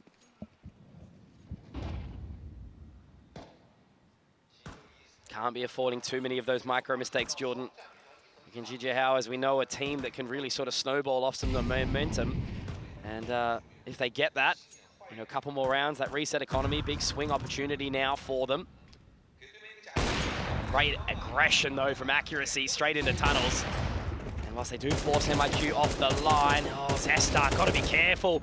Has yet to have an opportunity yet, 0-4, starting off this one very, very slow after a solid Ancient. Yeah, needed a bit of a helping hand there. I mean, someone to throw a flash or throw a smoke to try to get him out. Didn't come through. But ultimately, found Mini. Yeah, the AWPers are playing this round really well. You sort of highlighted they're trying to get a little bit aggressive. They're trying to do some damage early in the round, and that's what they need to do. They're the guys that have been entrusted with the powerful weapons. Get it on the front foot and win the round before the pistols have to come into play. That's ideal, and that is exactly what is happening. Accuracy on point. And Atox now with a 4-on-2 lead. Great flank from Dobu as well. That's just information. Accuracy can get straight back onto the line, and Issa up in tunnels. Accuracy hits another shot. I suppose when you've got a name like that, you do have to live up to the title on the AWP. 4 alive. Perfect moment for Atox to stabilize that economy. As Issa, 20 seconds. Really, the only opportunity here is to just save that rifle. I don't know if they're going to be overly keen to hunt it. Again, just trying to make sure that there's enough going for them into these next couple of rounds. Yeah, no real need. Honestly, if you're doing anything, you're kind of trying to get Cabal an extra gun there, and he's 3 able to AWPs. pick up the AK. Triple AWP? I don't know about that one. I aren't think that. Yeah, but double AWP is definitely something that Atox have lent into on Dust 2 a little bit at this event. I think there's no reason not to, right? You have essentially got a primary AWPer in Accuracy as your secondary AWPer, so he's obviously going to be keen to pick that AWP up when he can. And as you can see, pretty good with it. Pretty clean with it. So what is going to be the conversation now for GG Hao? They're going to be aware that they're going to be going up against a double AWP in this round. And I think it's the perfect kind of a setup to be playing against a team like GG Hao, who are a little bit more reliant on that aim, reliant on those duels. You're not going to have an easy time just sort of taking a fight into an AWP. Yes, you know, you can have your AK or your Deagle with a good spawn for long, take that fight, but that's a 50-50 at best. As I said, Issa looking completely different emotionally than he has throughout the tournament. And I mean, look, he needs to be the guy to keep that stability. But everyone else certainly not as up and about as they have been, with Atox taking that lead nice and clean. Walking down mid, though, now. Posturing again towards B. The smoke will fade at tunnels shortly. I do like this lean, though, from Cabal. It's going to allow Accuracy to re-peek back towards mid, Jordan, and I think he's going to find an opening shot here now. No position set up to trade. The Molotov will sort of pinch, and it forces him, man. It forces him back completely. Dobu through the CT smoke, though. He's going to give up the advantage quite quickly, but Luckily, Cabal is also there. And locking another kill in over towards B. Quick up short. Test onto MIQ. The flash is a good one, and the jump from Mini. He goes straight over pretty much the entire sightline of that orb. This might actually allow GG Hao onto the site for a plant. But if they get accuracy here, Jordan, it could get a little bit dicey. He's walking up with the orb nice and close. Should be able to hit that line, though, if he's traded. That's going to be the main call for concern. That's an AWP now for Issa, if he wants it. Now they can kind of set up again, recollect their thoughts. Moving into position, taps away. Aaron will be taken. Issa gets one, though, Jordan. Here's the concern. A second, a missed shot, and it's Issa! Oh, man, he's up and about now, cheering the crowd, and you can never count this man out. yeah, that really feels like a round that kind of comes out of nowhere. I think just a little bit lazy, honestly, on the behalf of Atox for that retake. Could have reset themselves a little bit better. Accuracy, he stays close on this line because he doesn't see anybody else as he scopes initially for that fight. Oh. And then he gets baited, as there was actually a second player close. That's what I mean, right? You know, not aware of it, not expecting to, sending the AWP up short solo, so risky. Tries to get the flash out for the rest of the team. Dennyslaw, what a flick. Taking down MIQ, the proactivity shut down. This is the real turn, right? If you allow GG Hao to get moving emotionally, mentally. And I think that's sort of the individual play that's enough to turn the tides here, Jordan. And again, you know, a bit of laziness, even just Dobu walking through that smoke early, giving up the opportunities in the previous. Could 100% be the turning point for the map. Atox should have been up 5-1, looking really solid economically. They should have had, you know, 3 or 4 guns alive at the end of that last round. But now, pretty much reset. Money's very low. And facing a 4-3 scoreline. So it's going to be, once again, another grindy half out from Atox and GG Hao. No chance for a defense here either, with Cabal only with that swag. He has a molly, but he's already walked his way down mid too, so as that utility does start to get sent, again, I don't really think Atox get a chance to play this round. They might go for a flank, they might go for the full wrap through into lowers, but they're going to give the side up for free.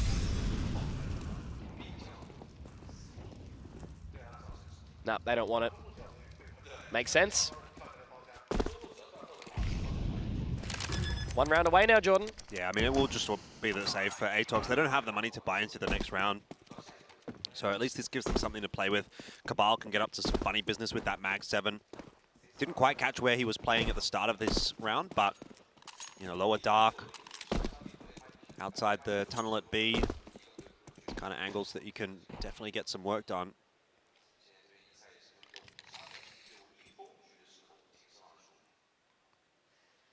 Nice opening here from Dennyslaw. Yep, we talked about it. Nice flick. That was his first kill too. Aaron yet to get on the board.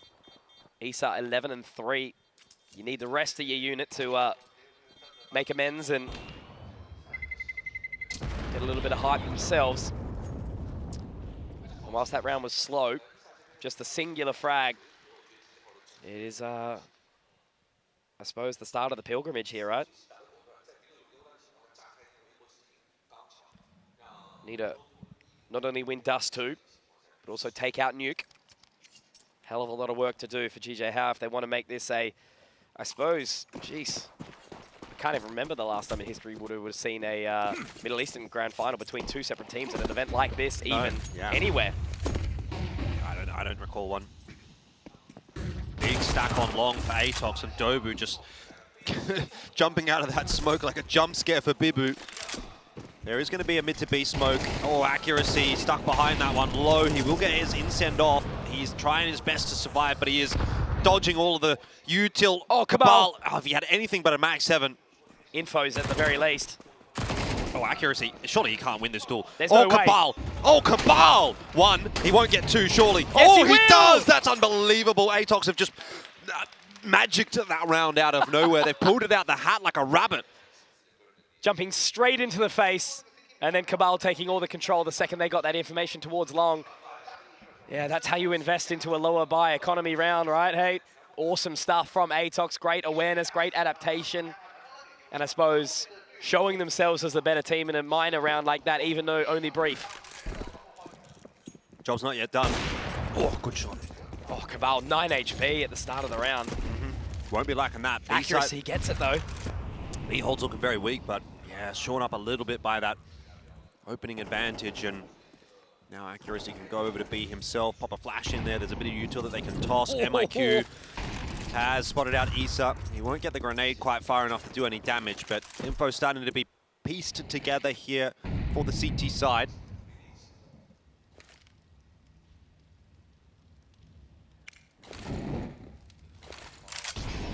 A little bit of utility to clear towards mid again. Issa at the helm again has been the kind of hero in this map so far. Understanding his limits, knows what he needs to do with his team.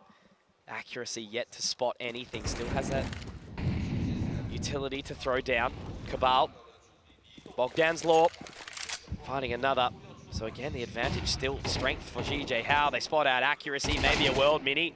Okay, round not done just yet. They do have Cabal alone on an island here. 5 points of HP, Jordan. Yeah, I wouldn't really want to be holding the B site with an AWP when I'm 5 HP and we don't have mid control, but that's what Cabal has been tasked with, and that's why Dobu is trying to clear mid out here. He's just trying to shore up the holes in the defense. 30 seconds, Molotov will buy some time. There's a fair bit more available over towards that A bomb site with a couple of healthy members, MIQ being able to swivel with the AWP if needed, and multiple members going to be heard now on short. Dobu ducking his head down, waiting for that flash to come through. It's a perfect flash. And Zesta, I should say, is the one to get that job done with the rifle, and Dobu on the flank, in fact. But great work from Atox, good flash coming through from MIQ, good swing from Zesta, good shot from MIQ, and good recovery from Atox after a rough start to the round. The maturity from Zesta to just wait for the flash, right? He's made the call. MIQ's pulled away from the long line.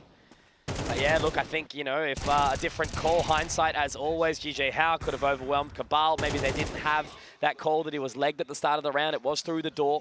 Yep. But yeah, you don't know, do you? Atox again, yeah, that's the thing. You just have to gamble on it. Now they're going straight out bedroom. Oh, this could get a little dicey. Yeah, that nade actually missed. It went too deep. Dobu locking it in with Zesta. It's really Zesta doing the lion's share of the work there, but 2 for 1. Look, it's not ideal for Atox, but it is good enough to dissuade GG How from making a push up long. Only the Glocks, I suppose, you know, not really too much to get spooked about. It's just that single deagle and the position. You lose 2, they pick up the rifles. Maybe there's a world, but I suppose good recovery there from Atox with a spray. The double AWP's really been paying dividends for them, hasn't it, Jordan? Even just in moments where a player's tag low and they can swap it over. Yep. Yeah, you can see why they go for it. Oh, Cabal brought down to heal. This would, again, be a bit of a mishap in what has otherwise been a pretty good half for Atox. You know, lose another... Like, this is a nothing round, really, from GG House. Just some pistols. You can't afford to lose it if you're Atox. This would be the second time. MIQ at least able to deny Aaron the possibility of grabbing the rifle. You can't give an aim duel to Dennis Law. Having that deagle in hand, up on the back of the platform. Oh, he's taken okay. They're so scared, man. Yeah, so scared. Finally, MIQ is starting to feel a little bit more confident. He knows he's kind of done that damage, and it will be locked in. But, man, if Atox would have lost that round, they would have been making life very difficult for themselves for no reason. You know, they're getting through the gun rounds okay, but these half buys are really a problem. Yeah, definitely. It's quite common for a lot of these teams, right? You know, they are not exactly unfamiliar with a deagle round or a bit of a Tech 9 rush. It's that level of confidence that you build when it's you know, considered a throwaway round, right? I suppose, where you can just take all that strategy out the window, throw something a bit more aggressive. But it seems like Atox is super mature in this game. They've been playing it near perfection.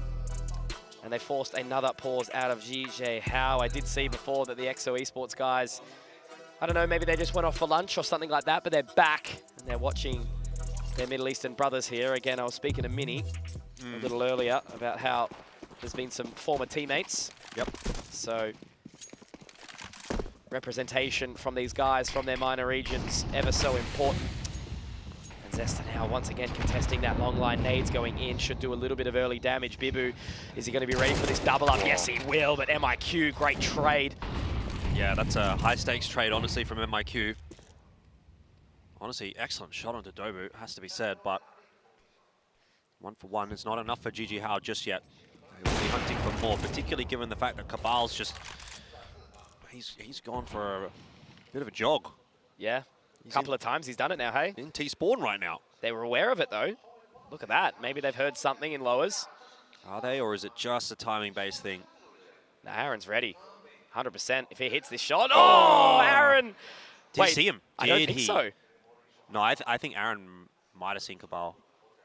Like the gun or the shoulder or something. Cabal definitely didn't see him, though. And Cabal Aaron's did had not a see Aaron. roughy so far, hasn't he? Oh, no, he didn't. Oh, man. There's no way he's walking like this if he saw Cabal. Cabal's going to wait for more info. There's nothing more to come. So he'll just end up taking that kill. Info over that it might be B.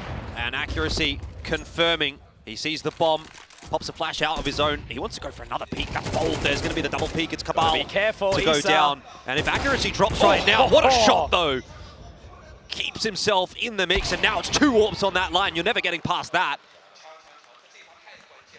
It's always a thing of where you have to be so careful that you don't give those opportunities up. You know, Issa, another shot. Maybe there was a conversation about a turn in the tides in the round, but Cabal's positional advantage, that's the level of confidence that he's got. And accuracy, still wanting to fight the good fight even after getting his opening shot. Secondary ult from MIQ joins the fray, and yeah, it is just Atox looking so goddamn dominant. Denny Slaw, narrowly missing that shot opening again, but it's the final round of the half, Jordan, and they don't really have a hell of a lot to work with. Yeah. Fast Much approach. left in the tank, yeah. It might just end up being a bit of a rush. There's a nice kill, though. Denisaur, headshot with the scout. Liable to pull that out every now and then. It's over the smoke in middle. Will prompt a bit of a rotation from MIQ in that direction. So now it is really just Dobu holding the A site for the moment. Zesta doesn't have any assisting util. He's got no flash for Dobu at all. So they're going to double up at Goose. I actually don't hate that at all. I think this is a really good spot to be in, given the circumstances. With Dobu getting that initial kill onto E side, gets better and better. They don't expect Zesta. That's exactly why you double up at Goose. And he will be able to deny the bomb plant, which provides a bit more time for the rotate. Couldn't double down, which is a little unfortunate. And MIQ up from CT spawn, spotting out Aaron and almost getting the job done onto Denisaur, but he's been the hero for this round. Now it's on to Cabal, 1v1. So many moments in time. Denny Slaw has found these rounds for the team, but he's gone the wrong way. No idea. A little bit deep, no idea at all. And that's Cabal. He's gone for a jog. He wants to get his 10,000 steps today, Jordan. And that is Atox leading and putting themselves closer and closer to a 2-0 and a slot in the grand final.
Well, now the situation is looking rather grim for GG Hao. First half at this point, I think on Ancient we were thinking, could go either way. First half on Dust 2, 9-3. Feels like a bit of a different ball game. Atox looking really switched on in that opening 12 rounds.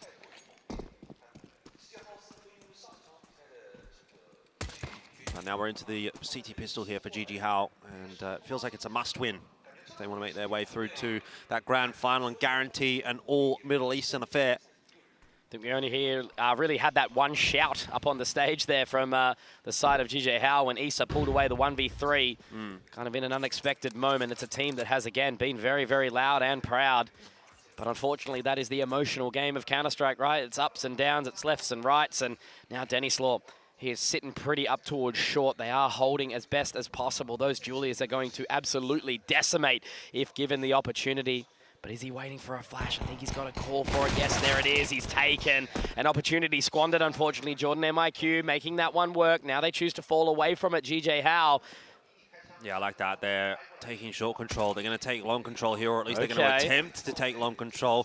Dobu's just got to slow things down a little bit because Mini and Issa with these USBs are looking a little dangerous. Dobu cannot afford to drop right here. He's got the bomb in hand, and luckily he'll win his duel. Aaron catching Cabal on the other side of the map, but still a cross to be made. Dobu just going to chuck that bomb over to MIQ, and the plant will be secured. But Dobu now has to hold on to long and struggling a little bit, but has forced Aaron away and will just be able to back up away from that fight. Now he'll look to take an alternative route. I love this. Great repositioning, Jordan, because it looks like now GG Hao, they're both going over towards long. There's going to be no contest on it. They are forward thinking up towards short now. MIQ going to get that information on the swing in just a second. Now all he needs to do is just wait and buy time. Both members running up long very, very quickly. There is no kit in play, Jordan. Up on the site now, just has to hit the shot here. Bibu does get one. Dobu has to control it for as long as possible. Here it is on the line, and Dobu hitting the shots. Will he get it? He just needs to run away, and the time is there. Oh, man, a 10th round secured. That could have been really, really awkward for Dobu because the bomb was not planted for short. If MIQ goes down on the site there and there is time for the defuse, all of a sudden Dobu's actually in a pretty bad position to hold off that retake. Luckily for him, time was dealt with, and in the end, Atox is going to win the round. So GG Hao in trouble now. He ran out of bullets. I didn't even hear that. Oh, jeez. Yeah, as I said, prime, right? The fact that he just had enough time to slot himself in. Because that proactivity to go into towards CT was pretty bold. So GG Hao onto the pistols. They know that their back's up against the wall. They're just going to put everything in their basket. They've enjoyed their time in Shanghai. But this could very well be the end of it. Yep. Atox already given long control. GG Hao trying to play some closer angles, trying to get up to some funny business. They're going to allow Aaron the opportunity to push down short. Accuracy is definitely watching for it, so Atox kind of cognizant of the possibility. They have slowed it down a little here. It's a lot of info for GG Hao that they're not really seeing anything at upper dark. Haven't seen anything in middle. There's really nowhere else that they can be at this point, except probably pushing their way up long. Mini will now be hearing those footsteps. It's going to be a dry contact from Atox. They're just going to run across CT, which is fair enough. Use those superior weapons to their advantage if necessary in the fight. In the end, the bomb plan will go down. 5-on-4 for the retake, and GG Hao here honestly can think about a save, which is what they're going to go for. Pretty miserable prospect this late into the game as well, you know, allowing Atox to find 11 and only taking a couple of pistols and MP9 and a scout into the next round. They are basically counting their final moments here in this tournament of eXTREMESLAND. We wanted potentially to see that Middle Eastern battle. EXO finding their spot in pretty simply up against Rare Adam, who looked very, very flat here. Atox did their own flattening of Tyloo. It was a much closer series than this, of course, a very competitive one at that. Still a 2-0. But Atox, you know, again, they're hungry to really cement themselves and start off their year nice and strong. You know, they're not going to be at the EPL coming up. They narrowly missed that spot. They will have to fight for it again in ECL. But with some future events around the corner, you got to hope that they want to put in a really strong innings this year now that the roster has been re-established. Yeah, I'm hoping it's going to be a big year for Atox. I think last year sort of ended on a sour note for a lot of teams in Asia. I mean, obviously Mongols had a massive, massive rise. But Tyloo and Atox and Lin Vision, you know, I would say like the biggest losers of 2024. It just all kind of fell apart for them around that Shanghai Major time. That is not ideal, but 2025, a year to rebuild. I made a prediction in my first episode of the podcast this year that this will be the best year for Asian Counter-Strike in Counter-Strike's history. And it started pretty well. Yeah.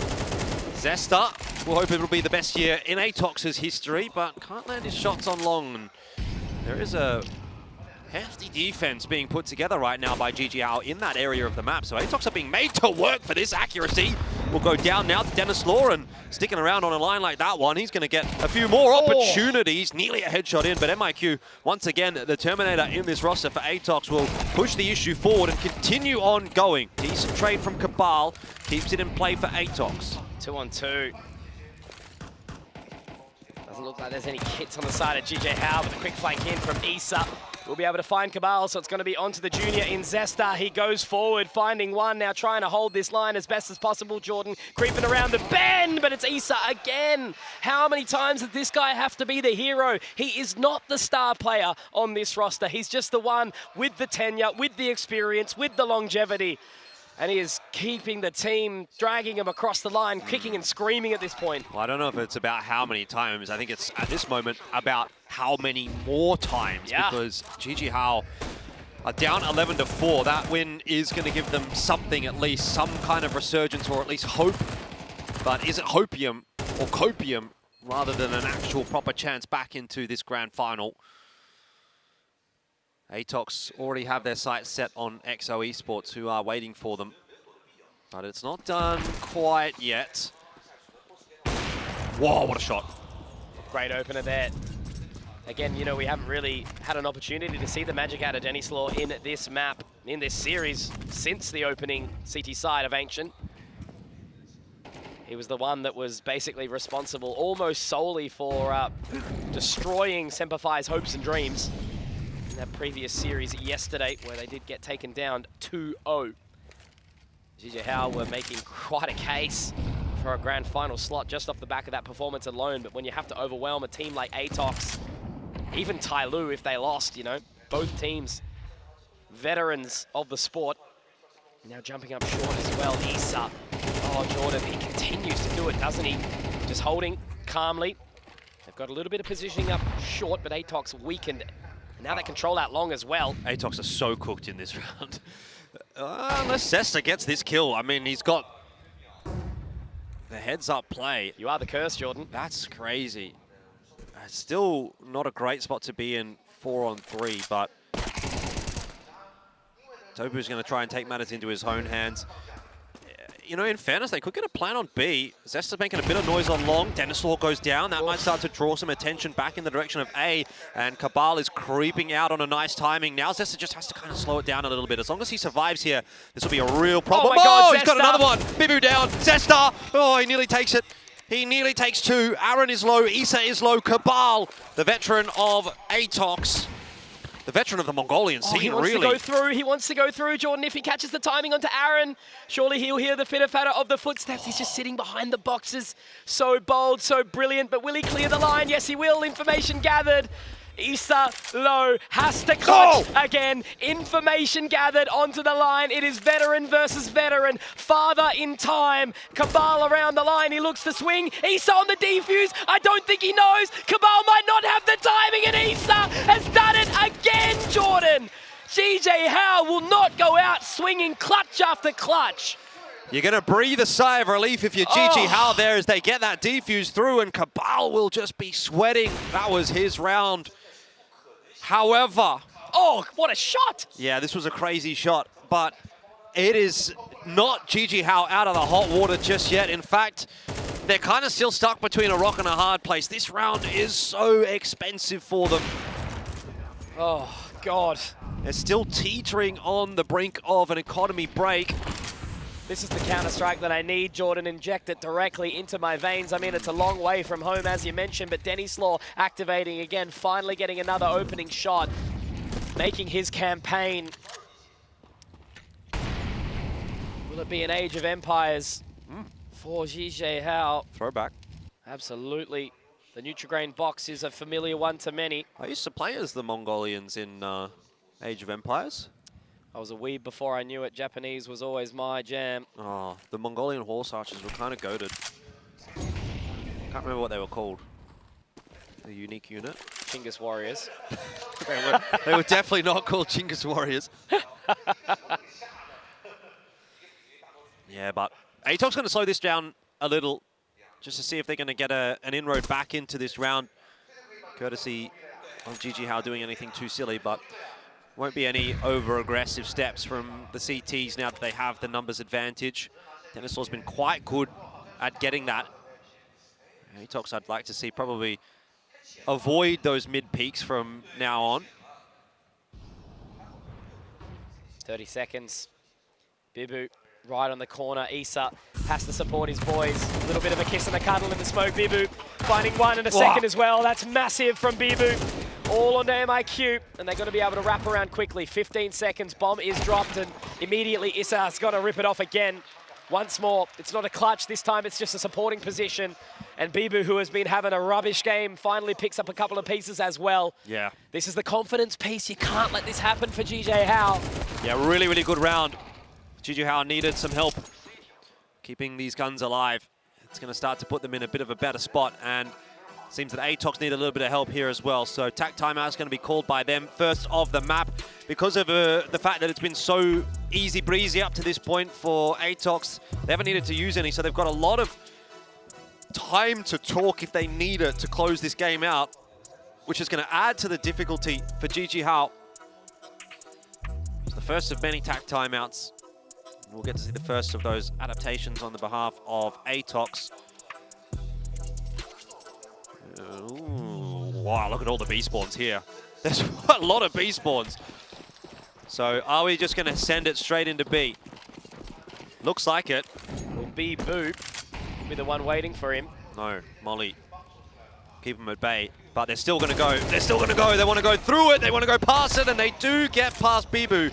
But not Dennis Law. Not so far. Oh! Great shot again from him. He is really leveling up on this CT side. And that is cause for concern for ATOCs for sure. They're going quick. He's just back into the site. Zesta got one, but no more than that. Oh, good hold Jordan. from Zhizhe Hao. Momentum. It's a scary thing, isn't it? Yeah. They're getting closer and closer, edging, in fact. But will they make it happen? Still a long way to go. I'll have to slow it down, the pace. Just keep confident, keep enthusiastic. It's got the crowd up and about as well, which has been a nice little treat for us here. 4 rounds separate them and a tied scoreline. And with ATOCs, you know, only on 11, it's not done just yet. They haven't set themselves up for series point. Nuke around the bend if necessary, but again, it would be quite an unexpected turn of events. Yeah. A series of unfortunate ones even. Yeah, it would be a crazy comeback from Zhizhe Hao if we would end up on Nuke. But the way things are going, I am starting to believe they've got the money sort of sorted. They've got double AWP now as well. ATOC's kind of flagging a little bit. Difficulty is all it takes is one wonder play from ATOCs, and then maybe the map is over. We've seen a few of those. Particularly on Ancient, ATOCs definitely had that X factor. Can they find it again here on Dust 2? Looking for the long take. They were pretty much given long by Zhizhe Hao earlier in the round, but a full rotation, 4 players over. Issa's got so much control in upper tunnels. Should be ready for this for sure, yeah. He's going to spot Cabal, but that's not going to prompt any rotation at all.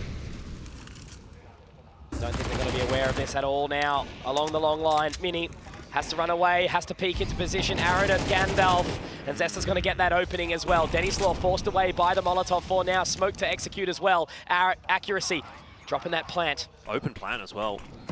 So that'll help a little bit. Zesta getting the better of Issa as well. This is starting to fall apart for Zhizhe Hao. The round was good, but now it's bad. How do you make a retake happen with a double AWP? No util, no defuse kit, and Zesta going absolutely ballistic. It all points towards a round victory for ATOCs, and with that, maybe a map victory, series victory as well. Aaron can do nothing. He'll get a kill on Zesta, but time has gotten the better of him. This is now an unwinnable round. MIQ slides across and finishes him off. A costly one, of course, not only economically, but because now time is up. The time is done. GG Hao are at the 11th hour. And the clock is about to strike 12 or 13, as it were, in the game of Counter-Strike. Oh man, again, you're just feeling for Issa at the moment, aren't you? You know, doing so much for the team, finding that opening pick, giving the information away, but with no clarity towards long. They were just unaware of any sort of moment, any opportunity, a boost towards Schlowers as well. Again, MIQ unable to spot. Utility now does start to come down. GG Hao trying to fight towards this long position, Jordan. They will get up close towards bedroom, but will the door be locked? Will it be left open? This is looking pretty good for Atox, looking to try to clear out Issa. Dennis Law missing the shot. That's critical, and Cabal will knock him over. That might be the straw that breaks the camel's back for GG Hao. They have lived and died by Dennis Law's orb in this half. And this time, he'll miss. Aaron cannot double down. Mini's there, putting pressure on, but MIQ will make no mistake. He has been fantastic in this semi-final, and it's just Bibu that is left to try to save the day for GG Hao. He tucks himself behind the doors, Cabal on the creep, and it feels like it is only a matter of time before Atox close this out. Just the 5-7. And unfortunately, it will just be a dream, Jordan. More of a nightmare for GG Hao as they are unsuccessful here with their attempt in this match. I got to give it credit to them, right? They played fantastically all the way through the competition. It was excellent to see coming out from them. But in the end, the strength of the Mongols is just a little bit too much for them to handle. And I think that's a really, really sort of solid sight for Mongolian Counter-Strike in general, because they are the sole remaining heroes. IHC knocked out by Semperfi, and unfortunately Chinggis Warriors as well going down too. So they got to be happy with that one. And now we have our two grand finalists. Yeah, the dream is well and truly alive for Atox though. We've seen their best Counter-Strike over the last couple of days. I think I would even debate that yesterday was a little bit cleaner from them than what we saw today, but they're definitely bringing a great level to the stage over the playoffs, and I think they're a really committed outfit, right? They've come to this kind of an event a lot, especially Dobu and Cabal. They've kind of played second fiddle to any number of teams over their careers, right? Originally, it would have been your Tylus, your Vichis when there was that Chinese dominance, even the MVP PKs they've suffered at the hands of the Koreans, and it's the Australians as well. It seems like in a lot of cases, their careers have been highlighted by the fact that they've been always the bridesmaid, but never the bride. And today might be the day for at least those two to finally sort of take that mantle and win themselves in Extremesland. And of course, for the other three, the kind of the newer bunch for Atox, it would be a really nice confidence booster going into 2025 to win a tournament like this one, which is held in quite high regard within the Asia CS community. So lots on offer definitely for Atox, but the final boss waiting for them being EXO Esports is going to be a different ball game compared to this game against GG Hao. I like the analogy there, Jordan. Rare Adam tossing the bouquet, and maybe Atox has caught it this time round again with a very serious bunch of heavy hitters taken out of the competition. The Mongols obviously not here. We don't have the likes of your FlyQuest or anything like that, so I think for the Mongols it's a prime competition for Atox here to do very, very well. But again, I do have to give a massive amount of credit for GG Hao. They've been a fantastic bunch of guys to sort of spend some time with this in this event, and I think they've made a pretty good case that they're is opportunity for some of these individuals to really show up, you know, whether or not they get picked up and be put into some other rosters, or maybe some more awareness into those micro regions that are around that don't get enough representation. But overall, yeah, again, a good showing. And now, unfortunately for them, they're just going to have to watch along as EXO are the grand finalists up against Atox. Yeah, GG Hao alongside EXO, both definitely justifying those couple of slots that have been allocated to the Middle Eastern region. In some times in the past, you could probably go, oh, look, there's maybe not as many teams that are going to be competitive from there, so let's put the slot elsewhere. But here, two of them getting the invite, two of them, well, not the invite, the qualifier slot, I should say, but two of them making their way through to the playoffs as well. So two top 4 performances, one of which is a top 2 performance as well. Definitely a good result for the Middle Eastern region, and it could well get better by the end of today. We'll have to find that out in just a minute. But enough about that. It's time for us to focus back in on Atox for now, as we are going to head back down onto the stage and hear from our winners how they feel going into that grand final.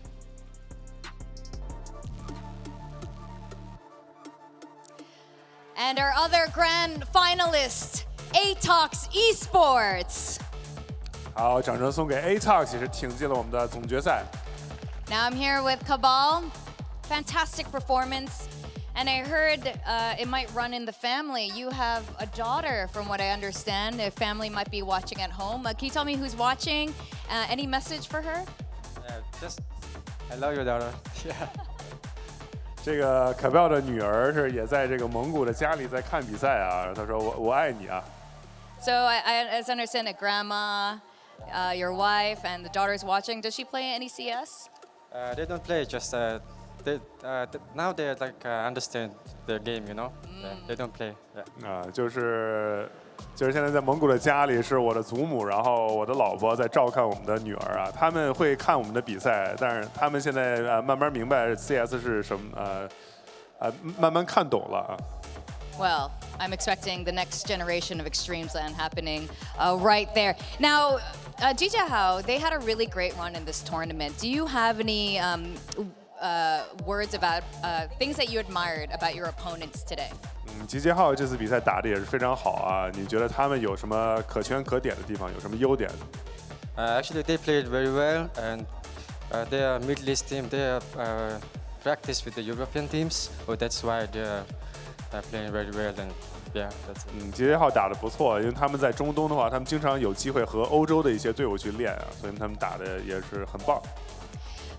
Now, yesterday, Dobu said that it's like having little brothers on the team. Can you tell me what makes your team so close? Why it feels like a brotherhood? 昨天都不说你们队的5个队员都是互相之间都是很好的兄弟啊，I don't know how to say that. It's like the days like our youngsters like shining like a star, you know. They were playing very well, and we just want to make close with their brothers and just want to make one big family, you know, eTalks family. Yeah, that's why we're close. 是我们就是想让我们5个队员的这个关系都像兄弟一样，像一个大家庭一样。 Now, how do you feel about your performance just now? You're now the grand finalists. We'll be talking to you guys again later about that. But how do you feel about your performance right now? 0 to 10, 10 being the best eTalks can be. Where are you on the scale? 觉得刚才这场打得怎么样呢？从0分到10分，给自己打一个分数。 I think we are on 8 to 10. Yeah, I think so. And against first match against Jijahao was just the best of one. The group match was just a trailer, and today was like really eTalks showed up. Yeah. 给自己打一个8分吧，尤其是图1，我觉得我们打的还是比较好的。 Well, it looks like both of our grand finalists have cleaned up a lot of the mistakes and are ready to get into action. Thank you so much, Cabal, and congratulations to eTalks Esports. 好，掌声送给 Cabal， 送给 eTalks。 All right, ladies and gents, don't go away. We're going to go back to our casters, and after this, it's the grand finals. 好的，我们的总决赛马上开始，我们把时间交给解说席。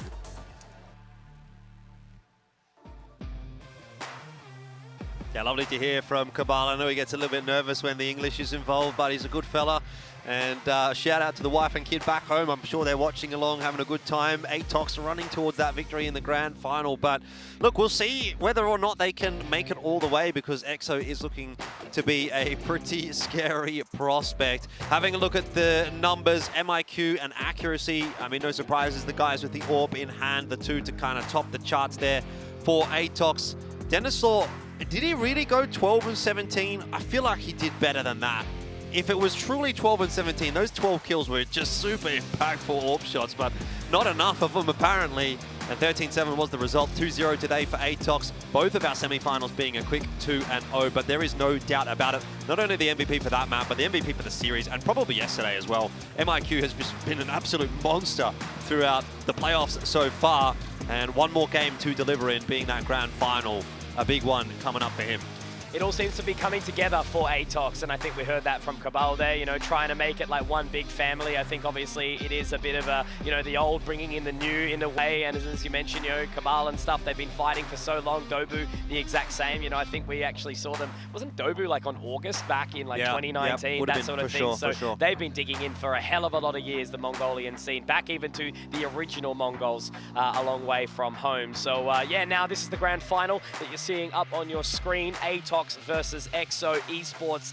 There was a moment in time, Jordan, where I thought potentially, the way that RA slipped away, it could have gone away from being a rematch of XPL up to the Middle Eastern face-off, but no, it is just going to be EXO who have been looking hot to trot. I don't even feel like they've kind of been tested that hard during this competition, right? They've decimated their opening 2 best of ones. Obviously, I think RA did manage to get rid of a map that they were sort of confident in, and then it was just a 2-0 in the end. So yeah, this one should be close. It should be a heater. I'm hoping for some good things to come through. Indeed, there's a lot of storylines going into this grand final. Dobu and Cabal looking for their first and looking to go back-to-back for the Mongolian region. And of course, for the Middle Eastern region, everyone will be getting behind EXO. Atox and EXO, our grand final coming up shortly.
Welcome to eXTREMESLAND.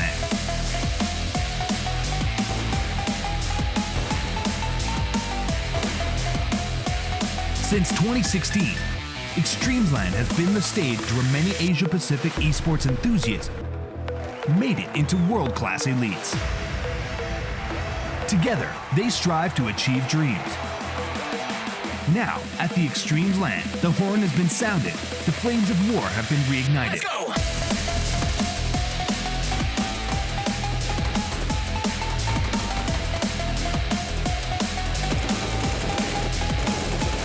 CS players from all over Asia are gathering to fight for their recognition and honor.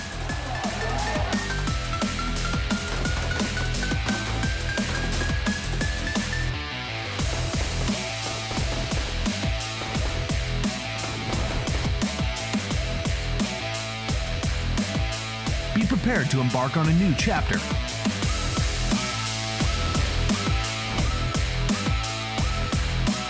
eXTREMESLAND, where infinite miracles unfold.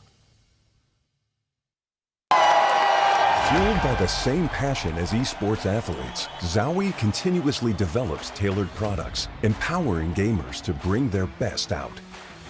Today, we are launching the all-new XL2566X Plus, which uses the newly developed Fast TN panel and upgraded Diac 2 technology.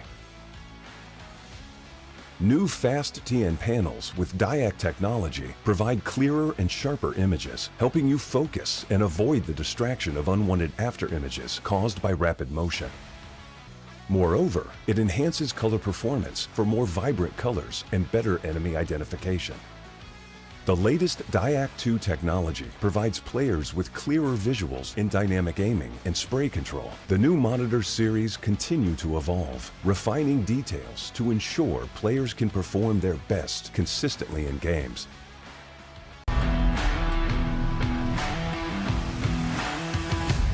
TR Series incorporates a softer, high-density rubber base. Unlike typical soft mouse pads, TR provides superior support, minimizing excessive depression during spraying or tracking, while reducing discomfort from desk surface hardness. What's more, it also offers better elasticity.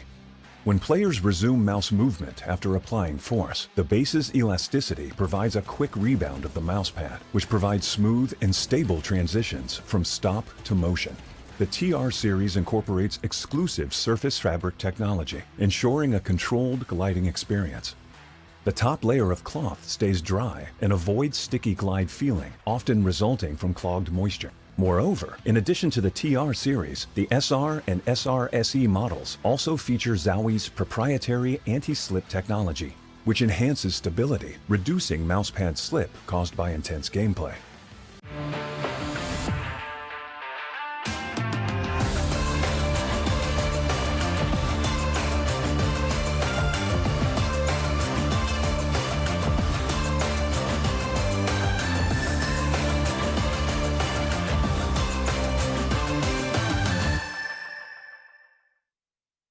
At that time, I was like, we were not full roster. Now our roster is fully completed, and we already practiced a lot, and yeah, we are ready for everything now. The old roster was we used to play against with just and accuracy before, and it was really easy to work with them. And then we changed to the players to the Yami and Cool Forest, and after that, we knew that we made a mistake for changing the roster, so that's why we bring them back to the roster. Actually, I am so surprised because I saw news on Facebook, and I see they're joining, taking Yami, and I was like, oh wow, okay, then let's that's it. As a core roster, we've been together like for 3-4 months. Me, Osama's, and Oscar.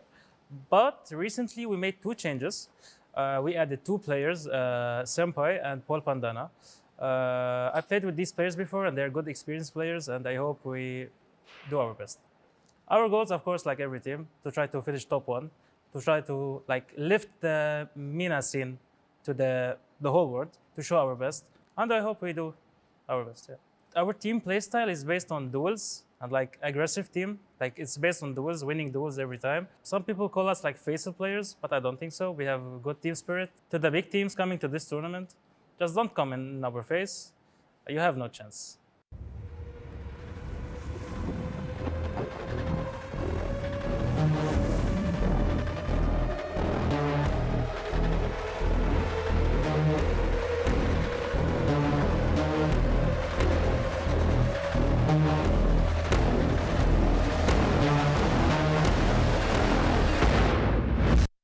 Welcome to eXTREMESLAND.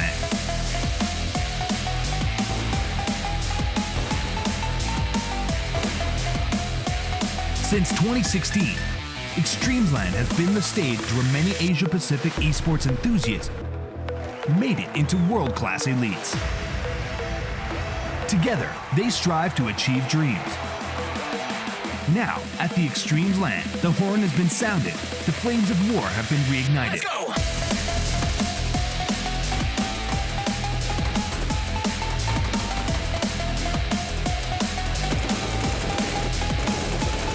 CS players from all over Asia are gathering to fight for their recognition and honor.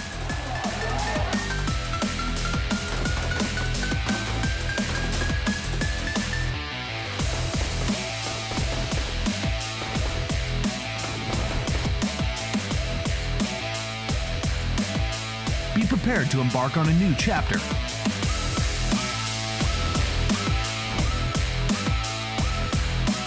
eXTREMESLAND, where infinite miracles unfold.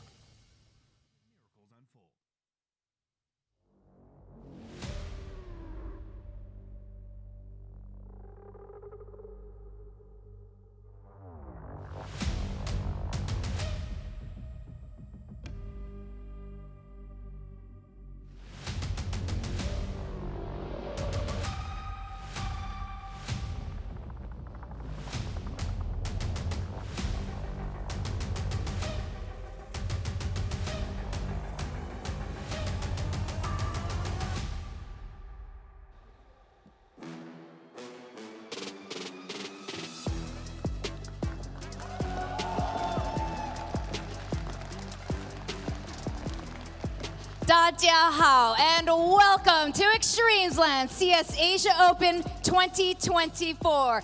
It's grand finals time, baby! I'm your host, Chubby Ninja, joined by Baseline J. Thanks again for joining us today. 观众朋友们，大家好，欢迎来到2024极限之地 CS 亚洲公开赛上海总决赛的现场，我是小蒙哥。Now, just in the past year, we started with over 1,500 teams, whittled it down to the final 4 today, and now we are down to 2.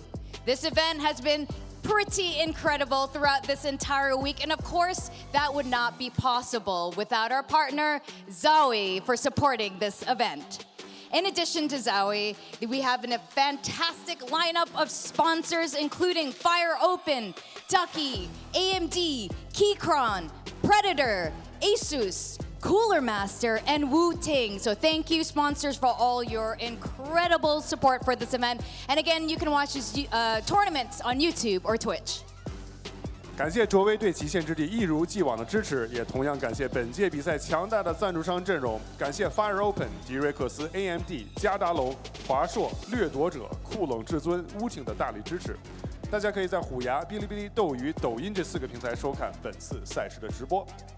Now, after some peak eXTREMESLAND CS semifinals, we are down to our 2 final teams.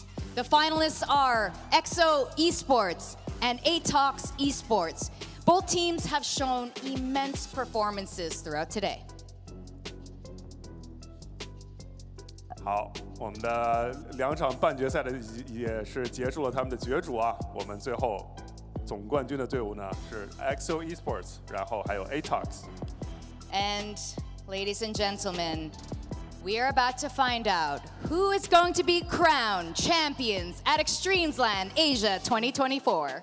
好的，女士们、先生们，我们的总决赛马上开始。First up, last year we saw a Mongolian team hoist the trophy. Well, this team is here to defend the title for their Mongolian brothers. It's ATOX Esports. 好，首先欢迎来自蒙古的 ATOX 战队。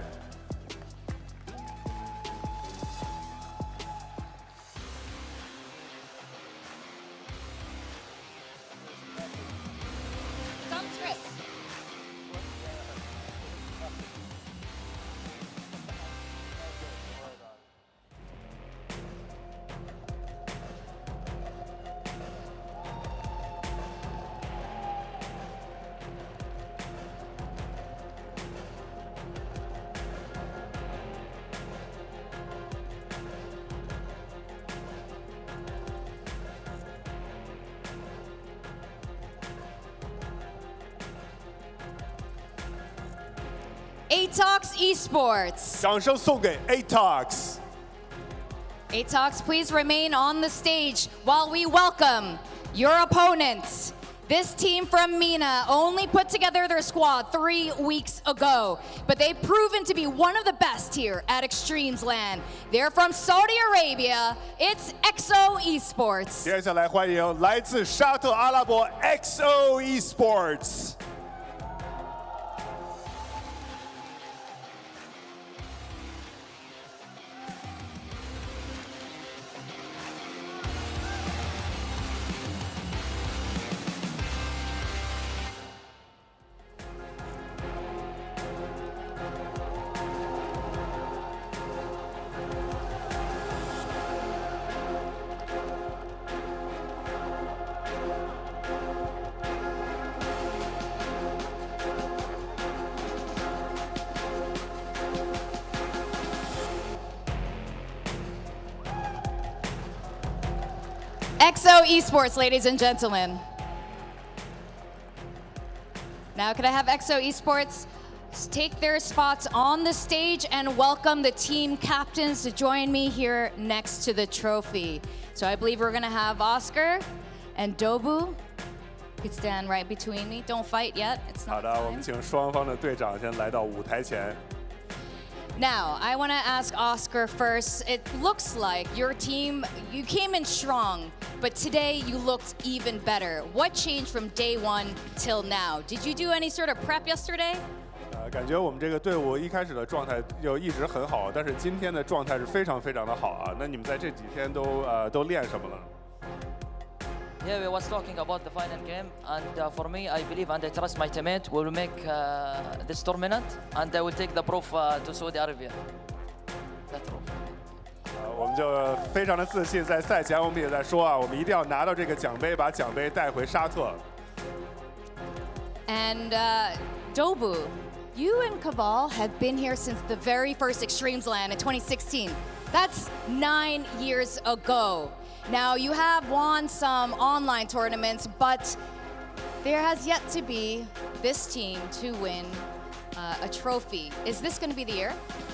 都布，你和可贝尔在2016年第一届极限之地就在打这个比赛了，那么你们呢也一直没有能获得冠军，那么今年是不是啊？ Yeah, from the first day, our goal was the champion, and we are here now fighting for the last title. We will show how we're gonna play. 啊，从第一天开始啊，我们的冠军，我们的目标就是冠军啊。我们今天会展现我们的实力。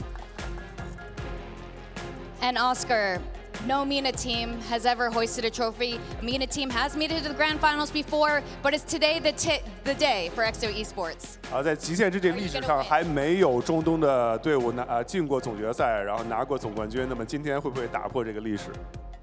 I just want to say, inshallah, we will win, and I will take the trophy to Saudi Arabia. 再跟大家说一次，我们今天会赢，我们会把奖杯带回沙特阿拉伯。 Real quick, Dobu, is the trophy going to Saudi Arabia or is it staying here in this part of the world? 怎么样，都布？奖杯是要去沙特阿拉伯呢，还是留在亚洲？ Let's see in the game. 我们走着瞧吧。 All right, ladies and gentlemen, your grand finalists. Give it up for them. Players, you may also take your seats. 掌声送给参加总决赛的2支队伍。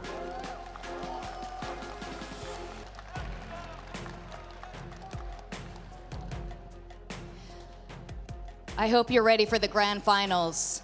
Both teams have proven their expertise, but there's only one major rule in this world. Whoever is hungrier wins. Let's go eXTREMESLAND 2024. 好，极限之地2024亚洲杯总决赛马上开始。 Casters, please take it away. 好，把时间交给解说席。 A spicy little interview to get us all hyped up here for the grand finals, and I can't wait to be taking you through all the damn action. It's me, Mac, and Conky to bring you all the fun and ruin our voice boxes before, of course, the games are done and the day is done. It's been a beautiful finals day, and it wouldn't have been possible, of course, without Zowie making it all happen. The monitors, the mice, the mouse pads as well, which I'm still trying to hunt down. I went and had a look at them before. They are what make this happen. You know, you guys at home enjoying esports, enjoying the technology that Zowie is putting out there, and buying that, purchasing that allows these things to happen. Big LAN events with teams coming from all over the globe. And look, we got a Saudi org up against Mongolia. This is crazy. I didn't expect this was what we were going to get. If you asked me at the start of the week, Mitch, I didn't expect that at all. No, absolutely not. As we were sort of leading to, we were chatting about it in the room above, right? We're looking at the history of eXTREMESLAND. 9 years. There was a brief offline period, an online period rather, where it moved away from LAN during COVID and things like that. But since 2016, we've had teams like Renegades, you know, Vici, Flash Gaming, all along, the original Mongols, which featured Cabal and Dobu. Yeah. We had NASA, a Middle Eastern team, come second in 2018. So it's been such a rich history. And again, obviously, it wouldn't happen if it wasn't for events like this. These teams wouldn't even get a chance to face on up. And right, for us, we as APAC, I still guess considered a minor region despite having billions of us here. Yeah. And we want to fight at the top. So it's events like these that give us that boost to be able to do so. Yeah, I'm super excited to see exactly what EXO are going to bring into the finals, because so far it felt like they haven't been tested. They should have earlier against RA, but RA with napping and tech issues and all that. Yeah. But now there's no excuses. Atox, we saw that they brought their A game, 2-2-0s in the semis, got us to the grand final faster than we thought. But are they both going to really fight their first hardest battle in the last battle that we're actually going to have here at eXTREMESLAND? Oh, well, man, all I can say is, you know, we saw Atox and GJ Hao versus just before. Cabal said that was just the trailer. They lost that game, obviously, originally, and then into the best of 3, that was the main meat and potatoes of it, and they look really, really strong. 2-0, there was a couple of moments from GJ Hao, of course, but EXO, they haven't really been tested. It's been super weird, right? They've played 4 maps, it feels like, at the end of the day. It's been 6 in total, but overall, they've just been pushed and pushed and pushed, and no one's been able to sort of kick back, right? I think they've had a really solid run in, and it's so odd because here still, I don't understand what they're going to look like into this grand final. And Atox, I think there's a hell of a lot of weight on their shoulders, right? Again, these teams, these players have been fighting for such a long period of time to get it done, whereas on the other side, EXO Esports, they got nothing to lose, right? They can come in here and just vibe chemistry their way through, and that's what they've been doing. You can hear it from the guys. Oscar obviously had a hell of a lot to say there about how they're going to take it back to Saudi Arabia, and I think they're being the pride of their region, of course. A rich esports region at the moment, you know, the Middle East, and same could be said for Mongolia, so I think it's very exciting and very fitting that these two teams end up there the way they are. It is a bit odd to not have a Chinese team in a Chinese final, but I digress. When there was the potential for them to make it yesterday, so didn't quite get there. And look, this is what I was saying on the desk before we even got into that second series. The team that takes this team to the grand final needs to get rid of Dust 2 because it seems to be the map that EXO are so good on. Even though Atox, we just saw them perform well on it, you know, in that other game in the semi. So that is going to be a risk, but they're just going to float this in the veto and really test EXO's map pool, which I think is a great decision because they haven't had to show too much. Atox going for the Inferno pick, and then Anubis is there for EXO. What will the third be? I'm assuming it will be that Ancient, but let's have a look. Is it Mirage or is it Ancient? Okay, it's Ancient, there you go, and I like this, you know, they are going to stretch it out, as he said. I think a lot of teams now comfortable on Ancient. Anubis maybe a little bit more of a bend there, but they're getting out the maps like Nuke. They don't want to play Dust 2, obviously Atox, knowing how strong EXO's been looking there, so I think both teams have really done their preparation, as we heard from Victoria. EXO actually really knuckling down last night to prepare for this one as it rides on in now, so yeah, I don't know, I think it's a hell of a lot of pressure for both these sides. I love both of the storylines, Mac. It's going to be a great grand final. It certainly will be. And it's not often you see teams play chicken in the veto like that. Yeah. Both banning what they are is they're banning their opponent's best maps or like their worst maps given the scenario. So that was a nice little coin flip. That second phase of bans was more of the perma ban, more so than that first set of bans. So yeah, interesting how the veto played out. But I think just looking at it, face value, Atox are looking incredibly warmed up. We had EXO sitting on the sidelines. Might have at least formulated a strategy on Inferno. They did just witness that from Atox. And then look, if we get to Ancient, that's when things will get interesting because Atox played it before. We know that Mongolia is incredible on that map. And I feel like it's been a hot minute since we've seen EXO play it. Yeah, definitely so.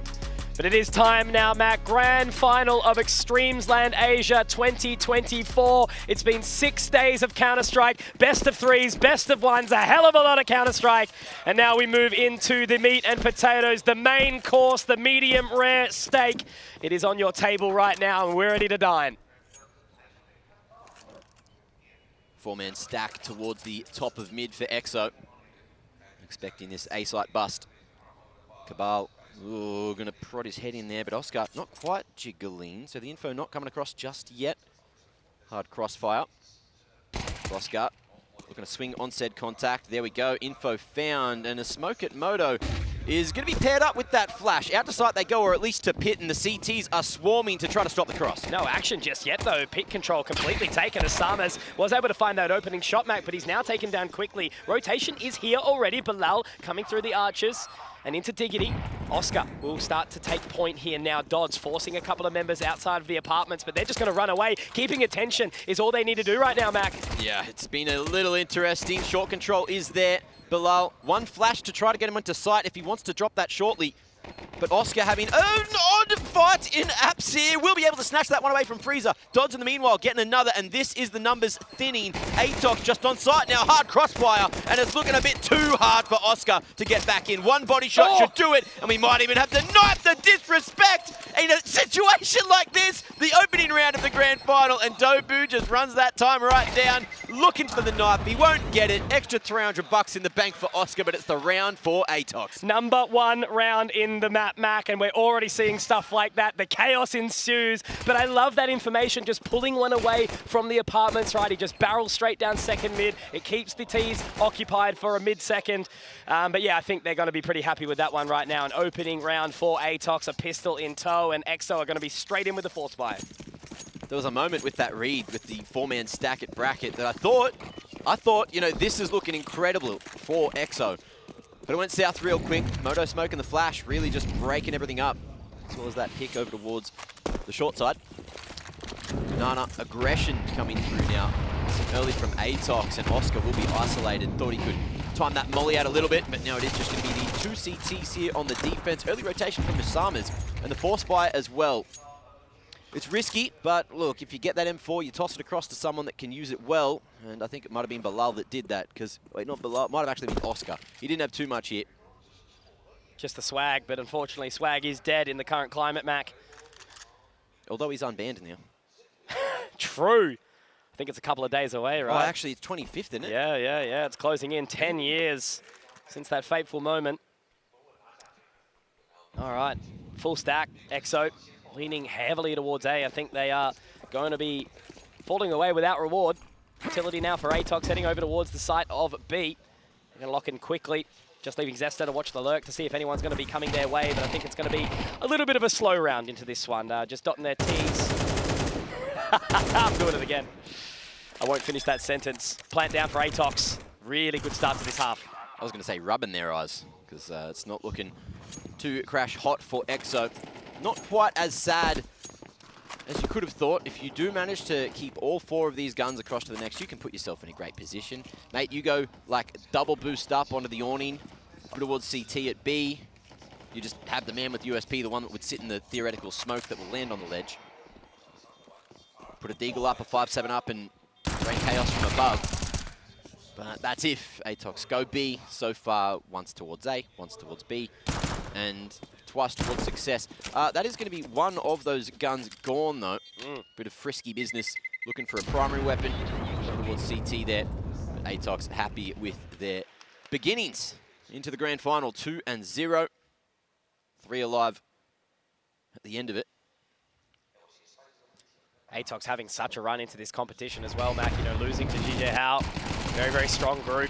Managed to take down Tai Lu as well.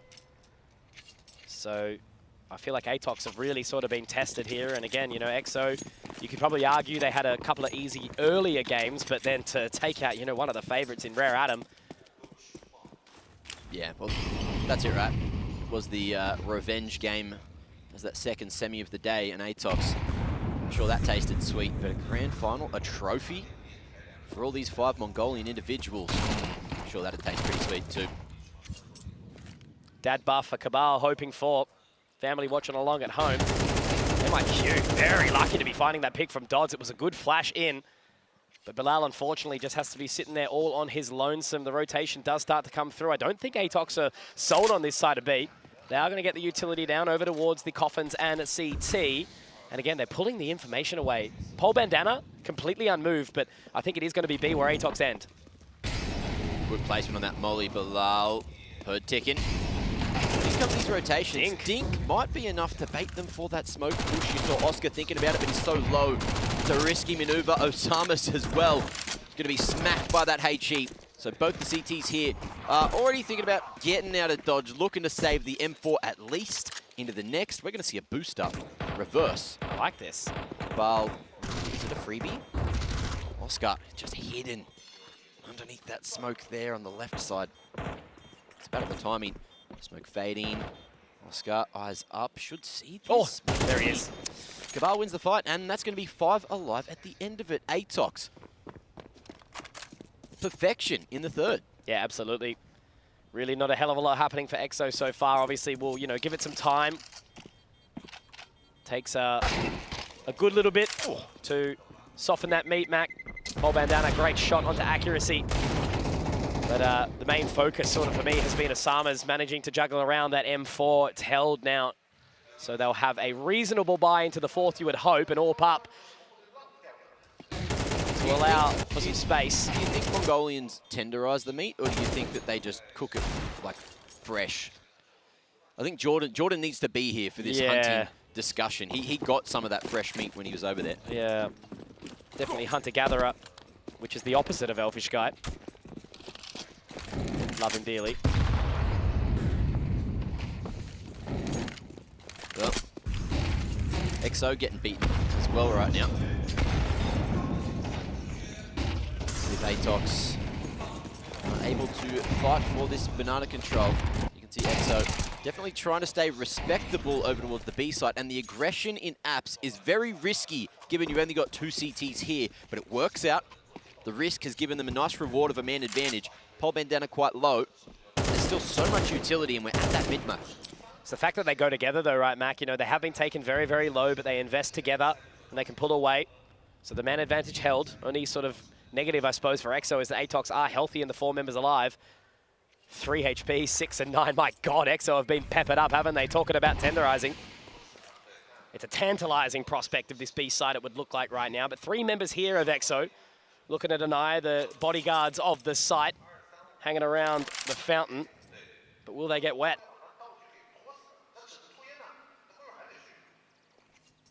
Waiting that smoke out, refreshed.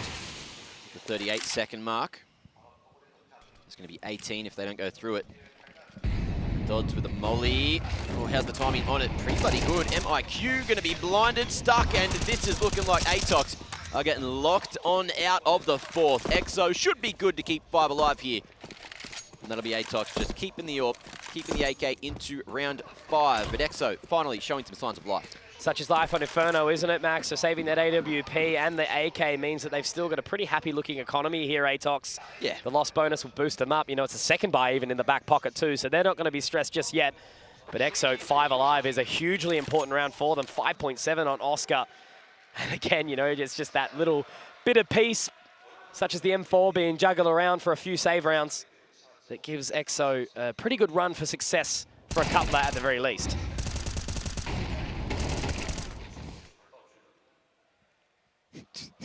That is that something. Is that the Advent? Might be. Our GOAT. Did you know that Advent is the greatest Chinese player of all time, Mac? I've heard that. I haven't seen it, but I've heard it.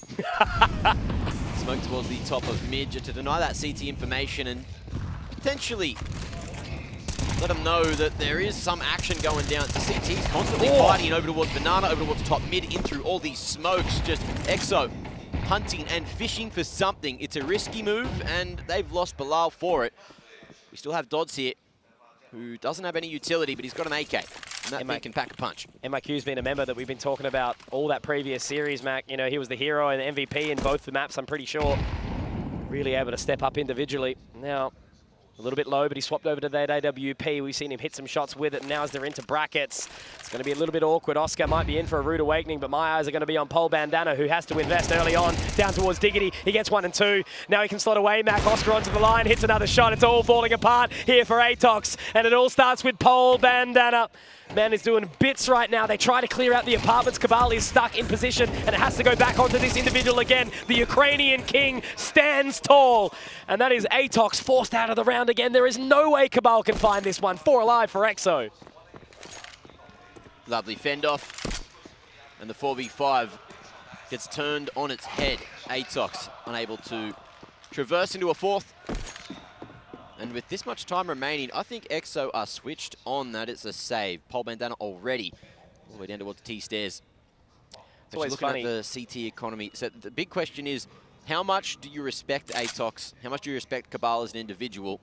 And it looks like EXO are very happy just to worry about their own economy in case things start to go wrong later in the half. Yeah, for sure. I was going to say, it's always funny to hear the Let's Go chants. It just sounds like Let's Go Liquid over and over and over again, but it's actually Let's Go EXO. So clearly a little bit of a fandom turning out for them. Great round from them, I suppose. 3-2, 4 alive. Pretty happy medium. It was only MIQ getting this opening back, and then it was all onto the hero Pole Bandana, who has had some up and down performances, I suppose. He's either been the hero or someone going a little bit AWOL. I must have missed that game because he's just been a hero in my books. The Inferno game earlier, he was on fire. Yeah, for sure. So very proficient in that position towards the A side. And ooh, MIQ. There he is. Cracker opening again, but they need to lock in. Let's see, boost across the top here on the log should get them a line.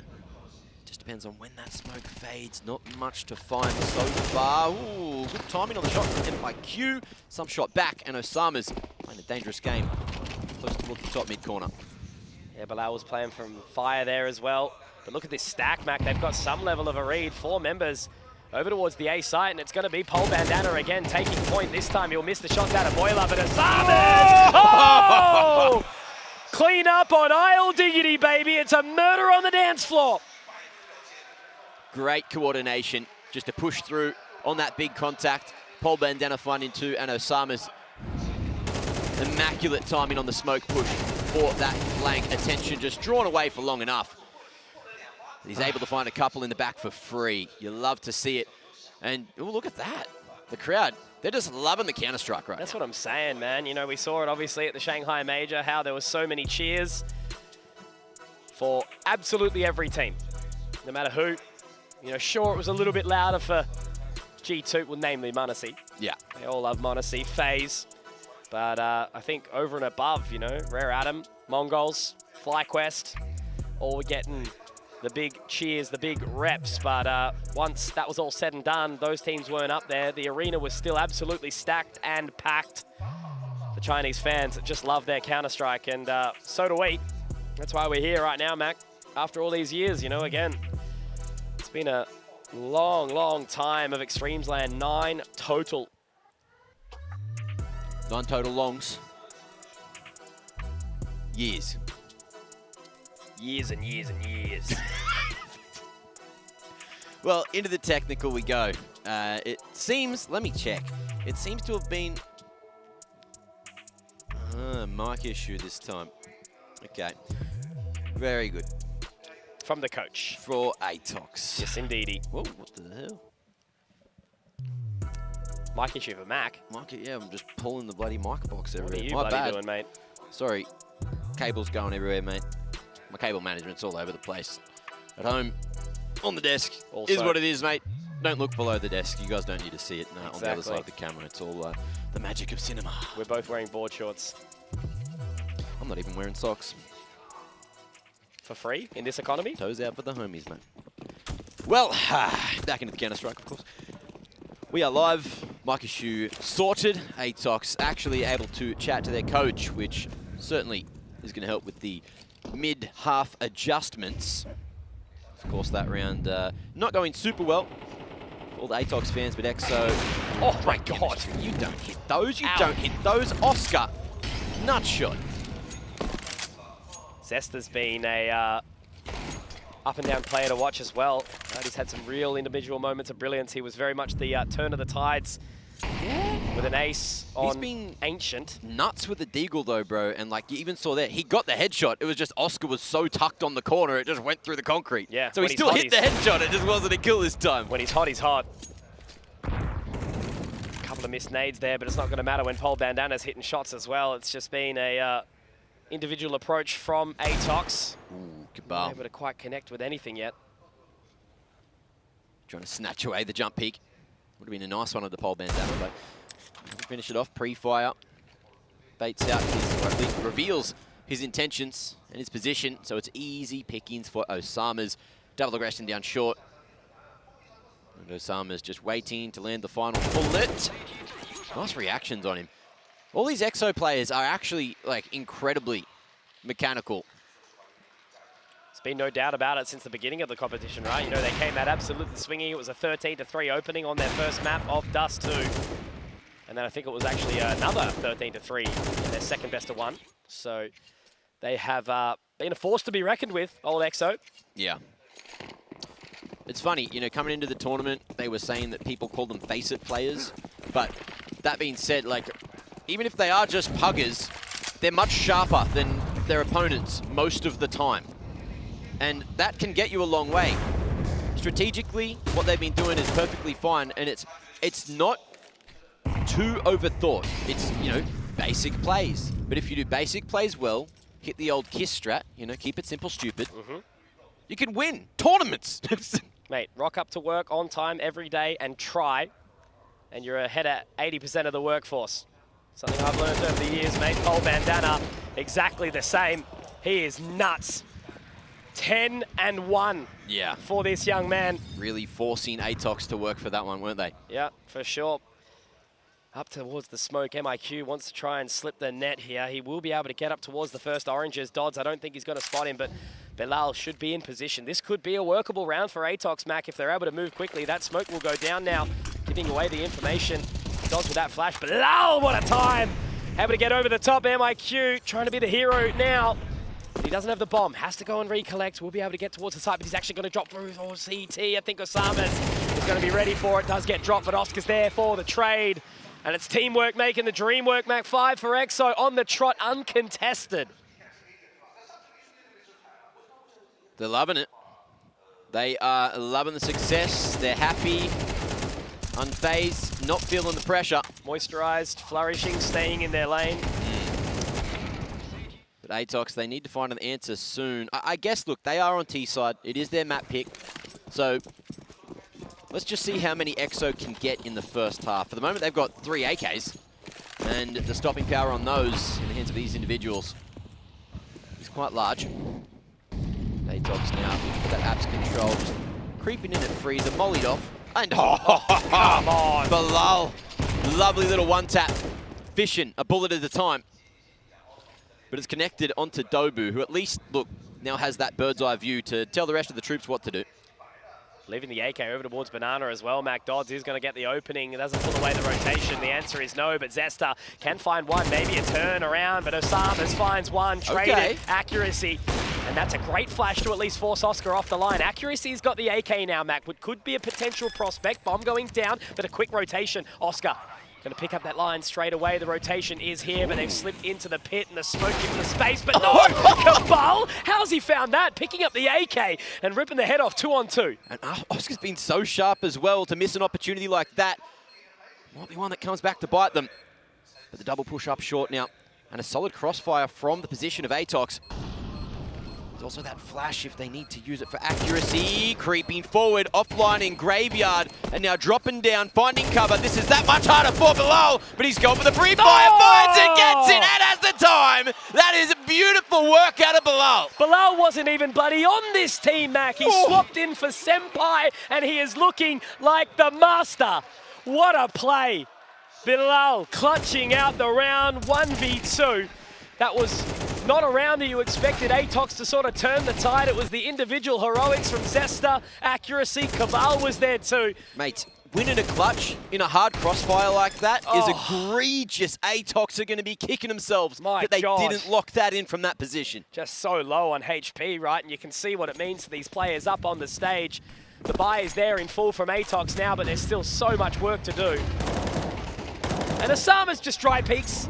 Oh, there's a flash, it's okay. But still, the confidence to do that straight after the round win. I think it was more of a dry peek. Like, there was the flash, but old mate was at like the bottom of seconds. So he wasn't really that blind. All the little intricate bits, but a 5v4 already. And EXO have been pretty good on their 5v4s, to be honest. I'd say probably like 85, 90% conversion rate. So 10% chance for Atox from here, huh? Just dry peeking though again, isn't it? MIQ going solo. He's the only one really with sort of any kills here, 8-8. But again, when you're going down in a round where your team needs you, it is a little bit of a rough prospect. Once again, you know, Inferno is a map where a little approach as a unit can sort of turn around these 2-on-4s, 3-on-5s, whatever it might be. But the way that EXO are set up, there's 3 here to defend this B site, Mac. Setting up the utility now. Smoke goes in. Are they going to be tempted? 40 seconds left on the clock. I think you just back yourself with this much utility. Flash in, Molly's at least forcing Dodds out of the crossfire. But for how long? Good flash allowed the first one, but Dodds straight back. Able to find a trade. Oh my God. Boosted up. Osama's here, just bringing this Not one spotted through. at all. Oscar, well, he's up top. He can't be seen. Dobu not seeing those cheeks just yet. Won't flick around and see him at all.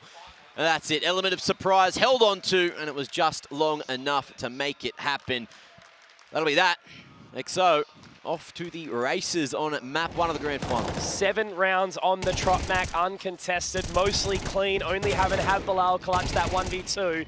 But just the way that they're playing it, you know, you can see that Atox are getting a little bit stressed. They're taking a few more risks, and I think the primary factor is that they are such an unknown quantity here, EXO. Sure, some of the individuals have been seen, because I don't even necessarily think that, like, calling them face-it players is even a, you know, a negative massively, right? If they're FPL pros, they're sitting up, they're playing against the best in the world. Cabal mentioned in the interview that these guys get to practice in Europe, right? Yeah.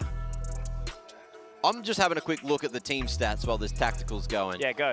You look at Atox and EXO, both these teams are currently at the top in terms of overall team rating. Yep. But the kill-death differential for EXO is 130 above, and Atox is only 88. Wow. Like, there is a gap. There is a gap individually, just purely off that KD. But that also goes to show, we were talking about EXO, the strength of who they had to play to get here. That's right. Felt like it was lower, but now they're doing it no matter who's in front of them. Pretty much. You know, Atox have bested Tyloo, EXO bested Rare Adam.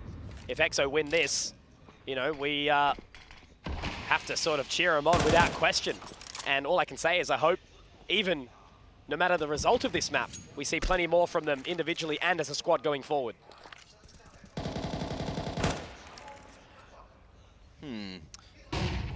Let's see what ends up going down here.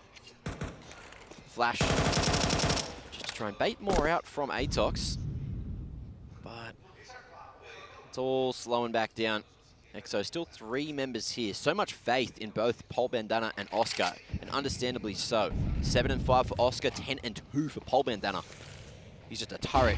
Feels like we need some better flash plays, and that's exactly what we're going to see. Pol Bandana unable to shoot back when he can't see. And Atox slowing it down, not running into Oscar, not swarming the site, and they might be able to find Osama's just walking through a smoke. Good coverage, accuracy, very much aware that that was a possibility. First real opening for Atox here, right? And it's into the 11th. It's getting a little bit late in the half, Mac, to see this resurgence, but at least it might give a sign of life to sort of shift the tides into the next. Oscar, is MIQ going to walk straight into this crosshair? I think he will. Oh. Great shot, defense and solo, and he's going to get caught off guard. Zesta has been the hero in this round so far. 2 kills found, and with just the rotation around, I mean, they've got the money to go for it, so they may as well. Yeah, and there's only 1 round left. That's right. Let's have a look-see. Bilal, of course, already doing it in that 1v2 before.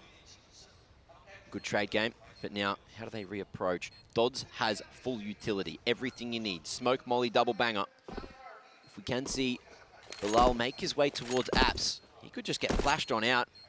Molly into pit, Zesta into the open. That should be an easy first pick, but it's all the site players, and that time, of course, a factor. They are taking so long, and they were doing exactly what I was saying, but they just took too long to set it up, and now it's a 1v4 here. Dodds, just keep the AK, run away, but he's not going to be able to. So everything they need, except for those AKs on the CT side, into the next. Atox, more importantly, getting another round on the board. I wasn't getting concerned, but it was certainly starting to be a little bit of a worry for Atox there, right? You know, only finding 3 of the opening rounds and then losing 7 in a row.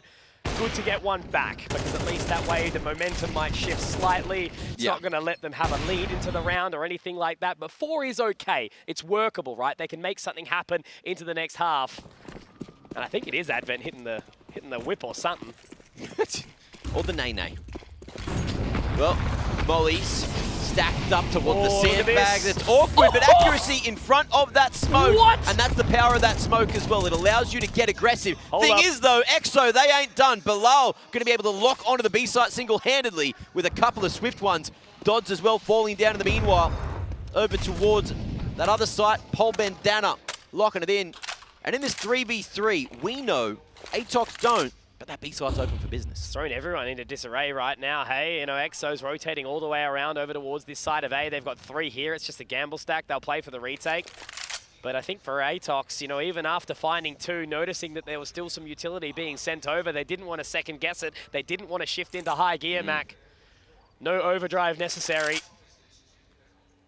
Now they just walk on in. They will be given a free house tour. Hey guys, you can raise a family here. 3 bedrooms, 2 bathrooms, maybe a study. True, but EXO's got 2 mollies, so they can burn that house down if they pitch a tent in the post plant. Atox, thorough, and making a bit of noise now. So they're going to use the mollies to clear. So there is nothing. Yeah, 0. In this post plant. They're just going to have to suns out, guns out. Oscar's got everything, mate. Look at that. If they, they're coming from Banana. They can molly over towards Dark, and this double Dark setup can be found out quick, smart.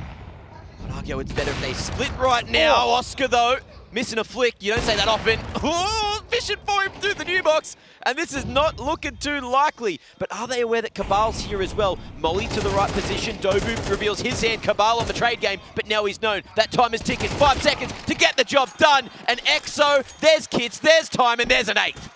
What a play from EXO there, finding an 8th round, Mac. They've got to be happy with that. They set up the success, and Vital says, boys, calm down, because we may have a chance here, but it ain't over just yet as we're ready to swap the sides.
I heard you didn't have enough time on Inferno just yet. So we've got another whole second half to get to, and I heard overtime could be on the cards. I don't know who I heard that from. It was just an inkling. But let's see if I'm right, and let's see if ATOX bring the fight on the CT side. 4 on the T side, not bad, not great, but it's their map selection.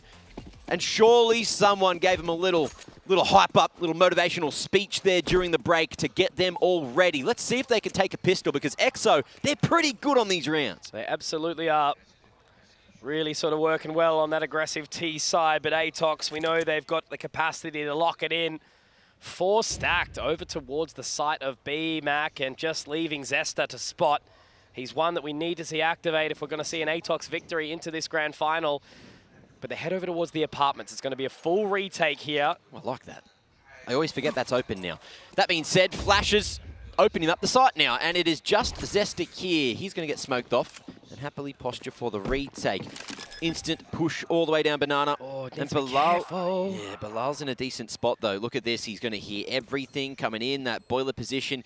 crucial for the information gathering, and they've got a double apps set up. CT is going to start to make their way over towards Lightroom. Bilal unable to hit that one, falling off, and now the boiler push starts to make their way through. It's awkward. Cabal going to be able to find one eventually as MIQ comes through too. Now 2 on site, and the CT's not quite worrying about Bilal. He's already been tagged up. He's already low, but MIQ can't get past the crossfire. Paul Bandana solidifying the site, and this is looking lost for Cabal. Absolutely, man. A pistol round to take them up to 9 makes it so spicy, right? That CT side is depressing to have to play from behind in this position, right? The economic game is so challenging, let alone on a map like Inferno, where you get punished time and time again for losing those opening picks. And unfortunately for Atox, they gamble stack B, and it is going to be A.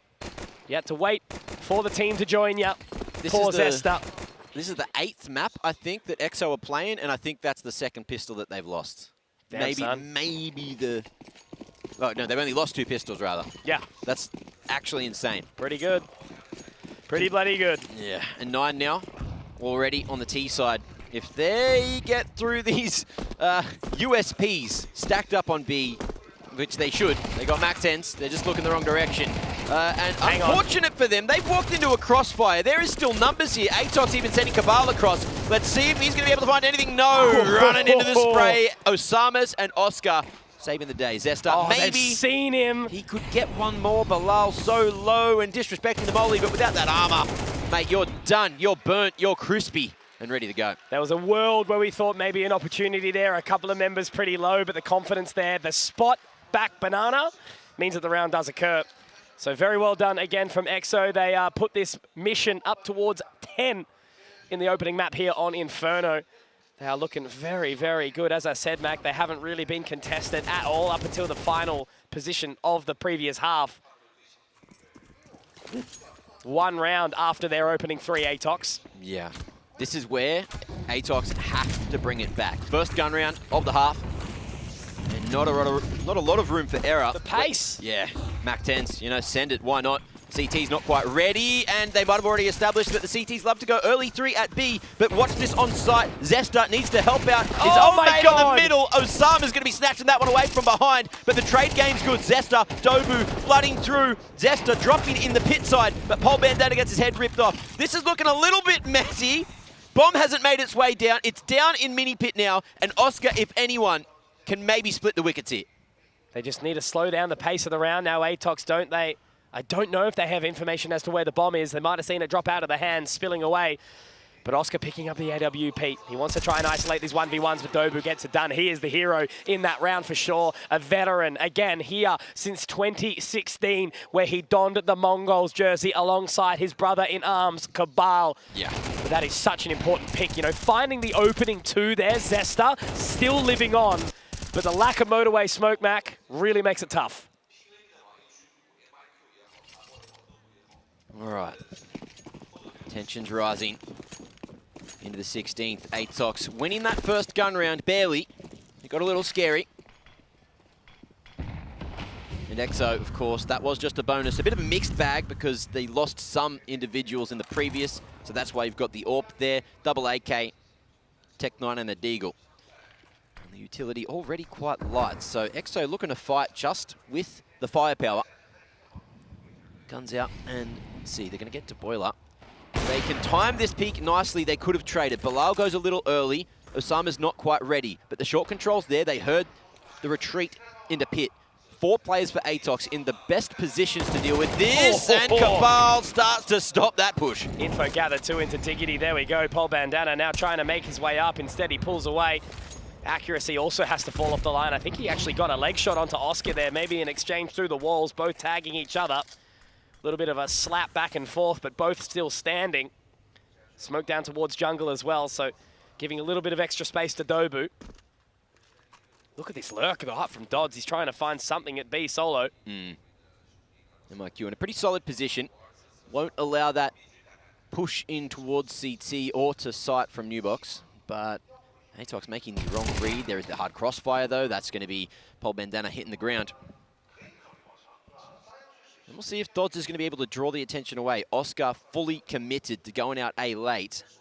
Bombs here, 20 seconds. You can't really rotate. So, there's the info. Does it trigger a rotate? Not yet. Atox not spotting the bomb. Great discipline. Looks 2-1-2 like Oscar's, split, and yeah, just saving that AWP, eh? Yeah. 5 alive for Atox, Mac. Pretty good financial situation. Got to be happy with that. The golf clap from the crowd. They're happy with Atox getting a 6th round. Yeah, a slow burn. Yeah, it definitely is, but it's a journey towards, at the very least, right? You know, it's not a quick trip up Everest. There's 4 different camps. Got to make your way up as a unit. Overwhelm adversity.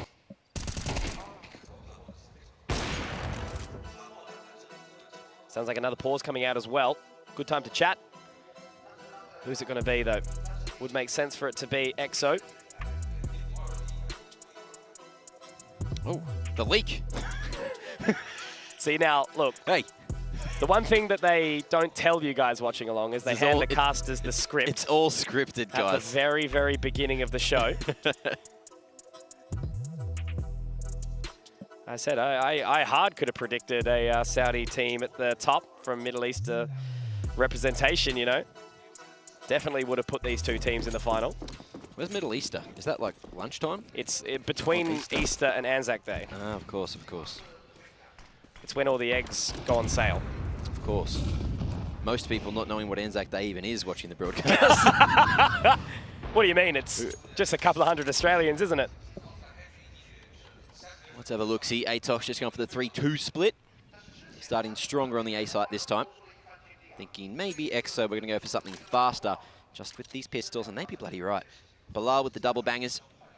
And looking for the old waterfall strat. Hard crossfire on the halls. Cabal should be able to at least... okay. Let's say get a good timing on this. Flash. Baits out the information. They're going to hear all those jumps, all those footsteps, and the molly sends them packing. There is still one more flash for Bilal if they want a second crack at it. But it looks like it's just going to be the mid-round call to go and do something else. Oscar's 1 HP. Really, really rough earlier exchange from him. Just leaving the sole member, though, here. MIQ having to try and lock down this position. He's got the off angle, but if he gets tagged up, could be a really rough prospect for him to try and fight. They do flash in towards Nana now. Creeping around the corner, Mac. It's going to be a scary one. MIQ, no utility to hold it down. Just a single flash. And they're going to be putting the pedal to the metal, 4 to the floor, I am sure.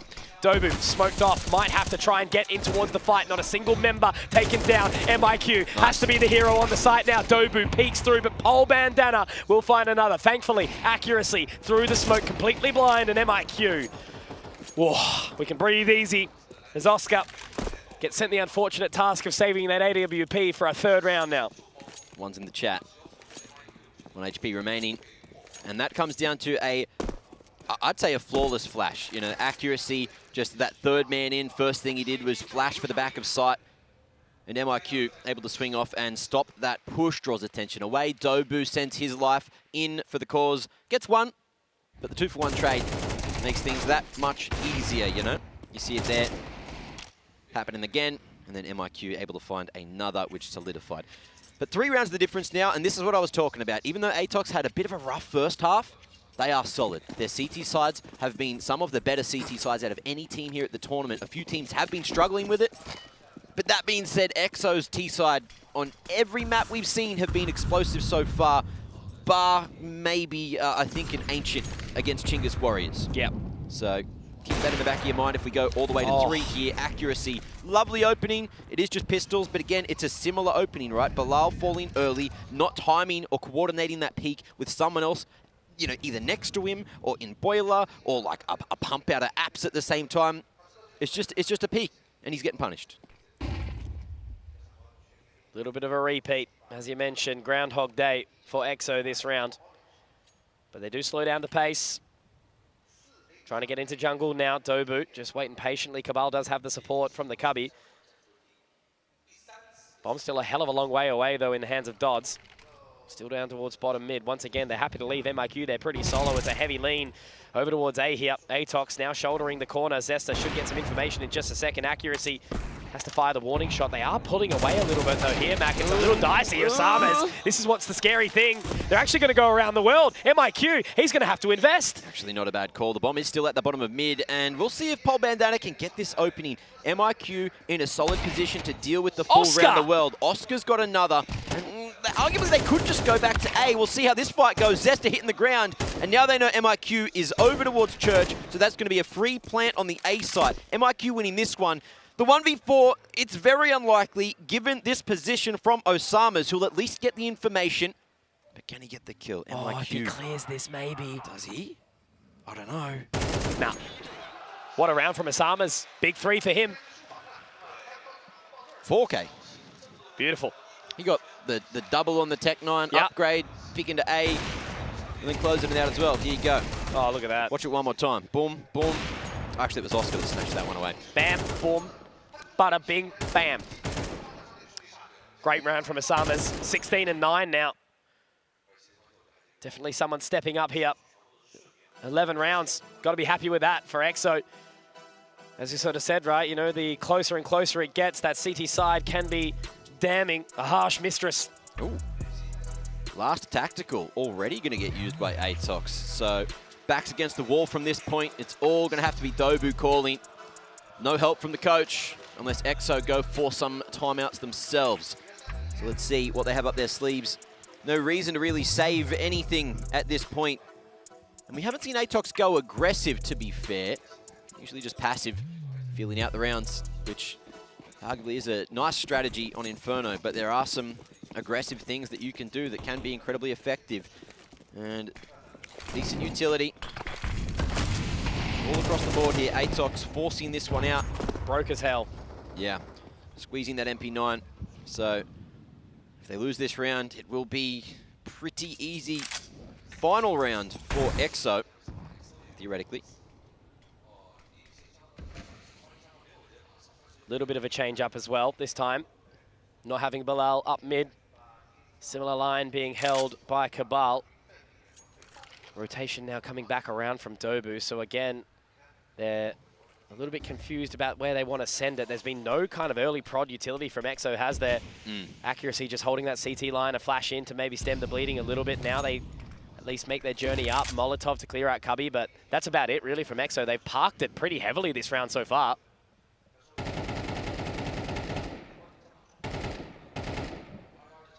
Just locking into this util, saving as much as they can. Accuracy, ready. He's got to get out. He will. Dodd's too far away. Didn't creep on up. Oscar certainly seen that line quite often here.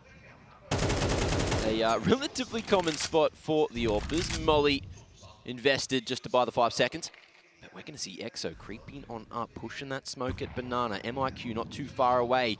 Can swiftly bring his way across, but accuracy, reposition the AWP. He's missed arguably a sitter, and the flash might be able to buy him time to get back to New Box. He wants to try to cut the cut in half, but it's not going to happen. Oh, 1 for 1. I don't know. EXO, man down. But Atox pretty much have to go for this. Osama's again, though, Mac, the linchpin. He could be the thorn in the side on Inferno again. The Blaze makes it so challenging. It just depends on when he's going to fire the first shot. He's seen the gun barrel. Zesta spotted him. But will that slow down the offense? Maybe, just maybe. Pole bandana. He gives it a crack, Mac, but in the end, it's 2 alive for Atox. And, oh, Zesta, you can tell he's not exactly the happiest of men right now. Whew. Even with the defuse, they still look flat as attack, don't they? They're feeling the pressure, and EXO are certainly putting it on them. But accuracy, what a hero. He misses the second shot there, but to be able to find one inside the fire. But Zesta really the hero finding that flank on Osama's. If he got that, it was all over Red Rover. Yeah, just having a quick look as he went for the reload or whatever the hell he was doing, and saved the day. Had an inkling that maybe that was happening, maybe that creep was coming. But it is another. And Atox staying stoic in the attempt at the comeback. Smoke towards the bottom of Banana. One up towards half-wall. No one gets Banana control just yet. It's just going to be a bit of time bought. Dodds disrespecting the smoke. Knowing that the CTs probably aren't going to do anything aggressive. Atox haven't at all this half. So it does allow EXO to make some more aggressive maneuvers. Make some calculated risks rather than just dry risks. Shout out RA. I think it's just a thing of not really knowing your opponent, right? You know, EXO obviously nothing really to go off, no match history. So you can't really kind of prepare on how they play these T sides. You just got to adapt on the fly, and Dodds Taking down MIQ, that's an important member of the team of Atox. And again, you know, the money's not looking fantastic, so every single kill is important for EXO, even if they don't successfully convert the round.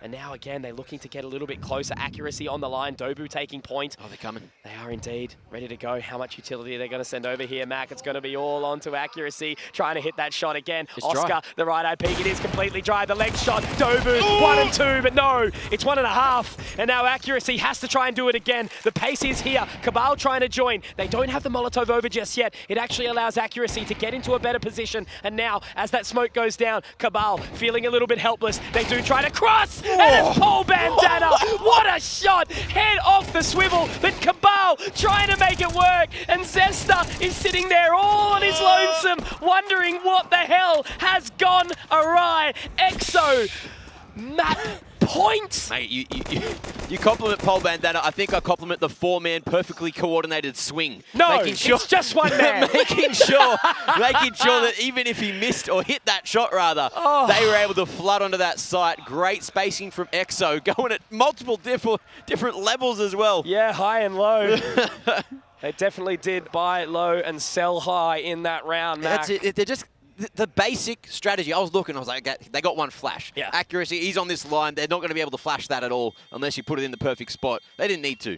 They used their bodies, they used their numbers to force their way in. And now EXO are one away from taking map one here in the grand final. Just the fact that they parked it for a second, right? Not flushing in, waiting for that smoke to bloom, because Cabal got there quick enough. But again, it was just that opening pick here, the trade out from Paul Bandana. Here you go, wait, that. Beautiful. Like you had one up on oranges, one like on the ledge of oranges, one far at the back, one slightly staggered at the front. Like there was no getting a multi-kill there with an AWP unless you pull something out of your hat. There's been teams together for ages not putting down those level of fundamentals together as a unit, so clearly these guys mean business. Oh, eXTREMESLAND, you sexy beast. Okay. Slower start to the, I was going to say the start of the round, but there you go, Zesta. That was a risky move. You know, this is what we saw, I think it was RA dropping earlier, just those dry picks into mid. Maybe there was a flash, missed it.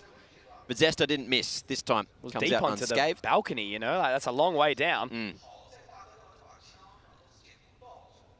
And even though EXO were ready, sitting back and waiting, they still didn't expect it. Smoke to progress towards the arch side and clear out dig here. That's some of the bracket control that they're looking for. I think the main issue is Atox. They've only got a low buy around that 1 M4. So Zesta, as you mentioned, has been having a more quiet game than usual. With Dobu falling, there was an opportunity. Zesta needs to hit those, and it's Cabal to snatch it away from the balcony. Kick found, and I believe Oscar has now been seen, as has Bilal. So the numbers starting to be calculated. And Atox, how do they win this? Backs up against the wall now, Mac. 30 seconds.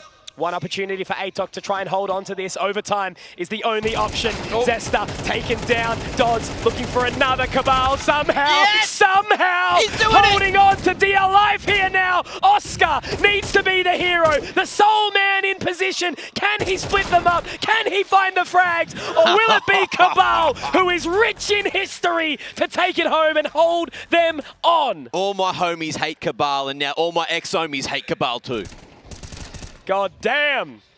Ridiculous hold from the pit there. Lovely little angle. Hiding for just long enough in the mini pit. Activating at the right moment. They knew he was there, but he swung out and got square with the boys hailing from the Middle East. EXO now back on a mixed bag themselves. Just going back, buying a little bit of extra utility. Trying to figure out where they want to put this. Faster approach at mid. They're going far. Okay, pace change, pace change. No one here at Archers, and Cabal might not be able to save the day this time. Flash there. It looks good, but the shot just goes on the leg, Mitch. Tripping him over.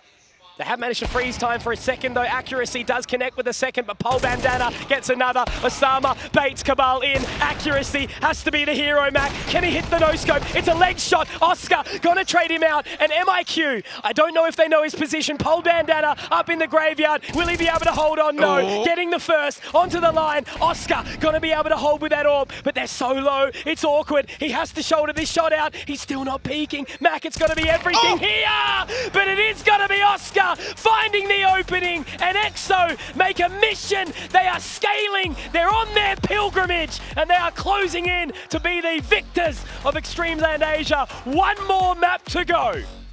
Oh, they're making me a believer. One round at a time, one map at a time.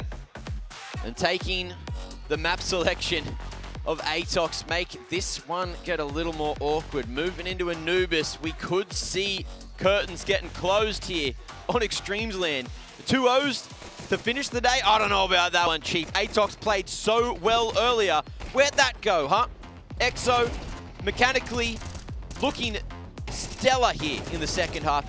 Look, Atox did a better job, but the problem was, with only 4 on the T side on your map pick, that is when things just get really, really awkward. I loved the moments, I loved the highlights, but what I love most is that EXO, a team that no one here really knew anything about, is potentially going to be walking away with a trophy in one more map. The fact is as well, Anubis around the corner, right? You know, a map that EXO has selected. They've only lost one map in the entirety of this competition so far, Mac. And again, you know, a team that most people would just come in and kind of put a big question mark against them. Who are these guys? How good are they going to be looking? Yeah. Do we really need to prepare? And you could just see it from Atox's CT side. No investment into apartments, into Banana, into second mid. They just had no idea what the side of EXO was going to throw at them. And ultimately, that is what was their demise. There was almost a moment there, but it's an individual bit of prowess from some of these members and just the capacity to hold that down. The fact that these guys know how to play off of each other this well after such a short period of time fills me with so much hope, and this is the absolute essence of Extremesland, Mac. This is what it means to play Counter-Strike on the world stage. And it's a beautiful sight to behold, but we still have a couple more maps if we need them, but only one more if EXO is successful on Anubis. Who knows if that's going to happen? Who knows if Atox can steal the map back? You better believe that Atox is going to be starting on that T side, and if they're not, they really need to fix things up. Having a quick look at the stats after that one. No one actually going positive in the rating. Atox just getting demolished, and no one even positive in terms of the KD. It's all EXO. Everyone pulling something out, pulling out moments. Of course, you know, there was mistakes that did get punished by Atox, but unfortunately those man advantages that they were able to find weren't capitalized on. I remember multiple, you know, 2vx's, 1vx's, 2v2s, bloody 3v5s coming out for EXO, able just to play clutch mode because they are all playing Counter-Strike that much better today. Pole Bandana, 22 and 12, already the MVP from that first series EXO played today in the semis. Mate, this man on your screen, he is doing numbers, hailing from Ukraine. What an absolute hero, the man, the myth, the legend in this tournament right now, right? Pole Bandana. It's been beautiful to watch. Assam has also had a couple of real big moments of brilliance, but I think it's just the effort by committee for these guys, right? You know, you need all 5 showing up to the plate if you're going to take Extremesland, especially when you're facing up against a team like Atox, because how would it feel to be back here for a second time into a final this year? And to go down to a team, right? You know, it was Rare Adam before. Rare Adam obviously taken down by EXO, and now they're facing that opponent here. Maybe someone would have looked at this and gone, oh, EXO's maybe an easier opponent than NRA, but no, that is not the case at all. They are looking absolutely fantastic, and Matt, all I can say is Anubis is around the bend. I can't wait for it. Yeah, I am so keen to see what we get there, and Atox really need to breathe it all in, cool the hell down, and figure out their game plan, because there were things not quite going right, and they need to fix that up going into the second map if they want any chance at lifting this trophy. But of course, that's coming up just after the break. See you in a bit.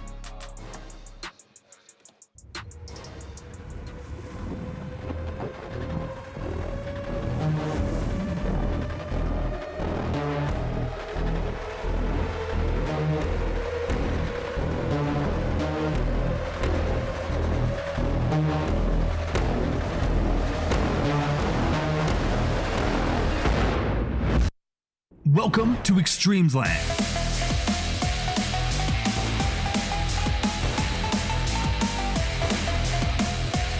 Since 2016, Extremesland has been the stage where many Asia-Pacific esports enthusiasts made it into world-class elites. Together, they strive to achieve dreams. Now, at the Extremesland, the horn has been sounded, the flames of war have been reignited. Let's go!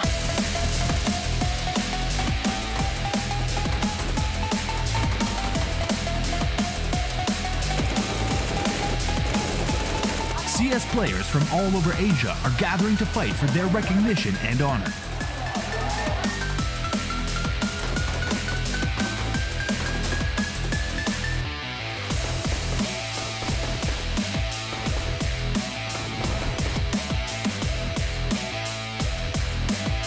Be prepared to embark on a new chapter.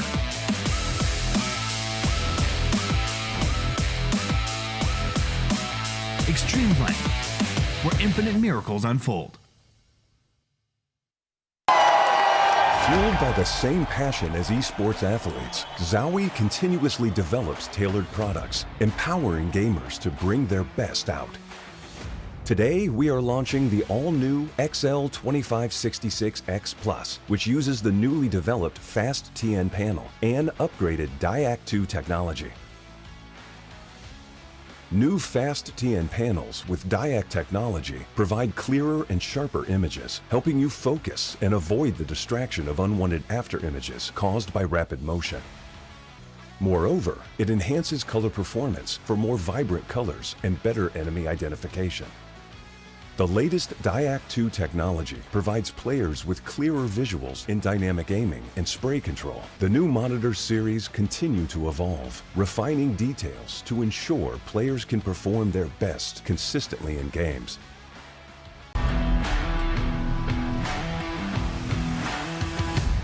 TR Series incorporates a softer, high-density rubber base. Unlike typical soft mouse pads, TR provides superior support, minimizing excessive depression during spraying or tracking, while reducing discomfort from desk surface hardness. What's more, it also offers better elasticity.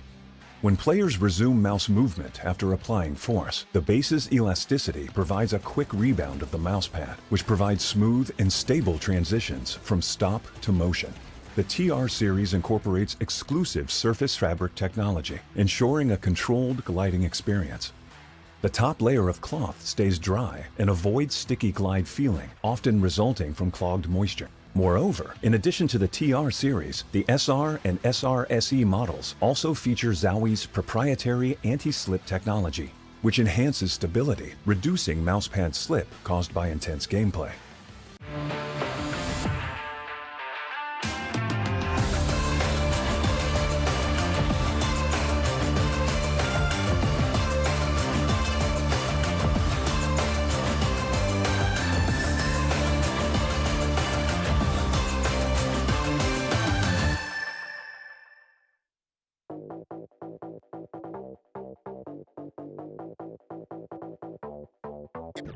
Everybody know we gon' do it like this, do it like this, do it like this. Everybody know we gon' do it like this. Straight from the underground.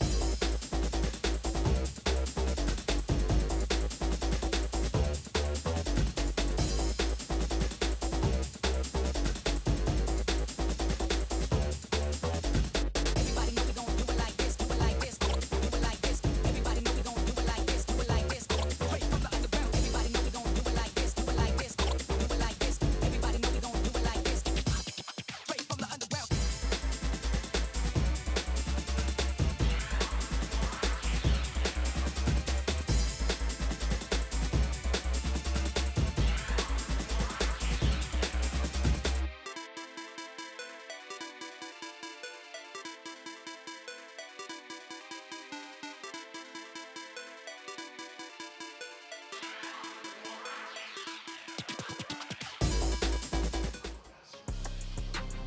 Oh, we have had a scorcher of a first match, maybe a bit more one-sided than we thought we'd be getting here in the grand final. But if I know Mongolians, they have the never back down mentality. And if I know Cabal and Dobu, you better believe they're going to be leading the boys to victory. Absolutely. You know, when you've been fighting so hard for so many years, you really do build up that level of adversity, right? So I think these guys are going to be an important voice to get the boys pumped back up, get them back into the server. Because EXO, they look pretty cool, calm and collected, right? There was a couple of moments where you thought maybe there would be a bit of a turn of the tides. But again, the way that they've been able to throw this together, this project of EXO, which again was put together at about 3 weeks notice. You know, how often does it happen? Oh, there's a qualifier coming up, guys. Let's put a roster together. Let's make it look good. You don't usually end up in the grand final with a map advantage after taking down the likes of Rare Adam and, so far, you know, Atox. So It's a hell of a journey, a hell of a story from EXO Esports, but will they be able to close it out, or will the Titans fight back? You keep talking about adversity for the Mongolians, but there's plenty of adversity over on the EXO side of things as well. Hell yeah. And if there's one thing that tastes pretty sweet, it is overcoming adversity. So no matter who takes this trophy, who takes the grand victory, it's going to taste pretty bloody sweet. There's a good story to be made on both sides. And if it's 2-0, I feel like, you know, that is confidence putting on that region, no matter if it's for Atox, no matter if it's for EXO. I just love to see it. But I'll tell you what I would love to see. Counter-Strike that tastes like real Counter-Strike. I keep talking about the theory and things going right and things going wrong. But theory's just theory. Counter-Strike is Counter-Strike. And when you have people that can shoot, when you have real bloody good shooters like the players on EXO, maybe they just deserve to win that much more. Absolutely. Let's see what we get here. Jumping into map 2, it will be time for Anubis. Mitch, what do we got for the pistol, buddy? All I can say is, baby, if it's one more map, that trophy will be going to a certain direction. At this point in time, Ancient only just on the cusp. So Pistol, as you mentioned it, bit of a lean over towards A here. Nobody home, just leaving one outside camera. That's going to be Bilal. Will they hear the pitter-patter of the footsteps? Not just yet. It's a slow creep. They're playing a bit turtly here, EXO. And now as that utility does start to come in, Bilal is going to get a flash in. They're quick in, but it's just the sole member. Bilal, first line of defense, and goes back for more. No Fight spot way! control, and he's going to be able to find both of them. Even though he couldn't see a damn thing, he gets that third. Maybe not aware of the man push in heaven, but he might just be able to do it all himself. Space to get that reload off, and off with a bang. This is looking good. Cabal needs to strike from behind, but there's too many CTs flooding all around him. They've traded positions, the bomb's on the ground, and there ain't no getting past all these EXO members. They're too sharp. If Bilal gets the ace here, it would be monolithical, Mac. He's looking for it. He's trying his hardest. And Bilal, he wasn't even in this bloody roster, Mac. And now they are cheering him along the way. What a start to Anubis. One-man army. Someone get HLTV on the phone. Get this man the justice. Get him on the Jesus. lineup, on the bloody HLTV page. He's a machine. On the pistol in many a round, even though, look, last map did give a couple of picks away. Makes up for it for rounds like that, and EXO, another pistol. Is anyone surprised? Is anyone surprised at this point? I don't think they are. That'd be like a 97% conversion rate on the pistols. Jordan, if you're upstairs and can hear me, please just double check that stat. But I think that'd be pretty close. Oh, man. And I love this already calling for attack to just cool down, right? You can't overstep your bounds. When you're that excited, obviously, you need to take the moment, but also maybe just let Atox simmer in it for a second, right? You know, hey, you sent 5 at one guy, couldn't get a single kill. How's that? I think there's that. There's also the fact that, you know, without a bomb plant, I guess there is a world where Atox could have gone for a bit of a force buy here, so EXO just making sure, you know, this round is one of the more important ones. Because if you lose this on the CT side, if you lose to, you know, someone dropping a Galil across and some upgraded pistols, then your economy is ruined for almost the whole damn half. So, I respect it. Take the extra time.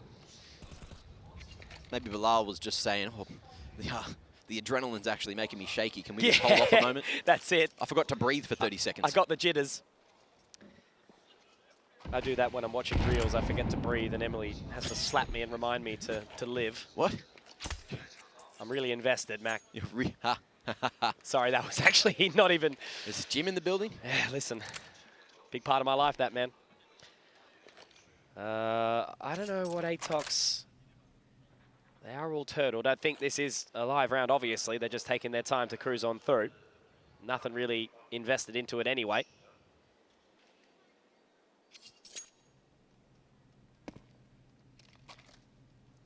Slow approach.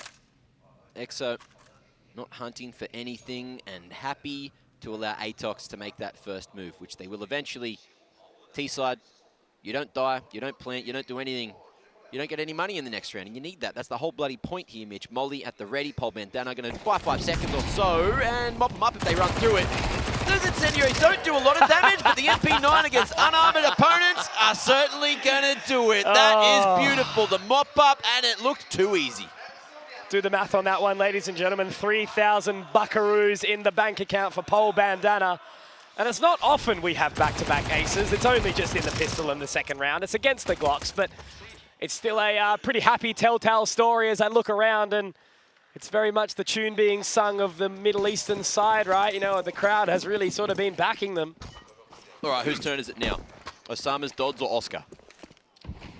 Going for the three-peat. Looks like it's going to be Osama's putting his hat in the mix. Big investment to this position already. Now the boost up towards mid. Oscar up close.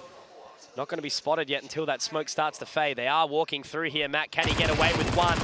The answer is it's two. It's not going to be the ace, but MemIQ has to pick up the pieces of the rest of his team. There's a couple of limbs being swinging around now. Bilal gets up very close. Accuracy also dropped. It's just not looking good, is it, right now from Atox? Shaky, punished, damage, and a HE as well. Cabal all alone.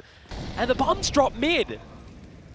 I love that, though. Bilal with the tag, HE to bag, coming through there. Accuracy hitting the space bar to jump as well, but with the bomb down, I don't think EXO are actually aware of the bomb's position because it's down behind the doors and no one's pushed forward yet. But Bilal could be the man to do it in a moment. Dodds, look at that timing. Maybe there's a world where Cabal can fashion something out of this 1v4. 40 seconds. It's a freebie on Dodds, who just turns back. And that timing looked better for Dodds, but the shot's better for Cabal. Mollied off, 30 on the clock, and I don't think he's going for this no more. Once again, it's just another one of those rounds where unfortunately you're not really allowed to play. Just have to spend the next 30 seconds thinking about what you did. It's like being put in the timeout corner for being naughty. There is that bomb. They've got it, obviously, now. But, yeah, roughy. 3 opening rounds for EXO. 2 aces to get us moving. Yep. That one was really, really solid as well, just from some, you know, minor forward positioning. Everything we've seen so far from Anubis here at Extremesland, no team's been that good on the CT side. Nothing's really worked out for anyone. And EXO are just flipping the narrative, saying, hey, we are here to play and here to bloody dominate at that. It's just a funny thing, right? You know, every single bone of Counter-Strike in me really, really wants this to go to a third map. Yeah. I don't mind who wins. Both storylines are pretty happy for me. But overall, I feel like this series deserves it. But if it does go 2-0 the way of EXO, all I can hope for is that it just means massive good things for not only the team, but the individuals as well, no matter where they end up. It's just the start of the year, Mac. You know, we're still in mid-Jan. Yeah. Could also spin a narrative, Atox, you know, Dobu and Cabal. Maybe they got the Extremesland curse. Could be. Been in good positions a couple of times here. Bilal gets the info on the jiggle. Cabal not too sharp. Not going to be able to punish there, but Dodds certainly will. Cabal trying to fight from Ivy with no helping hand. Can't even get that AK either. You know, the other side of B main. You'd have to invest some utility that you just don't have to go and collect it. And Bilal's going to be watching that, which means he should find Zesta. Yeah, baited into submission. EXO have just been playing chess, whilst Atox are playing bloody RuneScape or something. Click and collect, baby. That's it. No XP waste. And accuracy, going to raise that combat stat for the moment. Looking to swing out on sight, but they're waiting. They don't want to drop the bomb towards main, or things will get awkward. Here comes the push from Darkside. Bilal, though, won't be able to get escape. And it's looking okay. Atox bring it to a 2v2, and they have space to plant. So at least they've got to that point. Got to be ready for this flank, though, in towards Canals. MIQ looking at the wrong way. And now it's all on the Dobu. You're talking about him rolling back the years here, Mac. He has to try and find the 1v1s, and he will be afforded it for now. Has to go for the reload, though. Oscar with the AWP! Oh! And there he is! Dobu, the big man. Once on August, once on the Mongols. Man is been a bloody backbone of the Mongolian scene. And that's a great 1v2 to start the trend for Atox. Yeah, desperately needed round there just to try to cut the must, get him in the game. They got a close a couple of times, but lost those back-to-back aces, giving EXO a phenomenal economy. And that means they're going to be buying up again. This is the big one. Atox need to win it to start to control the half. That's what it's all about here on the T side of Anubis. Smoke towards T stairs, and we are going to see the aggression coming from Dodds. Atox respecting it, sitting back, knowing that the A main control might be a problem. See if the smokes get refreshed at mid just to keep the cover there for Dodds. I just want to continue the narrative that you set up before, Mac. You know, on this CT side, so many teams too scared to take some control, but already having Dodds inside canals. He does get flushed out, does get mollied, but he does damage in the process. Oscar finding accuracy somehow through the shadows. And now with Dobu very, very low on HP, the advantage goes back the way of EXO again. Oscar's actually insane. I don't know how he's doing it. Look he's at the making it happen too. Yeah, tucked away. He does have a helping hand right beside him. Here's Bilal. They could fight together, and there it is. Nice timing on the swing with the contact, and that's how you play the numbers game. 3v2 now, still up for EXO. Should find sight for free though. Oscar, a little bit of a rotation around, and the AWP not exactly the prime weapon for it. They will find the site. They should get the plant here, but again, you know, tempting fate. Cabal, if he wants to swing all the way around, instead they're going to go for the smoke angle. Oh, it's tight. And now they have to drop in towards E-Box as well and try and get in towards these forward positions, Mac. I like this thinking from Cabal. Tucking in. And in a good spot to deal with the dark push if Oscar takes too long to come in from CT. Molly, flash, rather. Going to try to enable him to get out. He has the swing game. Bilal might be able to spot a shoulder here. Cabal not quite ready. We'll be able to get one. But Pole Bandana on the trade game a little too good. Oscar spotted. Jumping to the back of sight. And MIQ, they know he's here. Just spotting, jumping, finishing the job. Can he go again? There is going to be time. Smoke fading. Pole Bandana, no kit, no chance. And it's a second for Atox. Thanks to Cabal. Oh, man, I wonder what the call was there. Maybe he didn't have enough bullets in the AWP or something, but going for the Tech-9, getting a little bit lucky. But that's a great shot, a great bit of control there from MIQ, who again has been the hero for Atox in many of these matches. He's one of the pivotal pieces that have allowed the team to get here to this grand final today. Again, Mongols, Atox, they've had a pretty turbulent year, right? You know, losing Annihilation and Yami, taking accuracy and Zesta back. They seem to be stable now. It's setting up success in their 2025 season. Hold up. Action. Spotted. Thought Zesta might have been happy to go toe-to-toe here. But that MP9 is actually creeping on forward. Zesta, crosshair at the ready. And no, the spray ain't there, Mitch.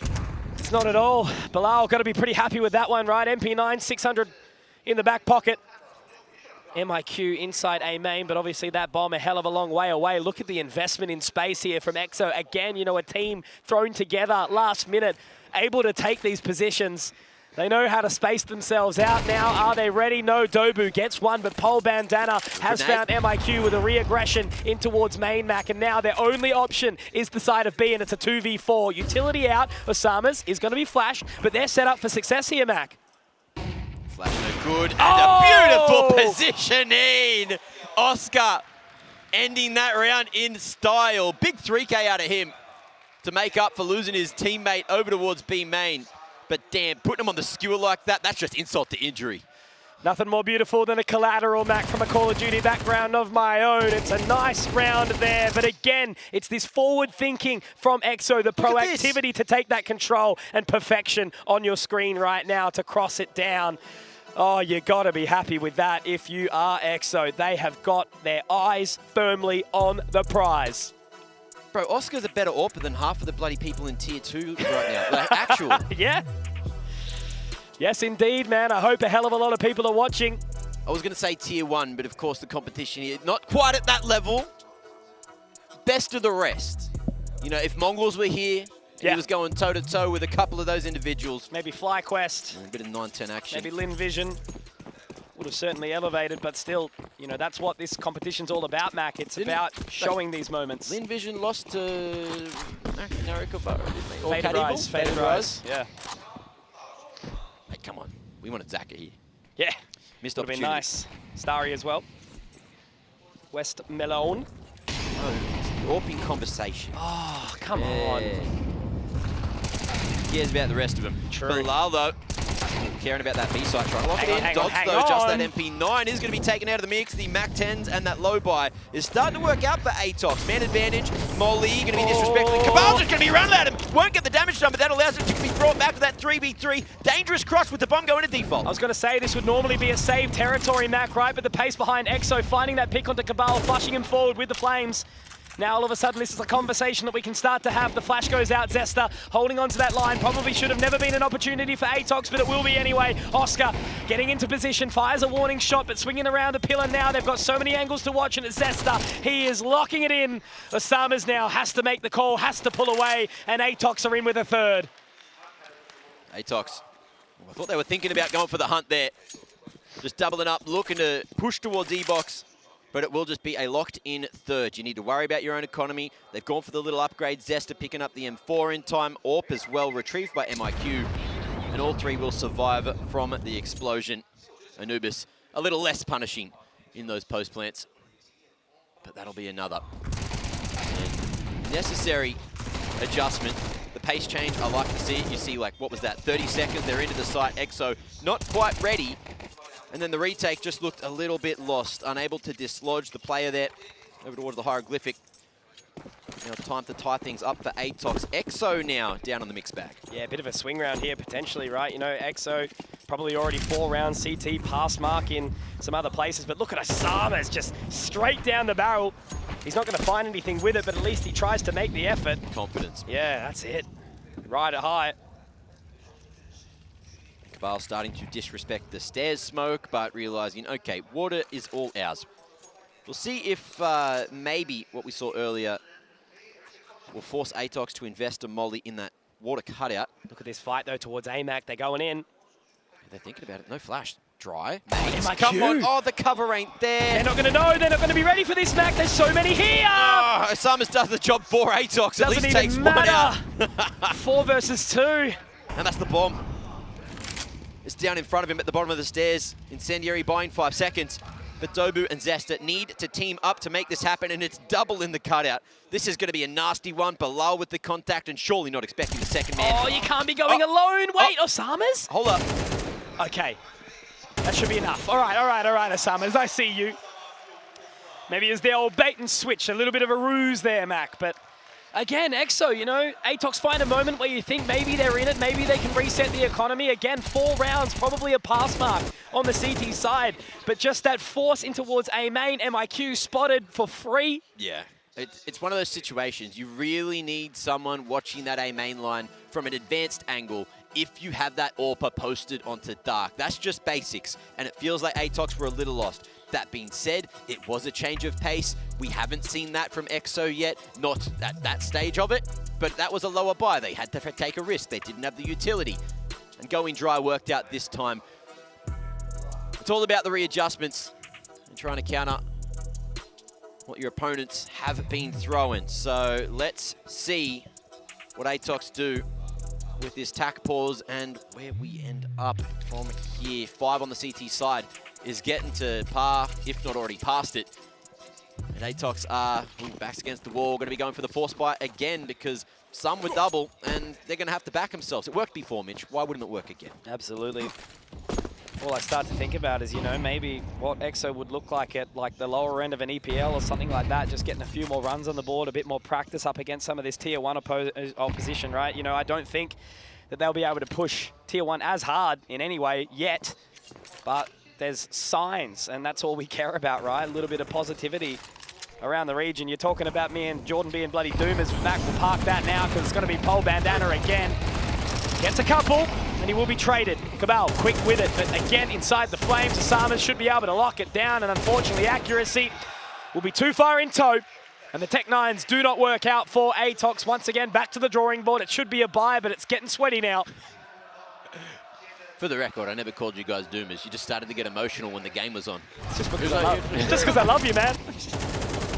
I'm just so happy to be here. You know, the good times, the bad times. Me on my bloody rocking chair. Mate, you barely scraped 30, come on. Let's go, let's go. Let's go, baby. Atox, 1 Deagle and a dream. I don't think this is the round. I'd say you're right to be a doomer this time. But maybe a miracle can happen for Atox to put a 4th on the board. EXO have been right as rain at navigating through these. Late shot. Oscar, maybe expecting a second man or a repeat. Good.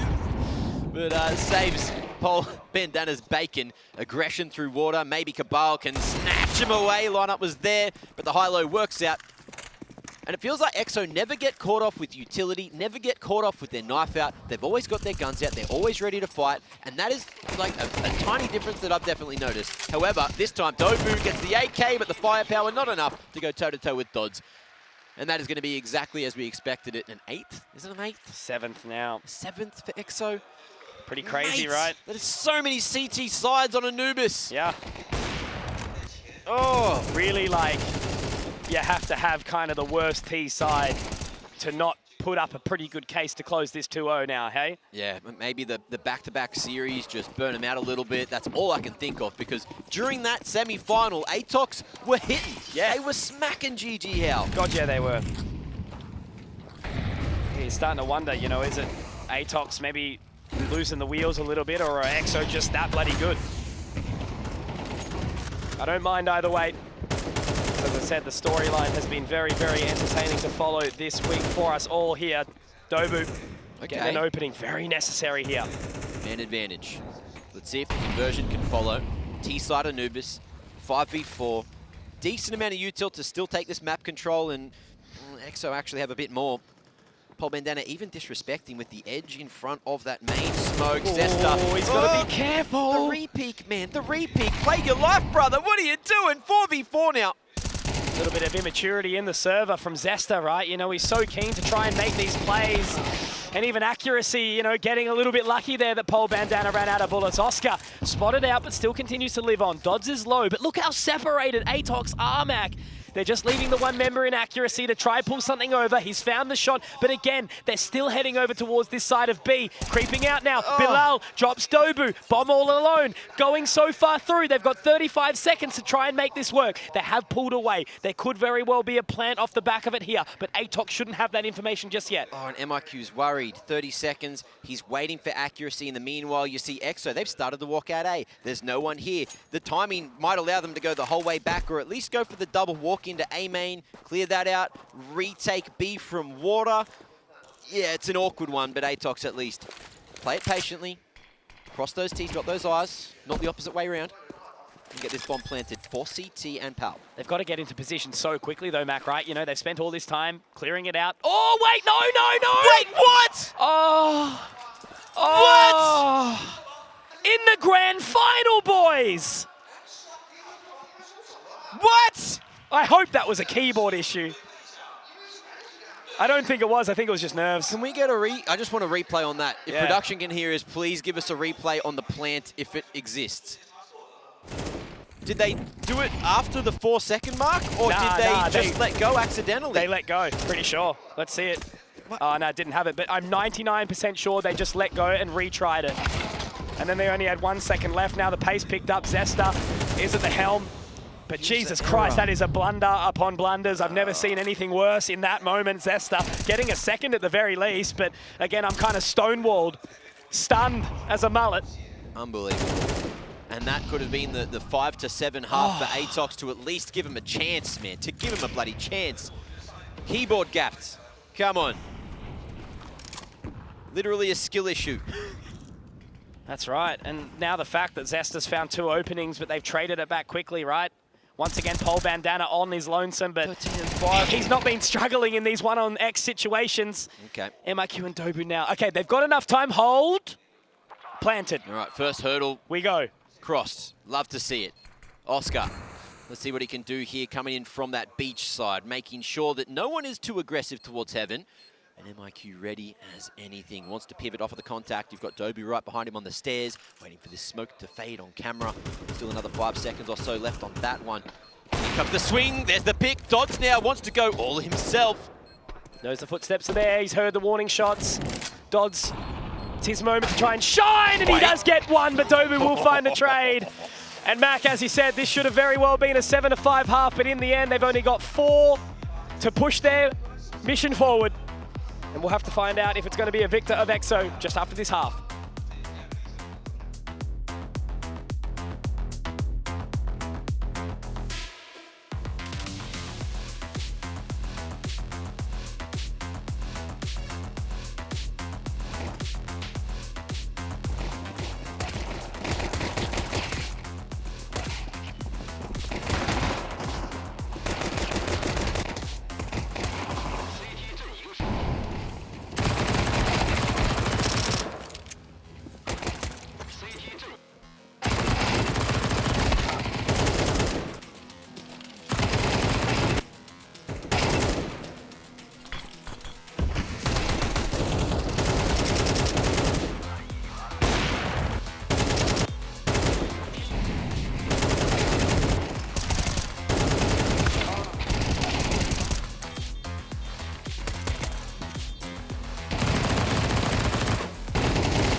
Oh my lordy, we could be in for a quick day at the office, and pistols are where EXO do a lot of good work, and pistols in Counter-Strike 2 get you a lot of rounds for the half. And that's why it feels like EXO just seem to be that little bit better. Atox, though, dropping the ball in many, many ways, but we'll see if they can pick it up. This is their last chance and last opportunity to put rounds on the board for Mongolia and try and formulate a reverse sweep. Whatever the outcome, it's a thing of beauty, Mac. It may not be the cleanest, but as always, as we know, pressure does make diamonds. So Atox, oh God, accuracy. Faces forward, 7 points of HP now. They march on in towards this site. Nasamas makes quick work of it. Dobu dropped and Cabal to follow. They've just been no opportunity into this one at all. Atox once again have not been afforded an opportunity to play the video game. Osama's absolutely tearing through. He's on for the 3K. Oscar tries to drop, but Osama's Bilal, they're making it all work here. MIQ, the last man standing. Osama's with another 4K. And Mac, oh Mac, what's that conversion rate of the pistols, mate? Good. Good out of 100%. Quite nice. Good out of lots. Mate, this is getting down to the bitter end in EXO. I'm not even surprised. I didn't watch the round because I was so convinced that it was just going to be easy. And tell me it wasn't easy. It was easy. I can't lie to you like that. I can't believe that Atox are flopping like this. And now they're going to go for the force in the CT second round, knowing that their backs are against the wall, and they kind of have to. You kind of have to. If you don't win this, EXO are going to be running away with it, and you know that they're pretty bloody good with these SMGs. So let's see if it works out finally. Signs of life. Cabal going to be able to find the one, but it is the late crunch on B. Bomb. Okay, it will be able to escape here, even though they are a man up. Oh, okay, I say that, but it's gone back for more, and that might have been the overstay. Bomb down, CT spotting it, but not going for it. Just locking onto the B control, making sure main is in their sight. But they haven't gone forward. They haven't progressed to pick up the extra weaponry yet. And there's another Zesta, AK in hand. Able to find that first one. Scout trying to smack away, but Pole Bandana's position is known, and Atox looking to 100% the round. You need to group up, and you need to get past this man who has been so hard to take down. I was going to say, Mac, don't count out Pole Bandana. Molotov goes in. He's got a couple of angles to clear, but look at this. I actually don't know how much I like this. The separation now. Dobu going around for the lurk. Accuracy, okay. Puts the wings on his back. Able to stabilize. They do manage to convert this second round here, but again, there's still a hell of a lot of work to do if we want to find ourselves on Ancient. Need to say as well, I'm pretty sure the Observer thinks this one is all over because he's only observing EXO at the moment. Yeah, it's a pretty valid statement, really. Understandable with what we've seen this series so far, but yeah. Atox, they get the one they needed. They have a much better buy than EXO here. But there is that AK in the hands of Osamas, and you can't count him out either. Look, rocking a higher than 2 KD, 13 and 6 after that first half. He's hungry for more. He's pretty bloody proficient with that rifle too.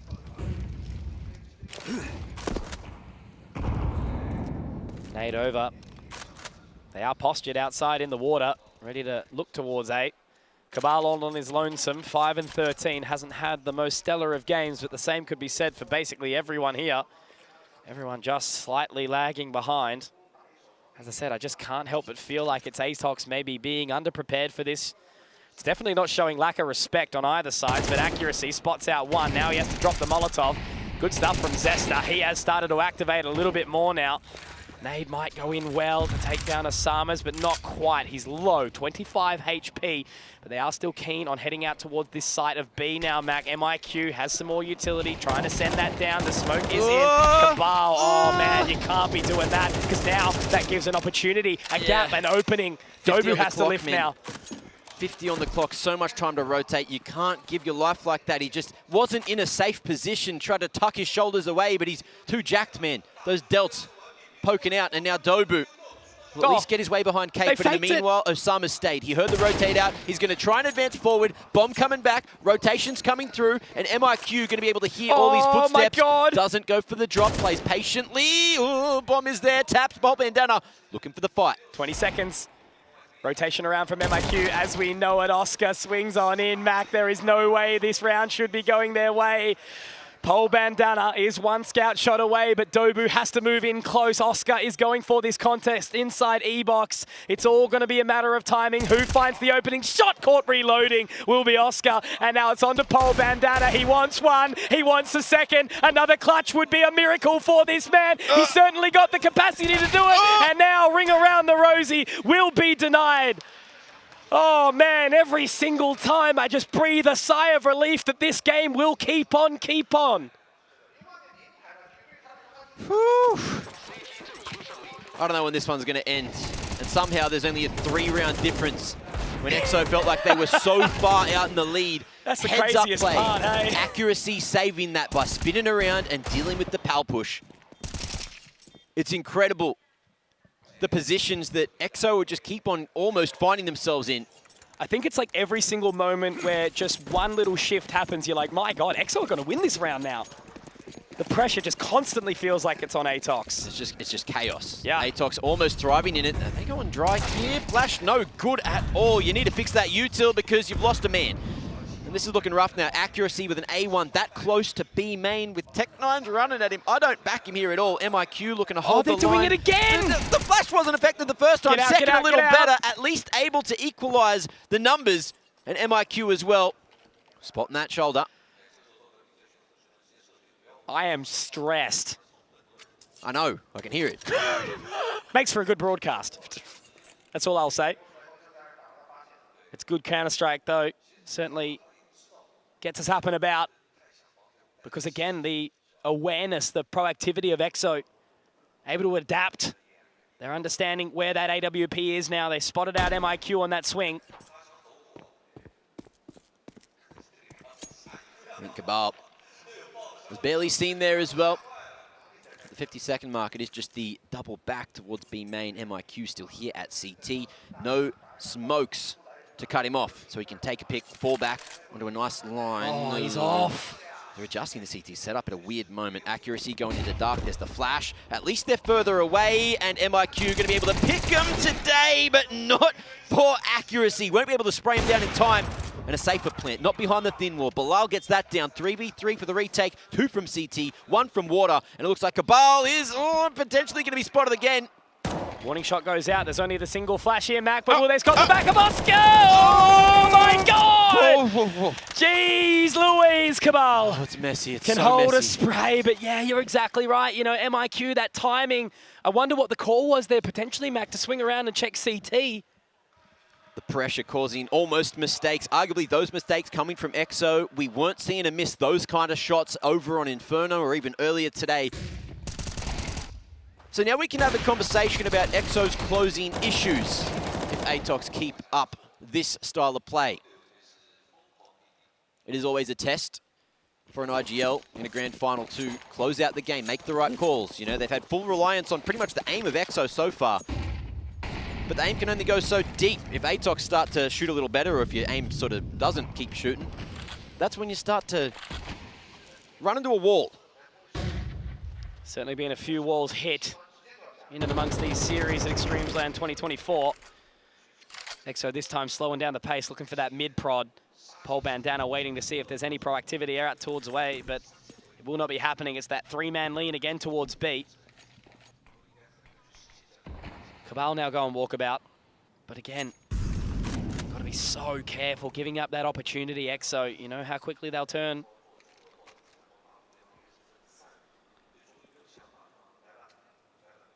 Osama's taking point towards mid. IQ on a nice line. Just making sure no one's there at window. Spotting. Not connecting, but also spot that jump back. 2 shots found, so he's only got 3 left in the magazine. Now has to try to stop this camera pump from coming through. Only 1 towards A main, so Atox could hold it, but they're going to play for the push on a camera instead. Dobu in a solid position, but again, it's just going to be chip damage done to these Ts. Look how and low in a they are! 3v5, you really need to opt to save here. The money's not there for the next round, and they don't know how low these Ts are. You cannot take the risk here with how EXO have been playing. Oh, that is devastating. Again, just the way they were able to kind of pull away MIQ. They force him off the line. They wrap into camera. They know that 2 members are invested inside A main. just the way they're able to kind of dangle the strings, right? The puppet masters, it feels like, is EXO.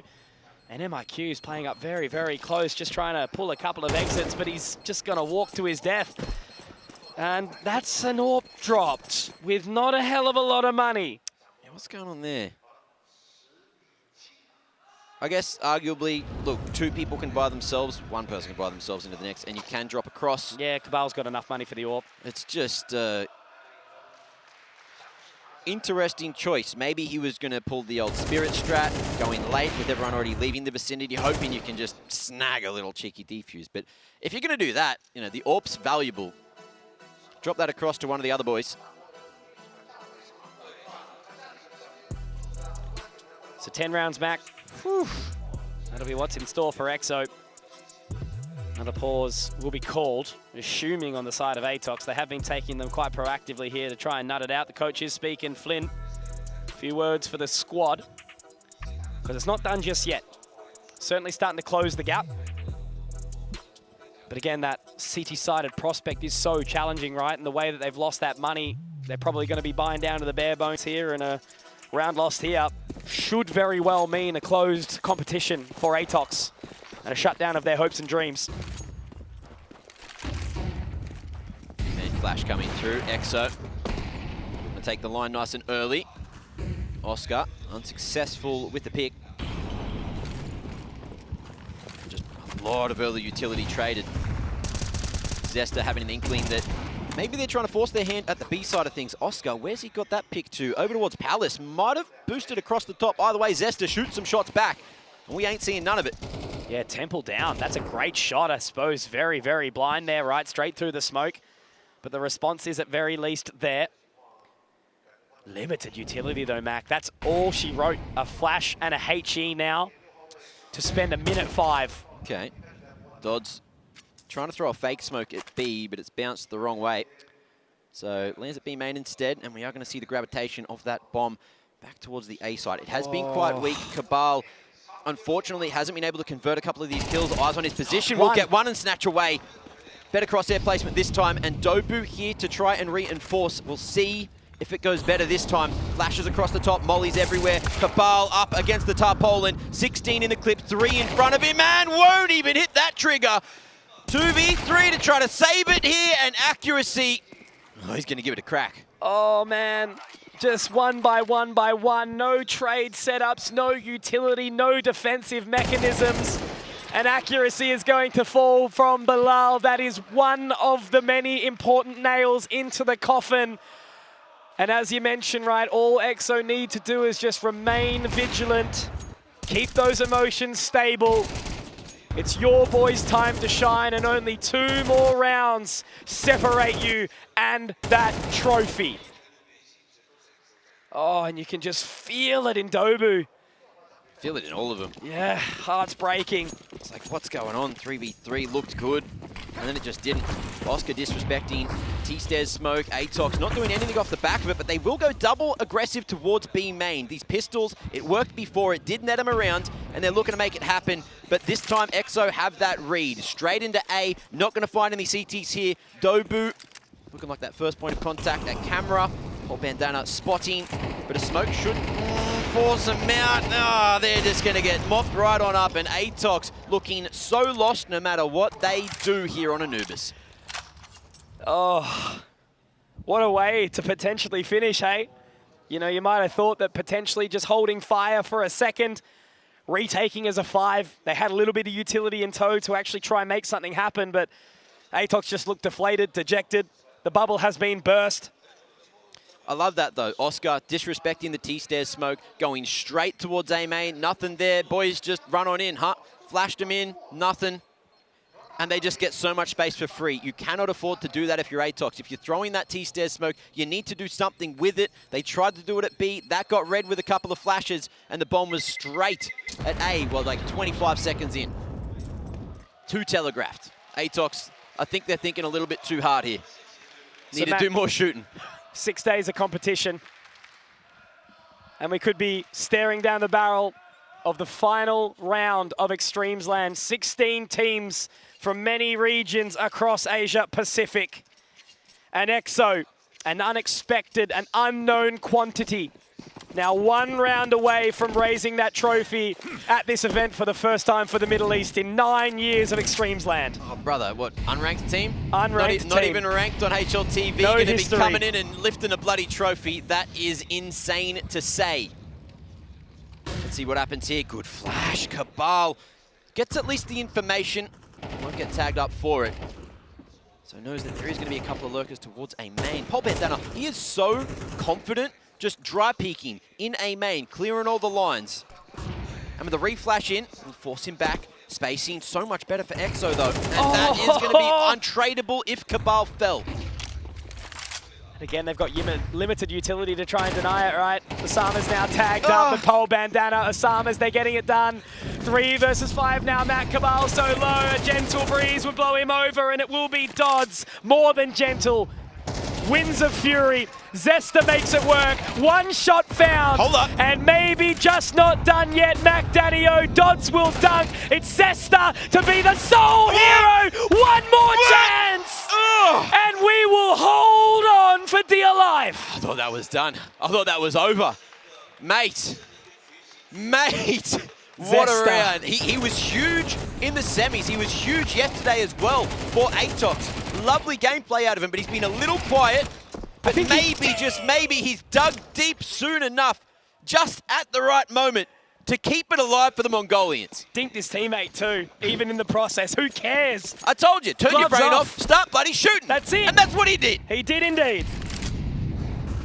When the universe needed him most, he vanished, resurfacing 100 years later, bold with an arrow in his head. He sold his brain, he picked up his aim, and he played some bloody Counter-Strike. Can't believe we're going again here, Mac. An AWP up for MIQ, maybe a world where we turn around and see what Mongolia is made of. EXO, a little bit of a slower approach this time. Once again, though, it's a utility game that's got my question. They seem to be a bit more ready for it over towards A, though, this time Atox. Volley at window. Dobu, very ambitious on the swing last round. And he's trying to stay confident going in with a flash on a timing. No tease there. But that's good information. The drop already going down towards the water side. Still some members at B main. Bomb will be retrieved now. And EXO expecting Atox to do something aggressive. 3-1-1 split. And MIQ this time. Warping towards a main where the bomb's starting to make its way. Cabal, big pick. But can he stick it on the second? Swinging! The moving accuracy of the MP9 that little bit better. 2-man advantage. EXO, if they close here, that'll be ridiculous. But MIQ looking to cut the mustard and gets another. Will he get the final one? Toe-to-toe with the AWPer. Oscar, surely not, surely not. The MP9 hopping away. Accuracy, another. Oh, please don't let this be a fake comeback, man. It'll just tear me limb from limb right now, and not because of any other reason than I just want this game to keep on keeping on. It is so exciting, this Counter-Strike. You can see what it means to everyone here. Not a single eye removed from the stage right now, down here in Shanghai. Still 3 more map points to work with, Matt. Can they do it here with this weekend looking by? I don't know. I don't think anyone knows. If we get more rounds like that, yes. But if we don't, hell, let's find out together, hey? EXO, Dodd's already well advanced towards the water. Get Molly in the way. Good timing on that smoke now from Accuracy. And a solid position to fall away. 2 eyes over towards the old B main. And EXO just with a lower bite. A couple of hero rifles in the mix. Might be able to get through these 3. Utility going to get juggled. Another for Accuracy. The smoke down at a nice time. All eyes on main as the AK tries to tear through him. Osama's doing it. They know Accuracy's there at the pillar. And things get awkward. Swinging, not expecting MIQ here already. Missed chance, missed opportunity. And surely not like this. Surely not. Cabal pushing forward. Info on all 3 of the members. They're going to be able to make it happen. Him and Dobu, the dream team, the experienced individuals. Let that retake happen, and we aren't done yet. I cannot believe what I am seeing right now. The second those two members go down on the B-side defense, Mac, I was sure, I was certain. Once again, EXO do not manage to close this map, Mac, and you talk about it. The pressure, the moments in time. How many times have these players been here before, Mac? Never. And the win is so damn close, they can bloody taste it. But Mum said no dessert until you finish your bloody main. Oh, EXO knew they had that too. It was just the timing on the swings, not realizing, and all focus on Cabal allowed Dobu to push his way in and to push the point for a swift old retake. And this is what I was talking about, EXO. Their inability to close may just be due to inexperience, may be due to the calls, but the pressure is changing some decision making. It's not as clean as before. And Atox, round by round, are dragging the whole team, the whole country, kicking and screaming back into this game. 2 more needed to take us to OT. Need to check that pulse, Mongolia. I hope you're feeling okay right now because there is a peek from MIQ straight down the canals and the gun barrel is spotted. Will he be baited into submission? No, Oscar, he's missed the shot. That's actually onto accuracy now, Mac. That's a peek that is found in towards E-Box. Blink and you'll miss it. A travesty. One that they needed. MIQ needed to hit that. Would have been huge, but accuracy gives the life. Thinks he was fighting with his teammate, not expecting the AWP already on that line. Maybe not expecting an AWP at all after the buy that EXO brought into round 22. Early utility thrown towards Dark and MIQ with the full reposition. Oscar's still posted. You don't want to peek this, surely not. Safe line. As long as B main is not a factor. And that's going to be covered by Zesta for now. Only a HE. So standing, delivering with the AK is what he has to do. Blocking util, or progression util rather, from EXO. Faking that they are taking that A main control. Cabal going to be baited in. Walking forward. Maybe able to get the info, but they're just going for the setup. It's a 2-2 split, and they need to get these kills. It's all about the kills. If they can't connect, if they can't get it done, Mitch, then we are Red Rover. Oh, there it is. I was going to say a single mistake is all it's going to take to close this series out, Mac, and now it's Cabal going down. Dobu, 1v4, Mac. I think it might be all over. The pause may have just been enough. And ladies and gentlemen, everyone here in Shanghai, China, down at eXTREMESLAND, your victors from MENA, EXO Esports. Whoa, the unknown, huh? Sometimes it's good to dive on in, and sometimes it's good to just thrive in it, live in it. EXO proving everyone wrong. An experience won't do it for the Mongolians. That is gonna hurt for Atox. Man, second time they've been here in the finals this year alone, right? What a time that has happened. And I think we just got to get over to the host now to have a quick conversation about what's happening in the minds of EXO. Ladies and gentlemen, your eXTREMESLAND CS Asia Open 2024 champions. It is EXO Esports. 掌声送给 EXO Esports。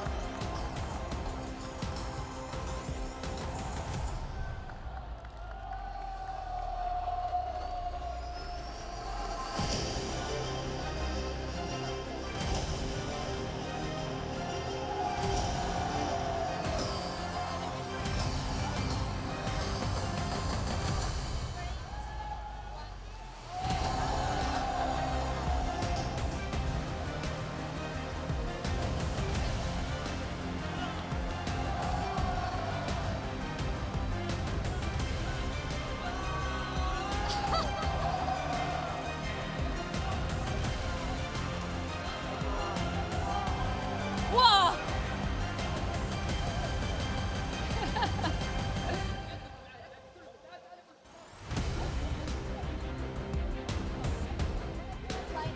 Okay, do this, here I go.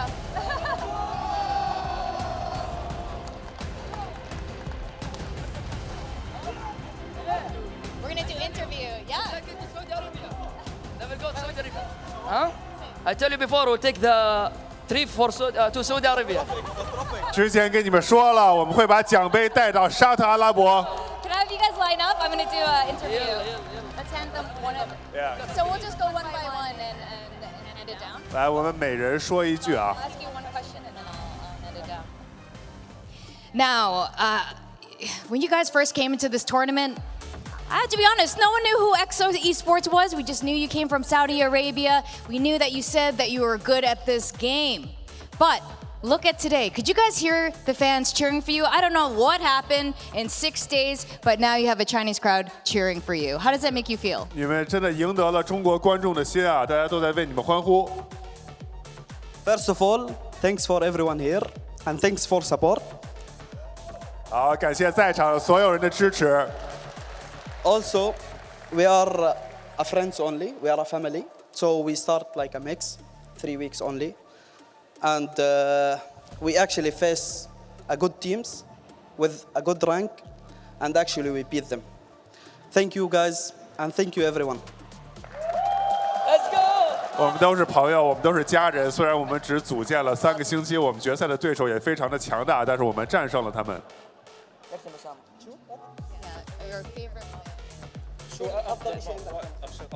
So Oscar, you did say you were going to take this trophy home to Saudi Arabia, and you definitely stay true to your words. But you know what? This is the first time you guys are competing in eXTREMESLAND. What was your favorite moment this whole eXTREMESLAND trip? 啊，你们整个极限之地，你最喜欢的时刻是什么？ For me, I like the China people, the community on China, because they are too friendly. And the best moment for me with my teammate when I reach here, because we are like family, we are like brothers, we're enjoying the game. And today we play different, not like last day, because we was talking before the game.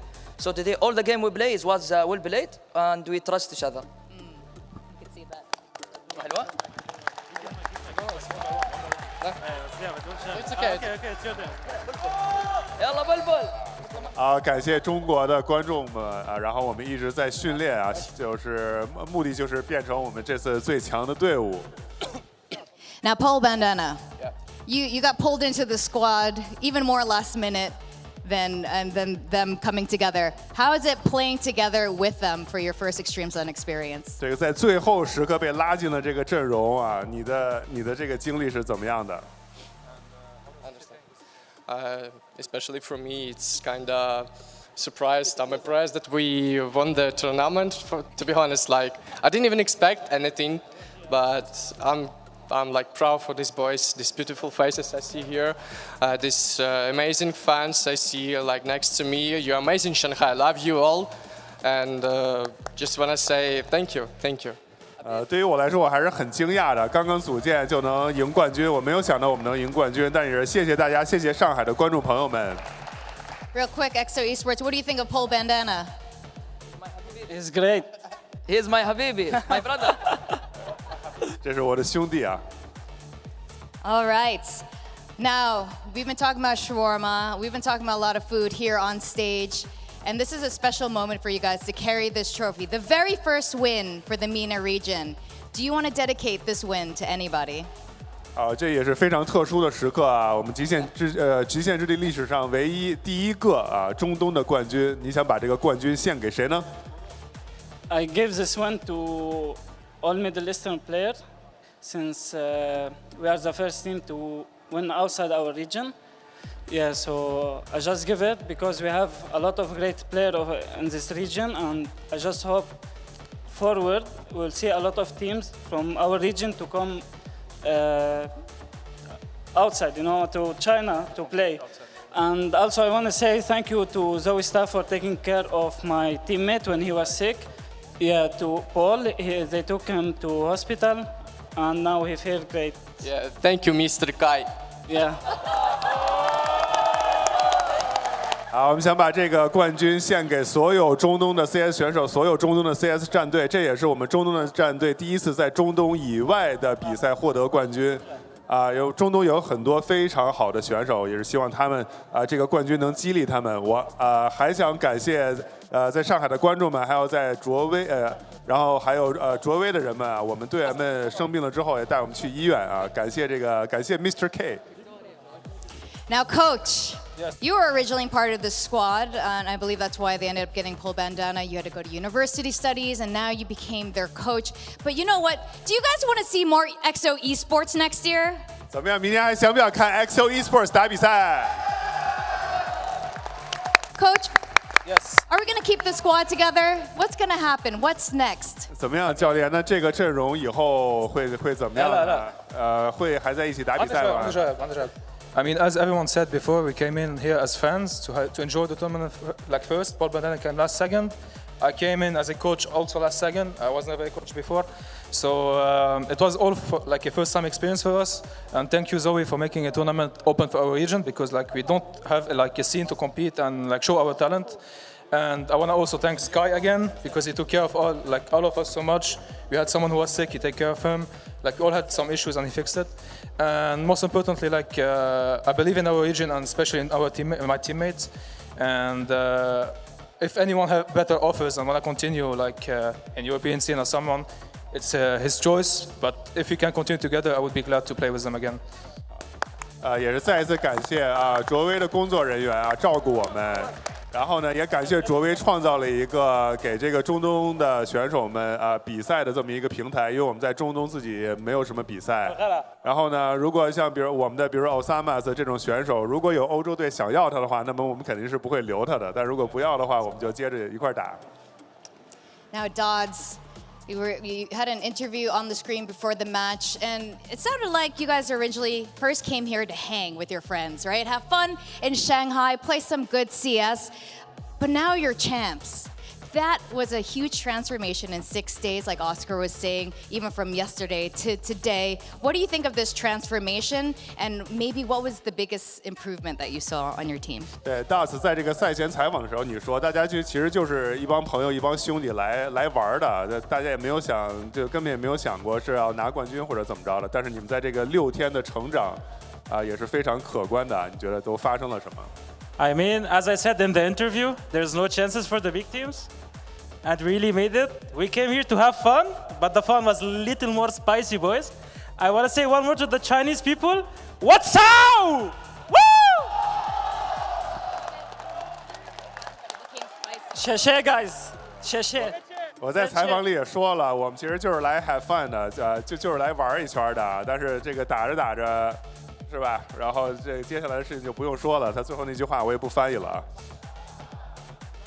Now, ladies and gentlemen, your grand finalist winners for EXTREMESLAND CS Asia Open 2024. Again, EXO eSports. 第一线之地总冠军 EXO eSports。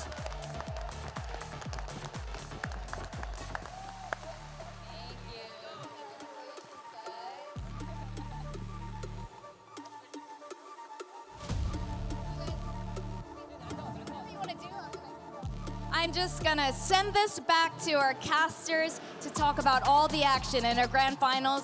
And for those of you who want to snap away, take pictures of these gentlemen on stage, please do. Congratulations. 好的，我们最后一次把时间交给解说老师。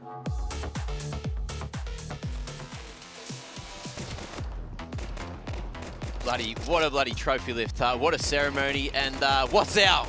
Let's go. Absolutely, mate. That was a crazy competition in general, Mac, overall, right? You know, for me, even coming in, casting this with the boys, it's been an absolute treat. Victoria, Baseline J there for the whole way. And yeah, massive thank you to Zowie because it's just been a brilliant weekend. And what a storyline, right? For the team of, you know, a bunch of ragtag players who are all individually powerful to not only take down Rare Adam, but Atox as well is just absolutely brilliant to see. And I love that interview up there from them as well. You know, you can just see how excited they are to play. It's good to hear that they you know, are open to offers as well and investing and showing more of their region, which is limited in their opportunity. Yeah, it's been a pretty fairy tale finish for them, hasn't it? You're like Atox just unable to get anything done, but EXO just showing exactly what they're capable of. And it's all about consistency. I think the only day it sounds like they weren't really consistent was yesterday in the quarter, and they weren't happy with it. They did the hard yards last night to try to polish that off, to try to fix things up, and do that, they did. It got them the whole way through the semi today, and then clean enough, good enough, better than expected in the grand final. We saw what Atox had, but they just ran out of gas at the final hurdle, and that's not what you can afford to do if you really want to lift these trophies. Damn, what I need to say as well is I feel like a lot of the teams that were favorites in this are incredibly lucky that there aren't Valve ranking points on the line, because if there was, they would have just lost a whole bloody lot to a team that is unranked. We would have seen EXO skyrocket up the leaderboard, potentially be in that slot to take the Middle Eastern slot for the major. Man, that is all I can really say. 13-10, ended up being dominant. I was almost sold on that Atox comeback, but they couldn't complete the job.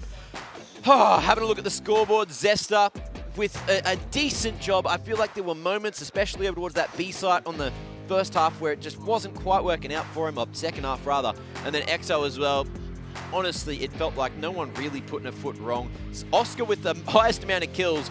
Not quite the highest rating, but like opening frags, getting those 4v5s or 5v4s rather, and just putting them in winning positions over and over. Like, the amount of impact he has had on this roster is incredible. Pole Bandana, shout outs to that man. Probably going to be getting the MVP with the rating there. And off the back of the first game, you'd argue he's going to be the MVP for the whole tournament for this squad. And there is no surprises here, Mitch.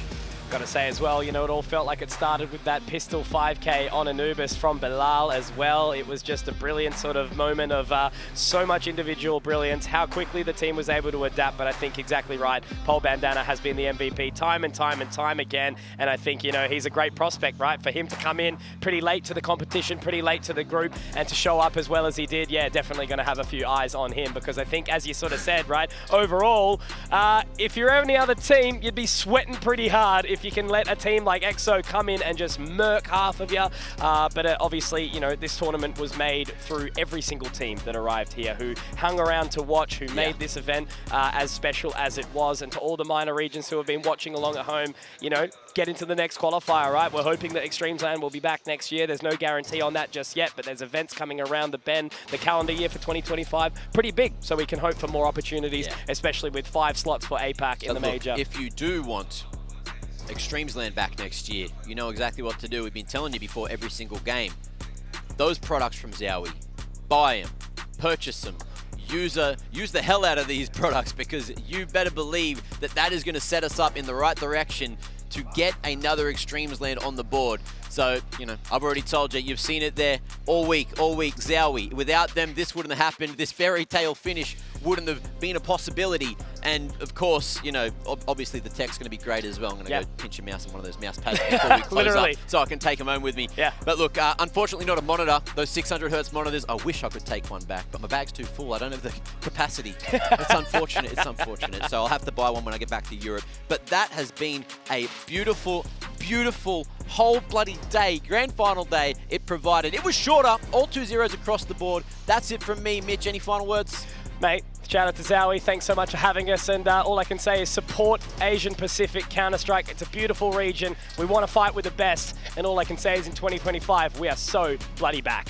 We certainly are. Thank you all for joining us here. That is it for the whole week. A big bloody week of Counter-Strike here, celebrating APAC Counter-Strike. And we'll see you hopefully next year. Enjoy the rest of your week. See you later.